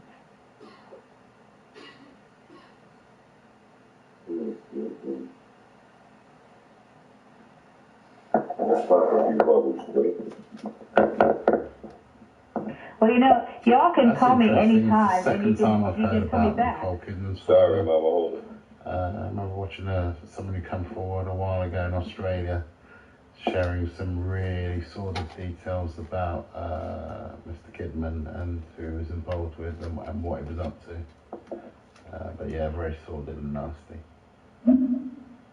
Yeah, that was Fiona. Fiona wrote 2 books and they're free. One of them is Hang On for the Ride. It's a short read, it's a PDF, and then the other one is Eyes Wide Open. This is a very long, detailed, footnoted book. Fiona's very intelligent. It's about 600 pages long. I didn't even get through the whole thing. I just talked to her one time, and normally I take notes when I'm talking to people. I just threw my pen up in the air and just listened to what she had to say. She said it took her 20 years to figure out all the stuff that she figured out. And I was like, great, I'm on year 3.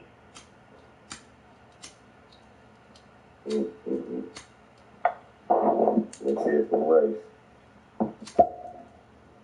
You said something earlier this morning, or maybe you didn't. Maybe I'm just thinking too deep. But didn't you say something about the red bottom shoes and I'm talking to Miss Shepherd. Did you say something about the red bottom shoes and your brother was wearing your other brother? Yes, I did. It's called the Red Shoes, and when I found out that Don was basically behind every band that I've been in, because I always had an unknown agent. Now I know who the unknown agent was, identified. I was in a band called Mr. Red Shoes, and I played in Poway at a club called Dad's. I played there the night February 1st and February 2nd of 2002. February 1st is Satanic New Year's Eve, and February 2nd is Satanic New Year's Day. I played there the night that Daniel Van Dam was kidnapped. I played for Brenda Van Dam and David Westerfield, who murdered Daniel Van Dam. And if you're in California, you would know the case. because it was all over the news. And the feds came the next night and queried me as to Brenda's disposition, and I didn't understand it at the time. But then when I asked myself, why was I in that band? Why was I in that club? That was a satanic ceremony, and they gave their child over. They were pedophiles and swingers. It was a swingers joint. I didn't know that. I didn't know what Mr. Red Shoes meant. So then I found out later on. McDonald's knows what that means. Yes. Because with McDonald's, you'll always have a friend wearing big red shoes. Exactly. You see how they programmed you in a commercial to not be threatened by people in these red shoes? Yes. Or not be alarmed because, well, shit, you'll always have a friend wearing big red shoes. And by the way, we're putting human meat in our hamburgers. Absolutely. And not just that, but, I mean, what the fuck do you think the Ronald McDonald House is? It's like I said to you before. It's like Penny said to you before. All these places are funnels for children. I know. I actually volunteered at the Ronald McDonald House. Oh, God. One in San Diego. Absolutely. Absolutely. Let's get some more people. Oh, shit, I'm there.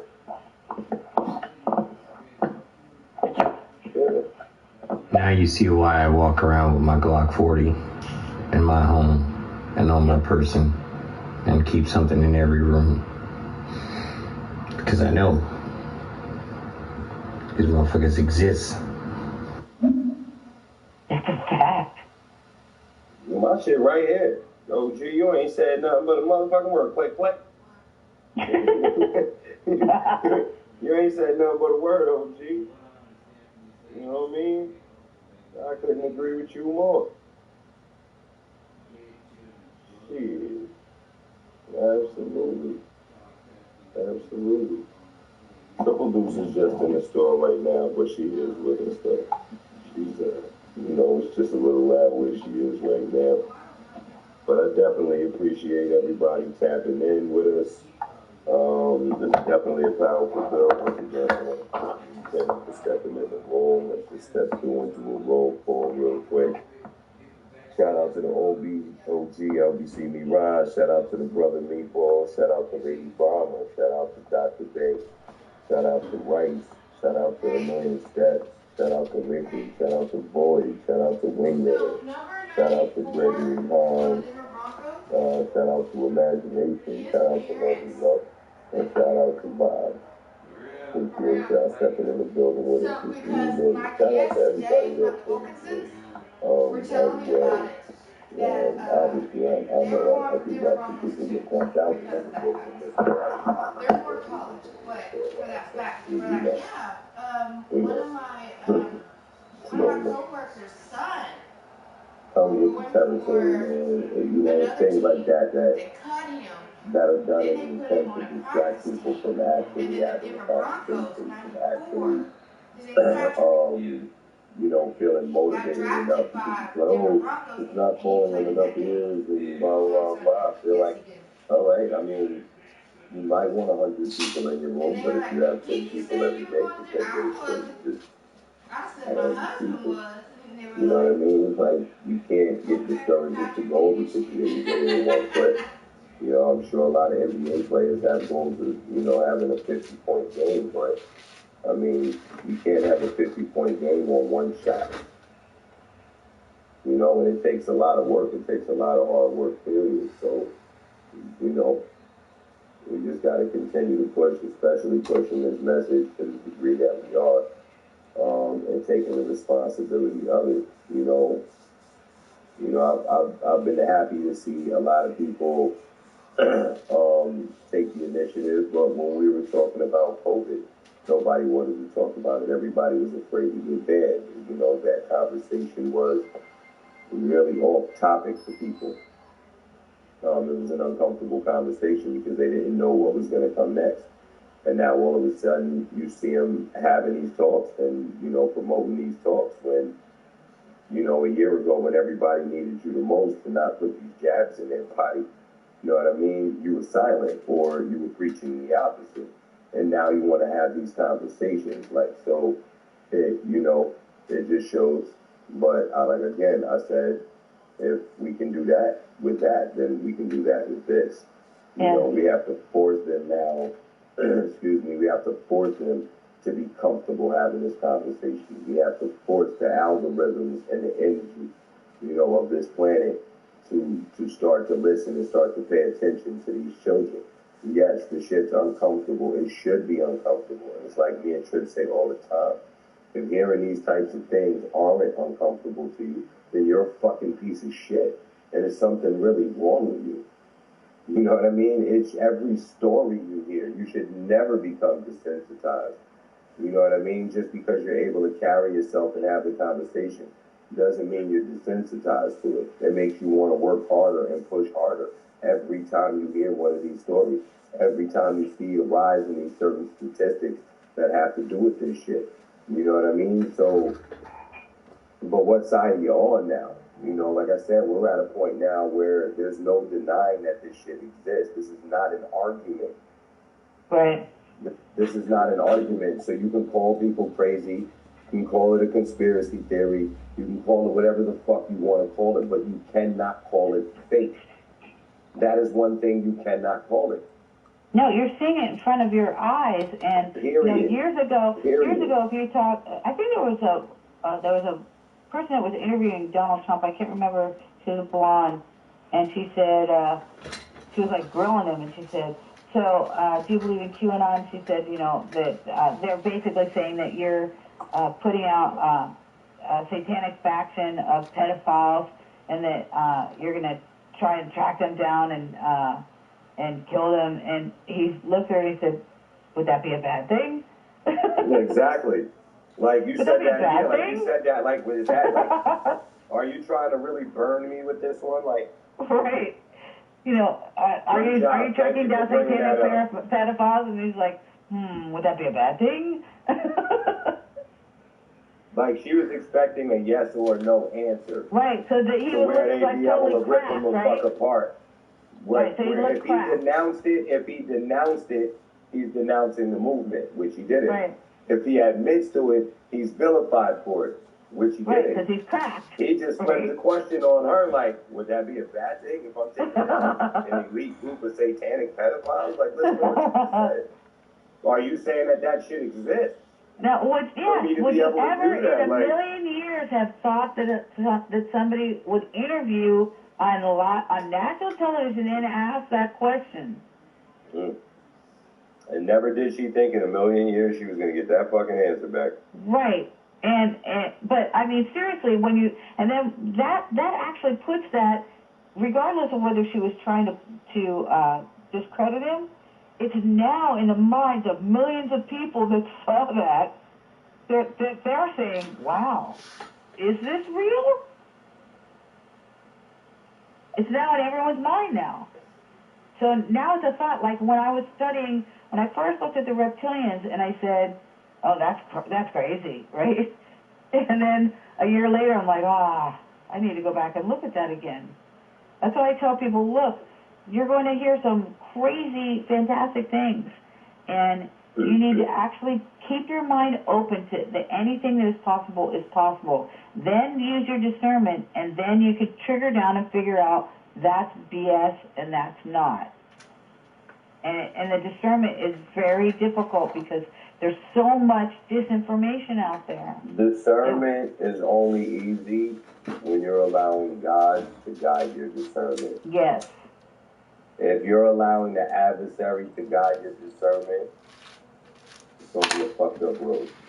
Right, because the adversary is lies, is deception, lies, is chaos, is deception, mayhem.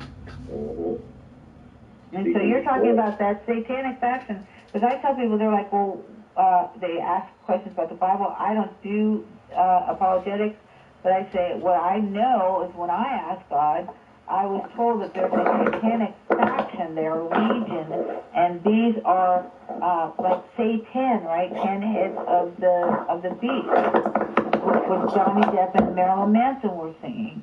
And so it's like a Medusa. You cut off one head of the snake and another one appears because you've got a long legion, literally legion of demonic followers that they're God. They have different gods. One is Lula, one is power, one is control, and then like the Church of Satan says, well, we don't worship an entity. They actually worship themselves as they are the center of the universe, and they are the gods, so they deserve all the homage. And then you have the scientific realm in which those that are creating individuals via genetics, and they're creating clones, they believe that they are gods, because what is a god but a creator? So then they now believe that they are gods because they have the power of life and death. And that's when you become the Illuminati god. Like Kanye West, he did a song which was on Assassin's Creed, I believe it was, where he says, "I am a god." And then they turn around and they say, "Oh no, he's a Christian." Really? What kind of a Christian? You know, he's representing Little Nas Satan's shoes. Little Nas, you know, his idol was Nicki Minaj. And John represents Nicki Minaj too. Menage a trois. You're talking about a perverse ideology in its beginning, and its inception is, I will do anything for fame and fortune. And I and many others walked from Hollywood. That was my agent. I walked away from him. And then I got tortured because of that decision.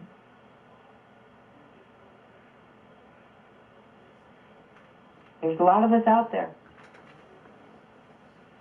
Like Allie said, there's millions of us. And she's right. There are millions of us that are not speaking up. There are millions of targeted individuals. Every targeted individual, speak up. Get a Twitter account.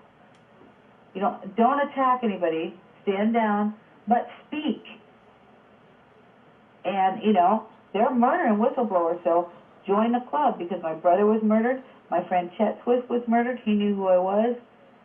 And his commanding officer was Michael Aquino, the Church of Satan, running PSYOPs and running Operation Phoenix, along with John B. Alexander, who ran A-teams in Vietnam. And they were manifesting demons, and they were giving their teams, their A-teams, LSD and drugs to keep the snipers awake.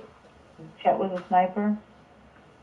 People are getting murdered. If you're going to be a whistleblower, them's the chances that you take. But I'd rather go down telling the truth than ever live a lie.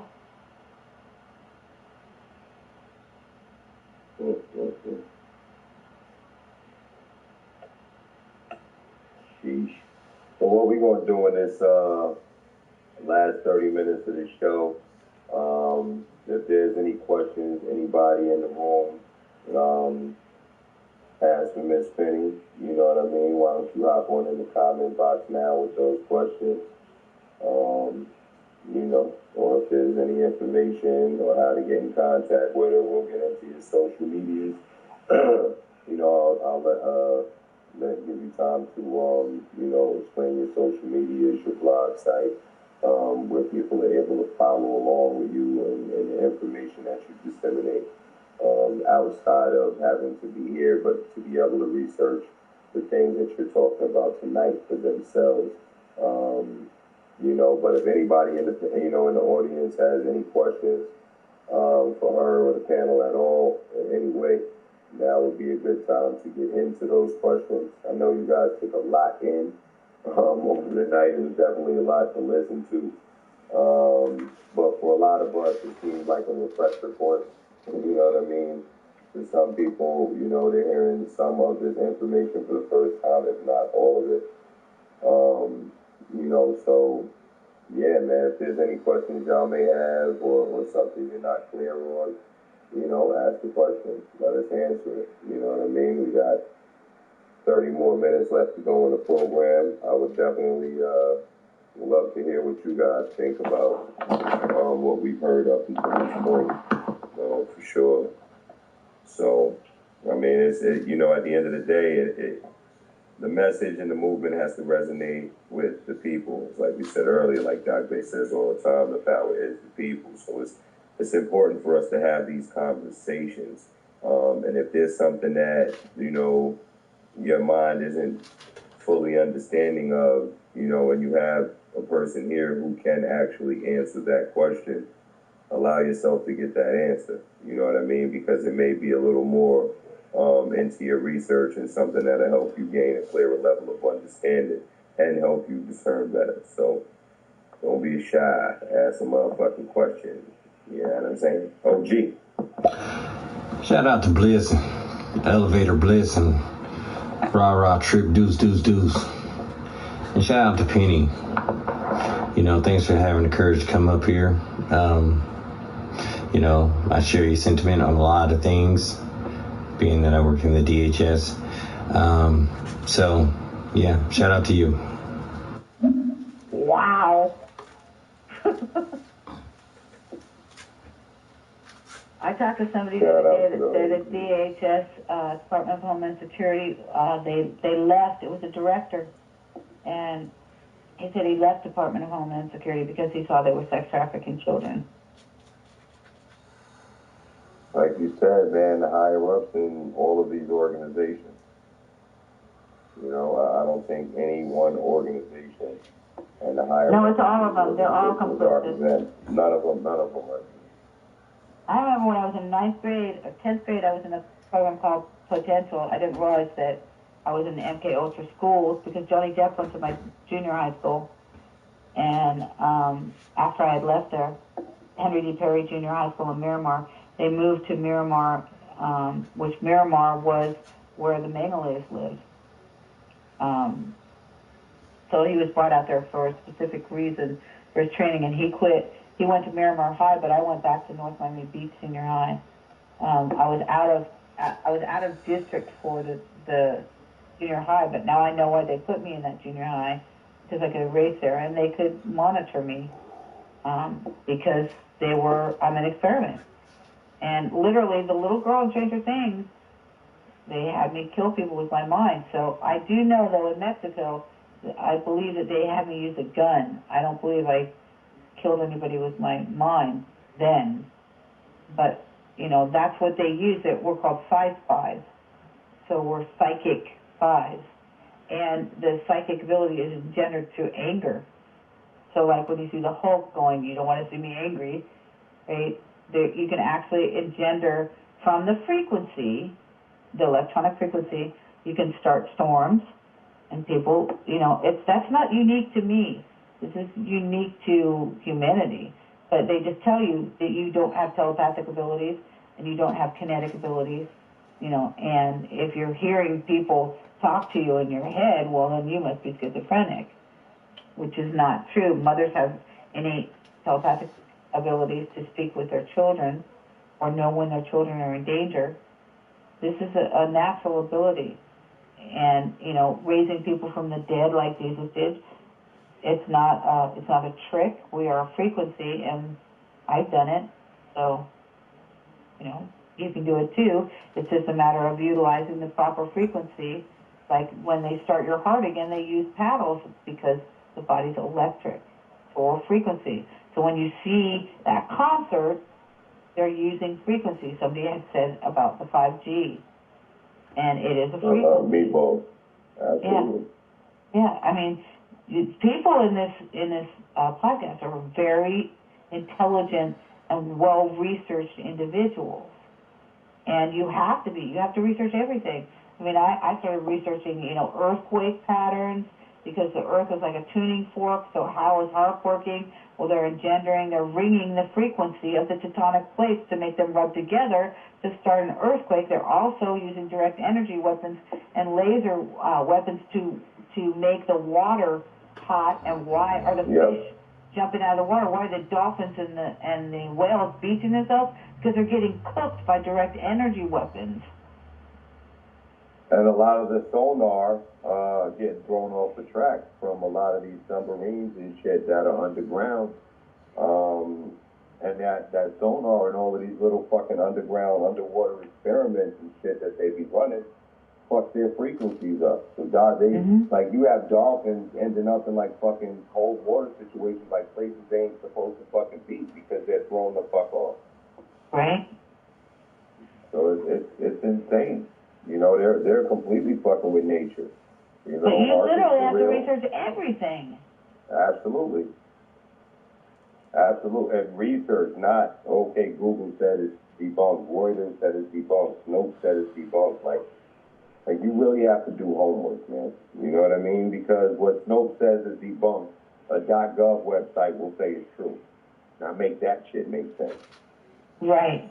Because they're using like semantics, like the chick from, USA Today that comes to I know one. She comes to my IG and in direct, because I have all my direct messaging is open on all my stuff, because I want people to come to me and I want people to give me information, and then I give them information, and then when they call me or they text my phone, I keep a running conversation with them. Some people come back like a year later, movies are true, Penny. Everything you said was real. I'm like, yeah, I know. It took you a year to get there, but hey, welcome back. Welcome to the club. So I urge everybody also, if you're on Facebook at all, which we already know it's all CIA, but the CIA is all over everything anyway, utilize as many opportunities for social media as you can. Don't block yourself off. Don't just say, I'm not going to use Google because, Google's compromised. Really? Everything's compromised. Use everything at your means to educate yourself. And then also start getting people's phone numbers. Actually talk to people on the phone, and because if you get kicked off of Facebook or one of these platforms, you're going to lose a lot of people that you might be talking to. So get their phone numbers and text them directly to their phone. And there might be something that I do it like a card game. So I deal the cards. This person needs to know this and this person needs to know that, because I remember. And so when a little piece of intel comes across, I'm like, hey, this is pertinent to that person. And then utilize your social media like IG and put it all out there. My bad, I got ashes all on my ashtray. I'm not fat. I got issues. But no, you're 1,000% right, man. If all of these tools are at our disposal, use them. But stop, thinking all of these things, are the end-all be-all of information. Like, you can't. Yes, actually do personal interviews. Yeah, right. Do personal interviews. Talk to people, which is I talk to everyone. And everyone has a certain perspective that they're going to bring something to the table.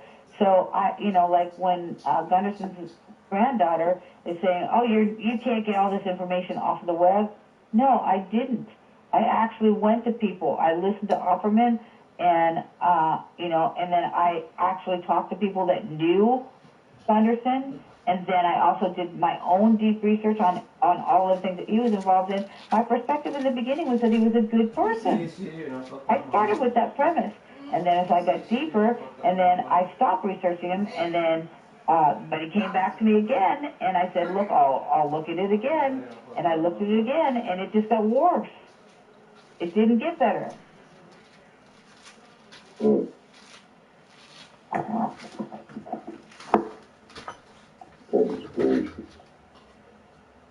then I wrote a blog about it. Ted Gunderson rises from the grave just in time for Halloween. I think I wrote it like 2 years ago. Maybe last year. I can't remember. And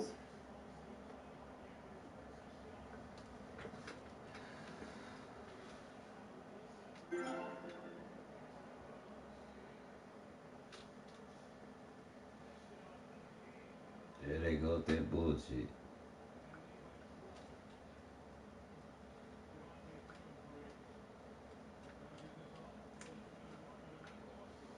Unfortunately, it took a You see how they do? a whole invasion for me to kick me off. I'm glad to I was really on here. So y'all can see no it. pun intended, but pull the trigger on me getting a strap like a Glock 19. Like I have that shit on me too. Like it's you never know shit will happen to you until it happens to you. So I'm ready to defend mine and like yeah, it's dark times. You know what I mean? Absolutely. I just don't like people telling me that I can't have shit. Excuse me, or I shouldn't have shit. So before y'all take everybody's shit, I won't be one of the people's shit that y'all trying to take. Because I don't want to be left out. You know what I'm saying? I need you to come to my crib too. With my shit. I'm glad I live in Texas. I knew gun law is there is no gun law. Unless you're a felon, but you know why that is. But yeah. Good evening, you guys. Penny, I want to ask you something. Do this have anything to do with also Don King? I don't know if you know Don King. Yes, it does. Don King was a manager for the opera singer from Nebraska. You know about that situation? No. Are you talking about the promoter, Don King? I believe she is. I don't know who the opera singer is, though.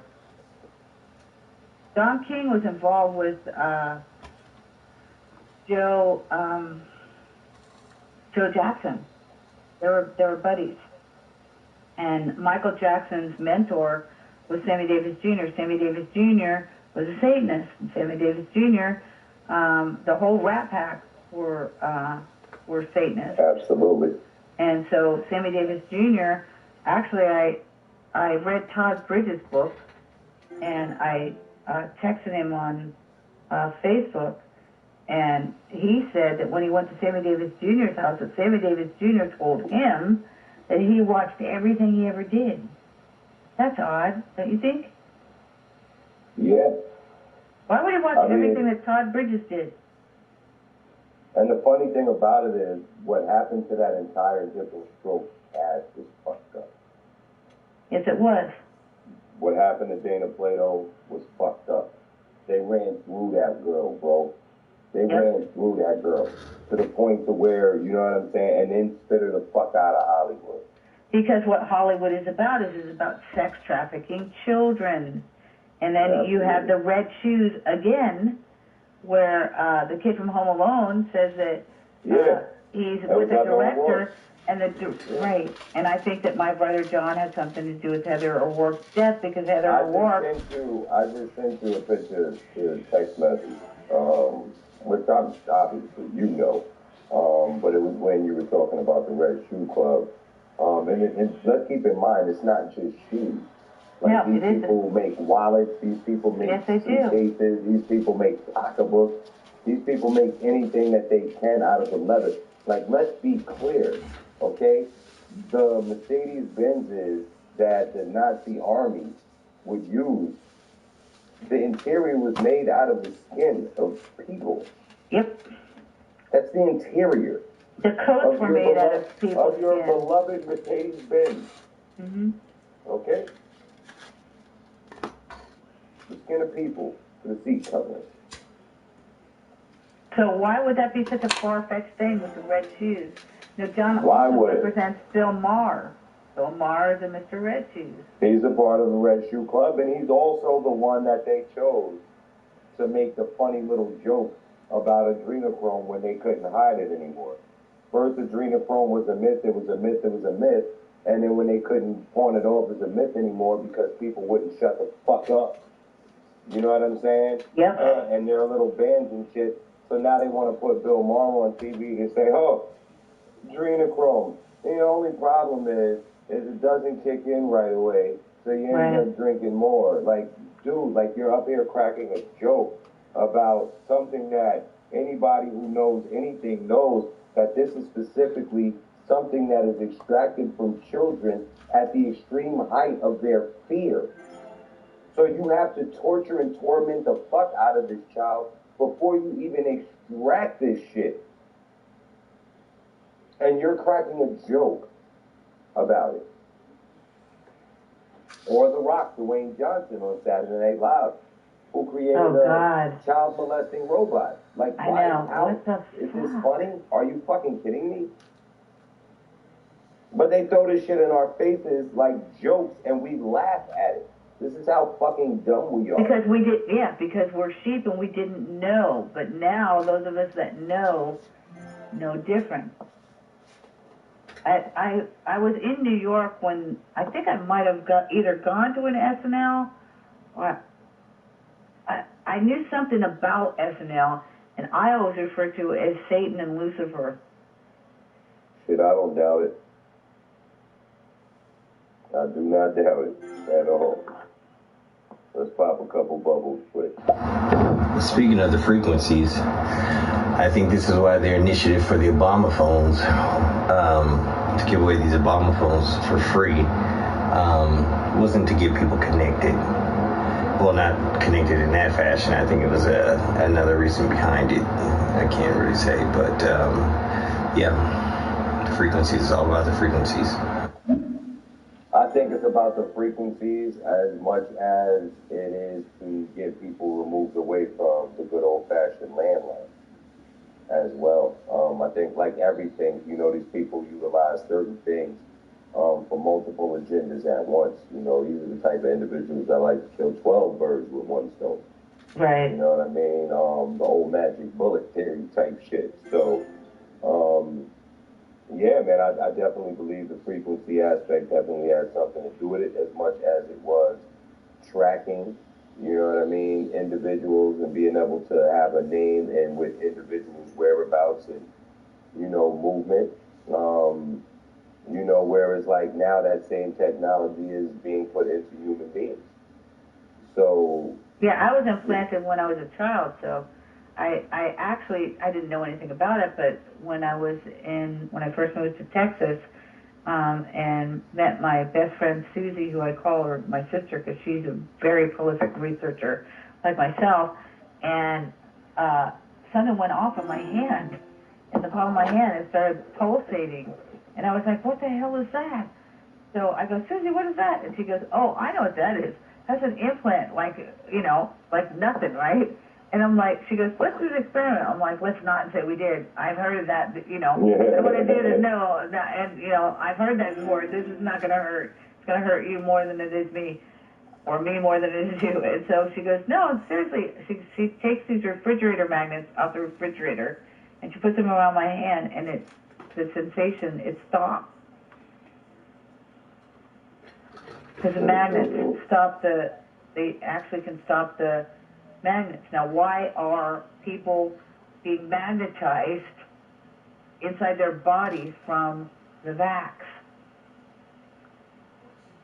There's magnets in there. There's right? So the magnet, though, demagnetized this implant.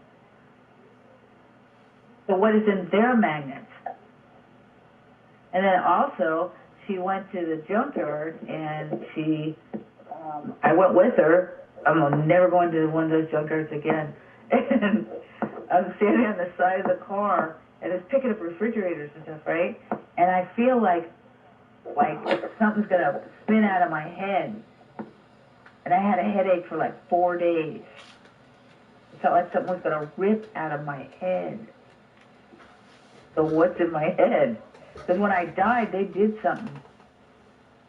I died and I was held in the hospital and I was chained to the bed for a month and drugged.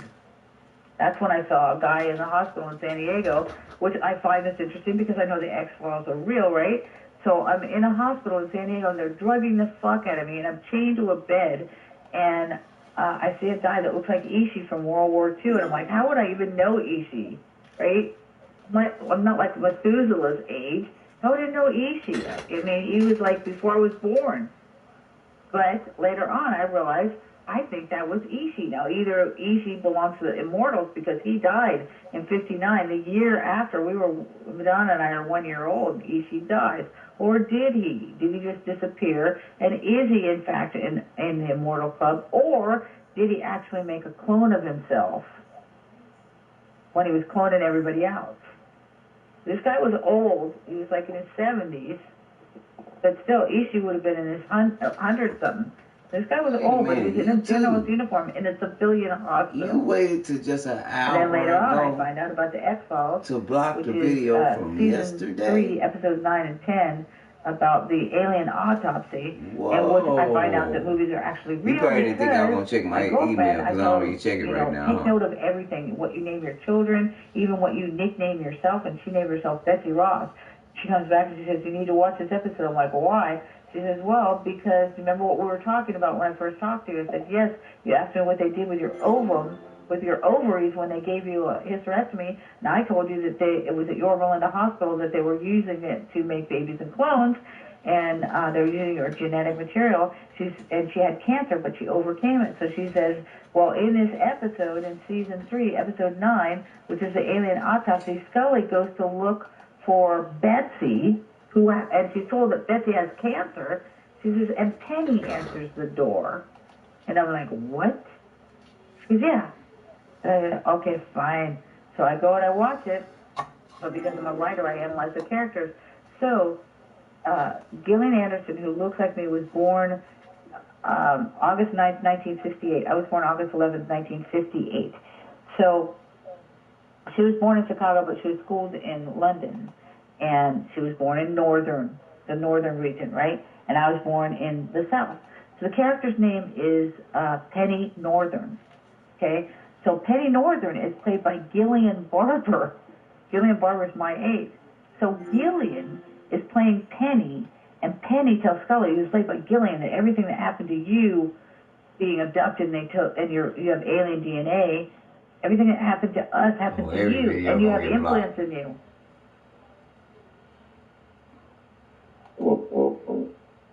Right? Figure that shit out. And I was married to Dr. Zenos. The first X-Files started on a wiki case of xenotransplantation, filed under X in the file cabinet, and then they moved all of the U's to the X's because there was a lot more room in the X-Files than there was in the unsolved, because I had so many unsolved because they were all government experiments. Because the X-Files are real. And the MK Ultra files are the X-Files, by the way. They were started by the CIA, given to the FBI. The FBI gave them to a Blackwater firm. They digitized it. The digitation was breached, and then it went back to the FBI again.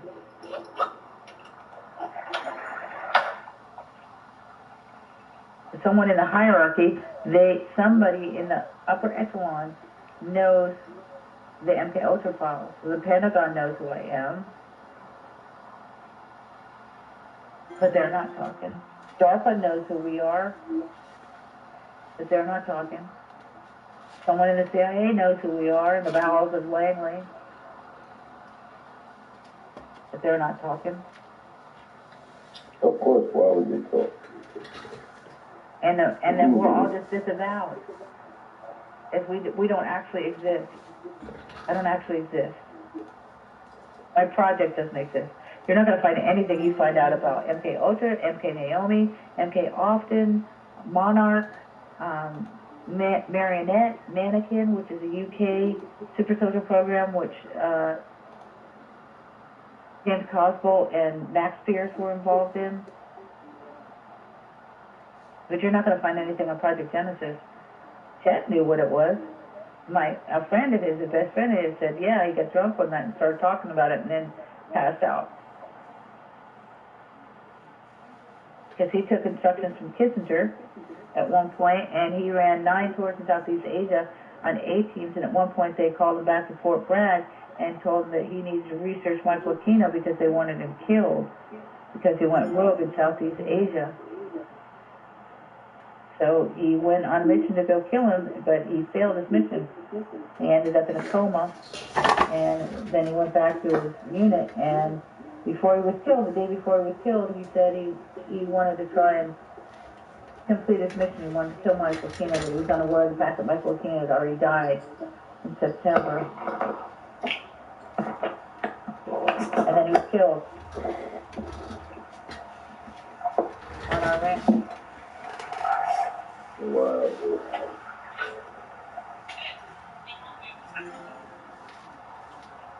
So when you go down that rabbit hole, you ain't never getting out of it. You're going to dig your way to Beijing and then back again. You're going to find Hunter Biden with his crack pipe, snorting crack off of some child in Beijing that he murdered.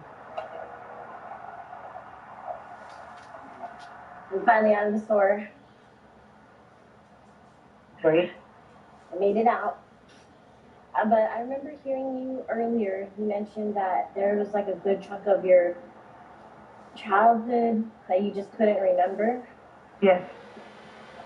I have this. I'm like, I've shared it here a few times on stereo.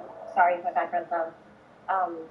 That I also I don't know. I mean, I'm sure that I'm not like in any type of involvement in that nature, but I just find that very strikingly similar. That I just don't remember a whole chunk of my childhood. I see pictures of all the vacations that I've been on with my family that I don't remember the experience, like at all. That's very interesting. You have my phone number, so we can definitely talk, because you would not be doing what you're doing if it wasn't pertinent to you. You wouldn't be researching this stuff if it wasn't pertinent to you. Yeah. It's pertinent to you. It is. It is in a weird way. No, like, not weird, but weird. Because I don't see my, I guess, like my bloodline connection to anything, but I feel connected to it in a way. And I think about the kids a lot, about, you know, I used to tell people here on stereo that I felt like I was starting to become desensitized, like what Bliss was mentioning earlier, and then I came to the conclusion, I'm like, hell no, I'm not. I care so fucking much, like, no, I'm not. And like, as of lately too, I've been feeling like everything you're saying, everything that you're, like Bliss keeps on saying today, that this evening, that everything that you're saying is all that we've been having to defend ourselves about, basically, like, because people, you know, label everybody when they're uncomfortable about shit. And like, we mentioned too the challenge that we put everybody on to at least have one talk about children who are trapped. And some people did, and most people didn't, but the whole point was to just continue to raise awareness, and then here you show up. So it's like, I know that there's some major force of connecting everything. Yes, that's extremely true. I believe that is actually the part of the matrix which is supplementary to us, because all of us that believe in truth and justice and righteousness are connecting at a higher frequency level. So when you pray and you ask for the manifestation of other like individuals, they come into your purview. Yeah. And it's effortless sometimes, you know? And I used to be afraid of, I guess afraid is the right word to say that, because the truth would just come, and then I will, I guess, like, knowingly pretend like it wasn't happening. And this was like my awakening happened 6 months ago, when I just fully accepted the fact that all of this stuff is really fucking happening. Yeah. And I have so much respect for you for being able to not only live a life, but to continue to tell. And you give so much hope to anybody who might be in fear of knowledge, of knowing. Because I really feel like right now, like, it's the ones that are talking about it, like, it would matter so much more. It matters the most right now. Because I feel like everybody's you're either fully fucking indoctrinated or you're not. It's like one or the other. And I'm the only person in my entire family that feels this way. And I feel so strongly about it. I feel so strongly about it that I cannot turn back. There's nothing in me that will allow me to turn back. It's like I don't care. I don't care who. Not everybody has the same purpose that we have. You see what I mean? Mm-hmm. Yeah. And although we've been put on this path, which is the same path now, all of our journeys to this path, to this moment, to this conversation have all been different. Mm-hmm. But our understanding, our belief, and our desire to want to do something and to see change is all the same. You know, Yeah, so when we say that we're trying our objective and our mission, and our responsibility at this point, right? Because we put it out there as if to say, look, this is our responsibility, and if you're not assuming responsibility, then you're an asshole. You know what I mean? Yeah. At the end of the day. So we're assuming our responsibility, you know, and we're embracing it, and we're enjoying being a part of something that's so fucking noble. You understand And what I'm bigger than saying? us. Right, and bigger than ourselves. You feel me? So we understand what our purpose is. People have an opportunity to walk in that movement now. Because there's so much information out there, because we make so much aware on this app alone. So if that's the case, and now you're aware, what are you going to do about it? It's that moment right there. What would you do about it? Now what? Because no, it's not your child today, or it's nobody you know today. But if you allow these people to continue to operate this way, especially with jabbing people up, and, you know, stopping, you know, people from having children and shit like that, destroying the reproductive systems on male and female. So it will be your kid one day. The numbers suggest it. Yeah. I mean, it's beginning for me, but I know, Penny, it's a lifelong thing for you. Liz, it's longer than me for you, that I'm seeing double, triple timelines happening at the same fucking time. Yep. And the one that I know that's true is the least likely one I want to be true. And that's but the I know, we know here in this room which narrative is a narrative and what timeline is actually sticking consistently throughout history. It's a scary time, you know what I mean? But I'm not in fear.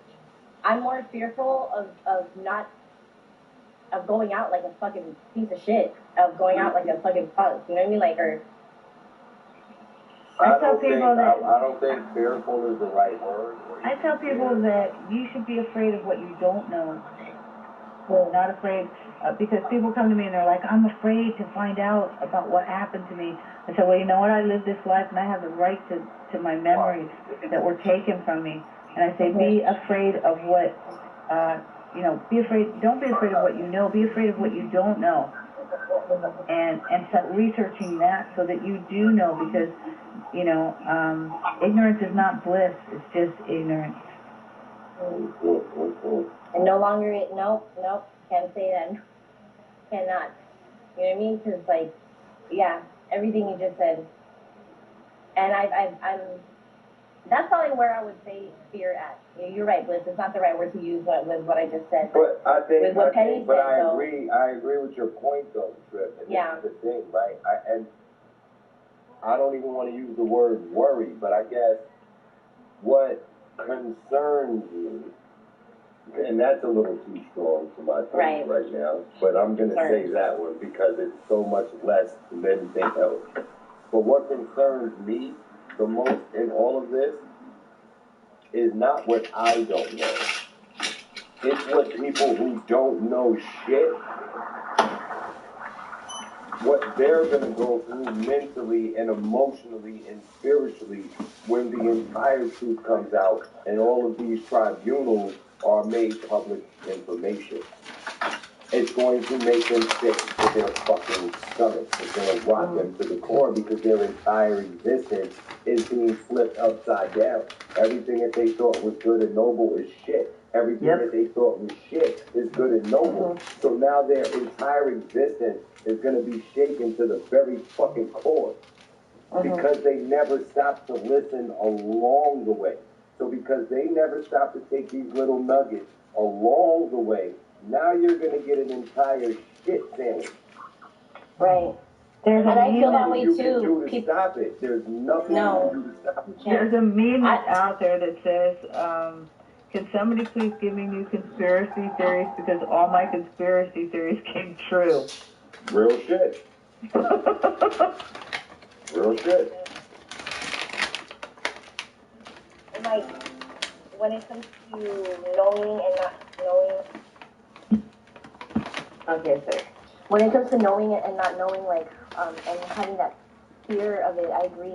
And also, too, with what you just said, Bliss, about, you know, when people do find out, especially the ones who we first and foremost, you know, our loved ones, when that happens, I can't help it, but, like, my truth right now. It makes you want to be like, I told you. But like, it almost, does. It does. Yes, but it not so. Because my thing is this, like, it's not even about that anymore. Because I haven't dealt with that. I mean, I've never been right to these people my whole life, and this is not something I want to be correct about in any sense. You know what I mean? And so when that time comes, it's not a happy being right. Right. Like, I'm sorry, so not. but not sorry because the shoulder for the ones to cry on is gonna be for the kids, the children that make it out. I told you know so. what I mean? Like, I tried to tell you. Yeah. Right. They can. And not just that. I just think at that point, we're not gonna have to say shit.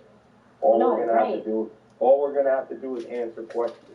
Right. Or just be that. Arm yourself with knowledge. Arm yourself with the breastplate of knowledge. Now there's going to be a shit ton of questions, and you know what I mean, because they know that you're that person. Right. So people who stop fucking associating with you are gonna start coming out of the woodwork. You know what I mean? Well, maybe someday Gunderson's little granddaughter will come back and say, Penny, you were right. I'm going to still pray for that, you know, for that ultimate outcome, because I was like, hey, get the fuck off my phone. You know, and then I wrote a whole blog on it, you know, Ted Gunderson rises from the grave just in time for Halloween. I think that was a great title, man. And he rose again, you know, after Halloween this time. Oh. Yeah. But yeah, the road to, I mean, do you think, Penny, like, I don't know if it goes through your mind or anything like that, but this whole, the reset and all of this stuff and all the warped fucking backwards shit that they've been putting us through, do you sense or do you feel that this is going to happen in our time? I think the reset is actually they're fucking with the timelines and they're resetting them. And they did something with Looking Glass for sure, you know. And you need to watch Hulu's X-Files. There's no commercials. If you're watching any of these things, watch them with the captions on because it's reverse neurolinguistic programming. And then you already know that they're true.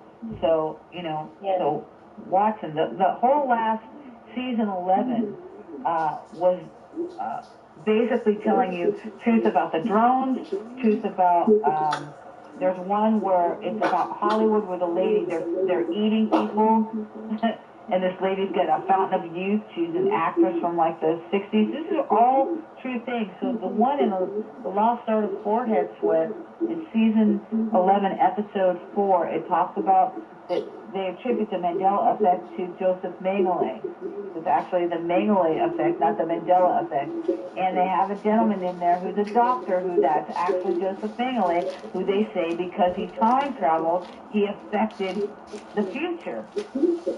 And then he's also wearing a Trump hat, sitting on a Washington monument, and he attends the inauguration. Well, my brother attended the inauguration. And they call the guy Thaddeus Q. They, as in who or they, which we refer to as three-lettered agencies as they, right?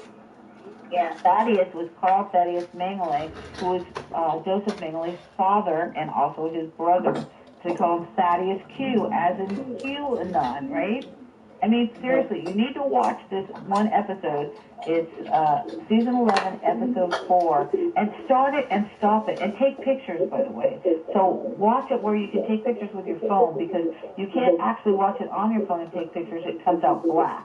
So you need to watch it like an iPad and then take pictures of it. Keep the captions on, because you can't do an infographic with just, you can with a picture, but it's better when you can actually see the words, because then people are like, what the fuck, right? You know, what is that? You know?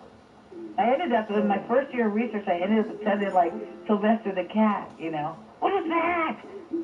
I was doing a lot of that, you know. What is that? And at some point, you have to laugh, okay? Yeah. I'm not saying like hysterical, like, oh, No, you're not that saying kind of that it's you need about to balance. experience that I was about to say, you need to experience that to create the balance. Yes, you need to have joy in your life.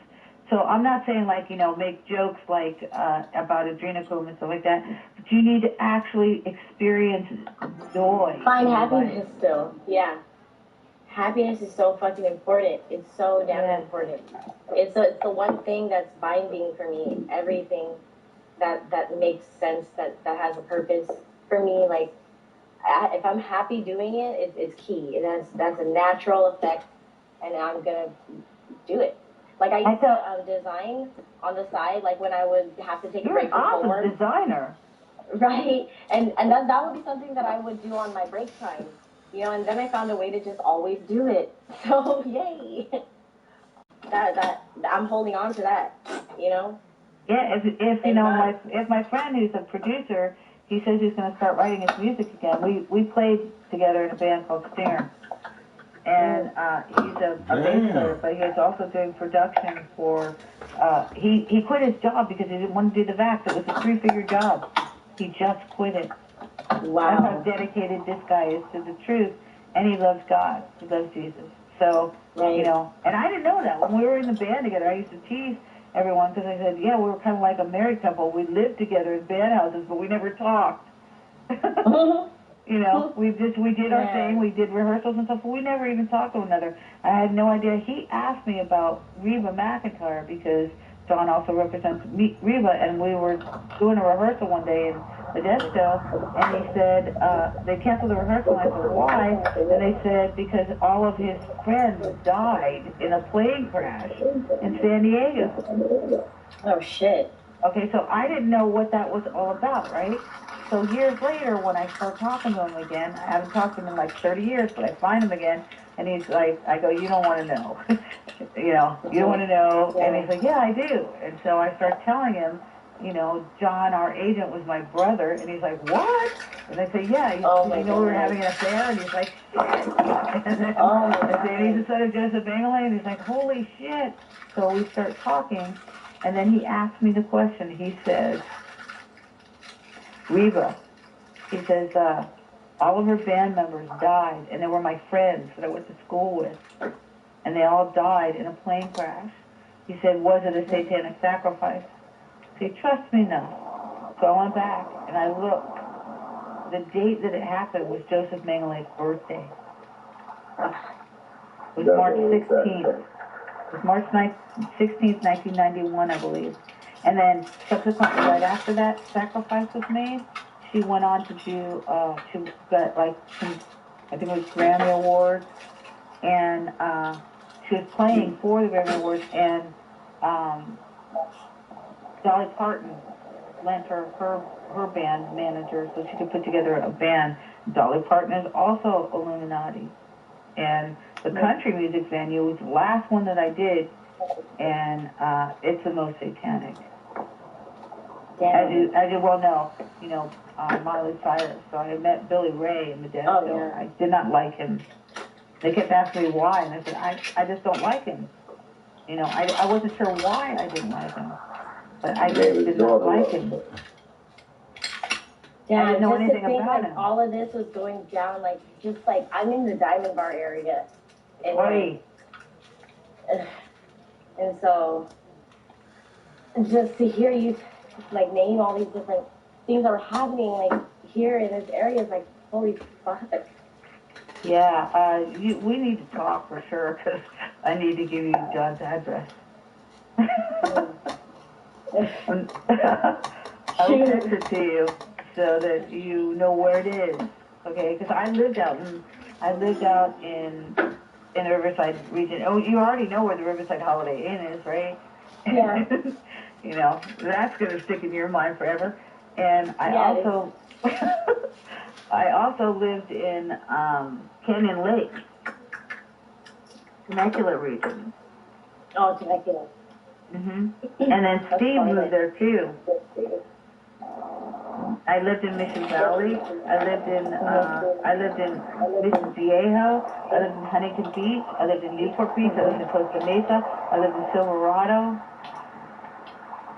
I kids all over there. Wow. Yeah. There are no coincidences. None. No, there aren't at all. You know, in Signs, that's one of the things that when in the movie Signs with Mel Gibson, who also followed my band, which was weird, but in the movie Signs, he says, you know, you're either one of those people that believe that there are a multitude of coincidences, and that everything's just a coincidence, or you're one of those people that believes there are no coincidences. Right. And I'm one of those people that there's no I'm such thing. There's no such thing as coincidence. This is strategized. So when you come to that conclusion that there's no such thing as coincidences, then you'll understand that the movies are strategized military intel, because that Hollywood was created by the CFR, which created the CIA, according to Kevin Shipp. Walt Disney himself. That's why I'm not even surprised when I see these different people making different videos about how in the 90s, like, this was all told to us. It's like, oh, yeah. Like, not only predictive programming, but it's already, like, what I'm thinking about. So when I think about it, it's gonna appear to me in this way. Like, so, there's no more fucking, for me, there's no more time to waste on just a single thought that's a waste of time. Like, I can't. It's so fucking crazy that. Let's run through these last 4 bubbles, and then we'll give Penny a chance to, you know, give a little closing and what she would like to say in closing. You want me to pop it? And hopefully this isn't the last time, you know, we're able to go with Penny as well. No, for sure. You just, text me anytime, I'll pop in. Yeah, absolutely. Let's hear from the OG. Oh, and let's not forget D-Wave. You gotta put D-Wave up in there too, so let's not forget that. It's another one. I'm glad I live in Texas. I knew gun law is there is no gun law. Unless you're a felon, but you know why that is.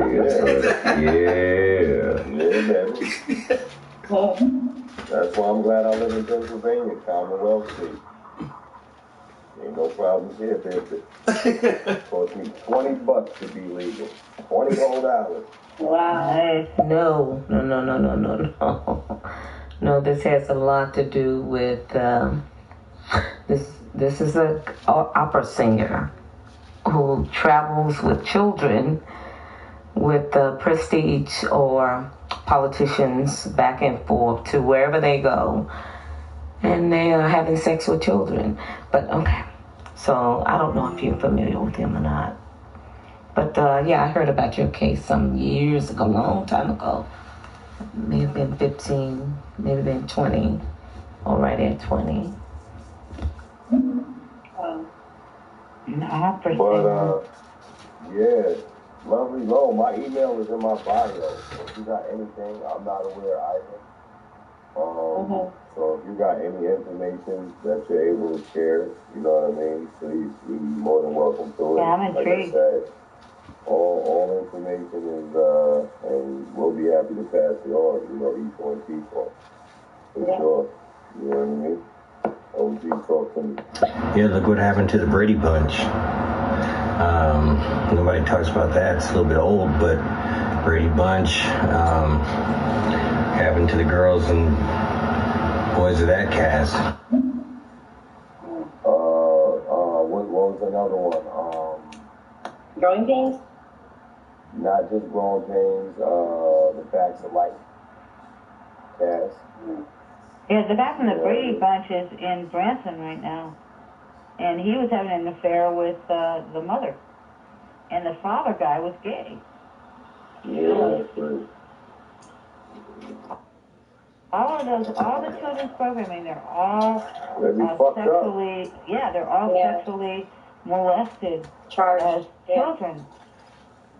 And Disney, especially as far as their performing artists and shit like that, are literally,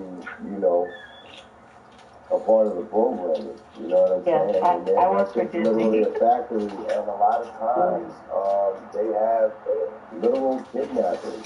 You know what I mean? Several hundred children a year. Yeah, and John Ross has something to do with that too. Mascots, because those are the only things or people that those kids will feel comfortable walking off with as they do their friends. Yeah, So there was sex trafficking children in the. You know what I mean? But if you turn your back, your kid's gonna walk off with it. Yeah, there's sex trafficking children. It's a whole New York Times wrote about it with the yellow dress. And then when I was kidnapped by MS-13 in Branson, I found a picture of myself from 40 years ago, which is my bodice, and I'm in a yellow dress. So I was sex trafficked through a nail company through Brockport in Miami, and you can tell that I'm a lot younger. I'm tan and it's in a yellow dress.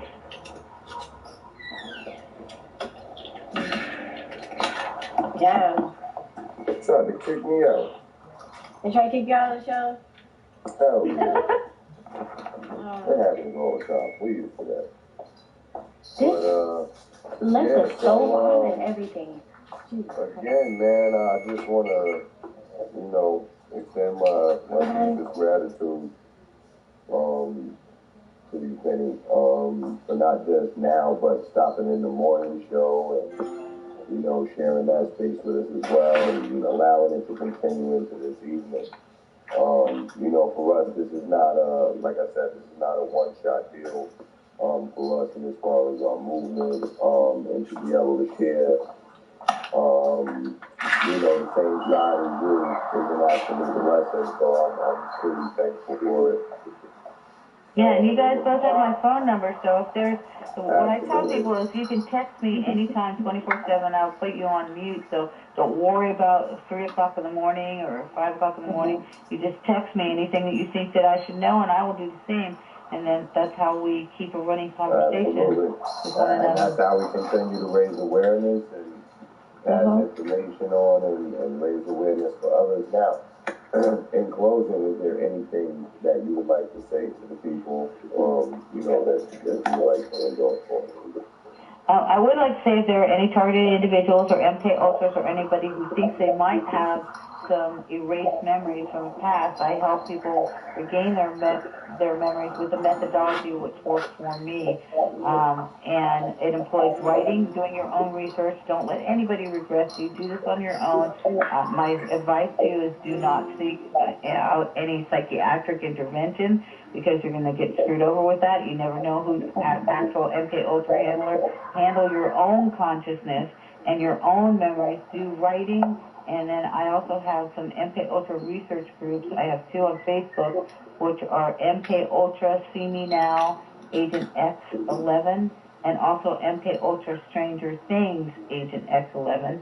I'm also on IG under Shepherd Out and under Agent X11. I'm on Twitter under Shepherd Out, and I think I have another one that's Agent X11. And I have like 4 or 5 different Twitters because I get kicked off sometimes. So I always have a backup for your backup. And my phone number, in case anyone wants to reach me, I won't answer my phone unless you're in my contacts. So when you text me, say who you are. My phone number is 619-779-9771. And we all need to start saving everyone else's phone numbers, because you never know when you are going to get kicked off a platform. So make sure that you start interfacing with one another in a human, manner. You don't always have to text. Sometimes actually talk to somebody on the phone and get a human voice. We all need to lean on each other emotionally. If you're having some problems, just check in with somebody who can, lift you up and carry you on down the line. Research everything. Research current events and past events. Don't believe everything that you're told. Research it. I tell people don't believe anything I say. because I want you to research it. And I didn't live your life, so I can't write your life story.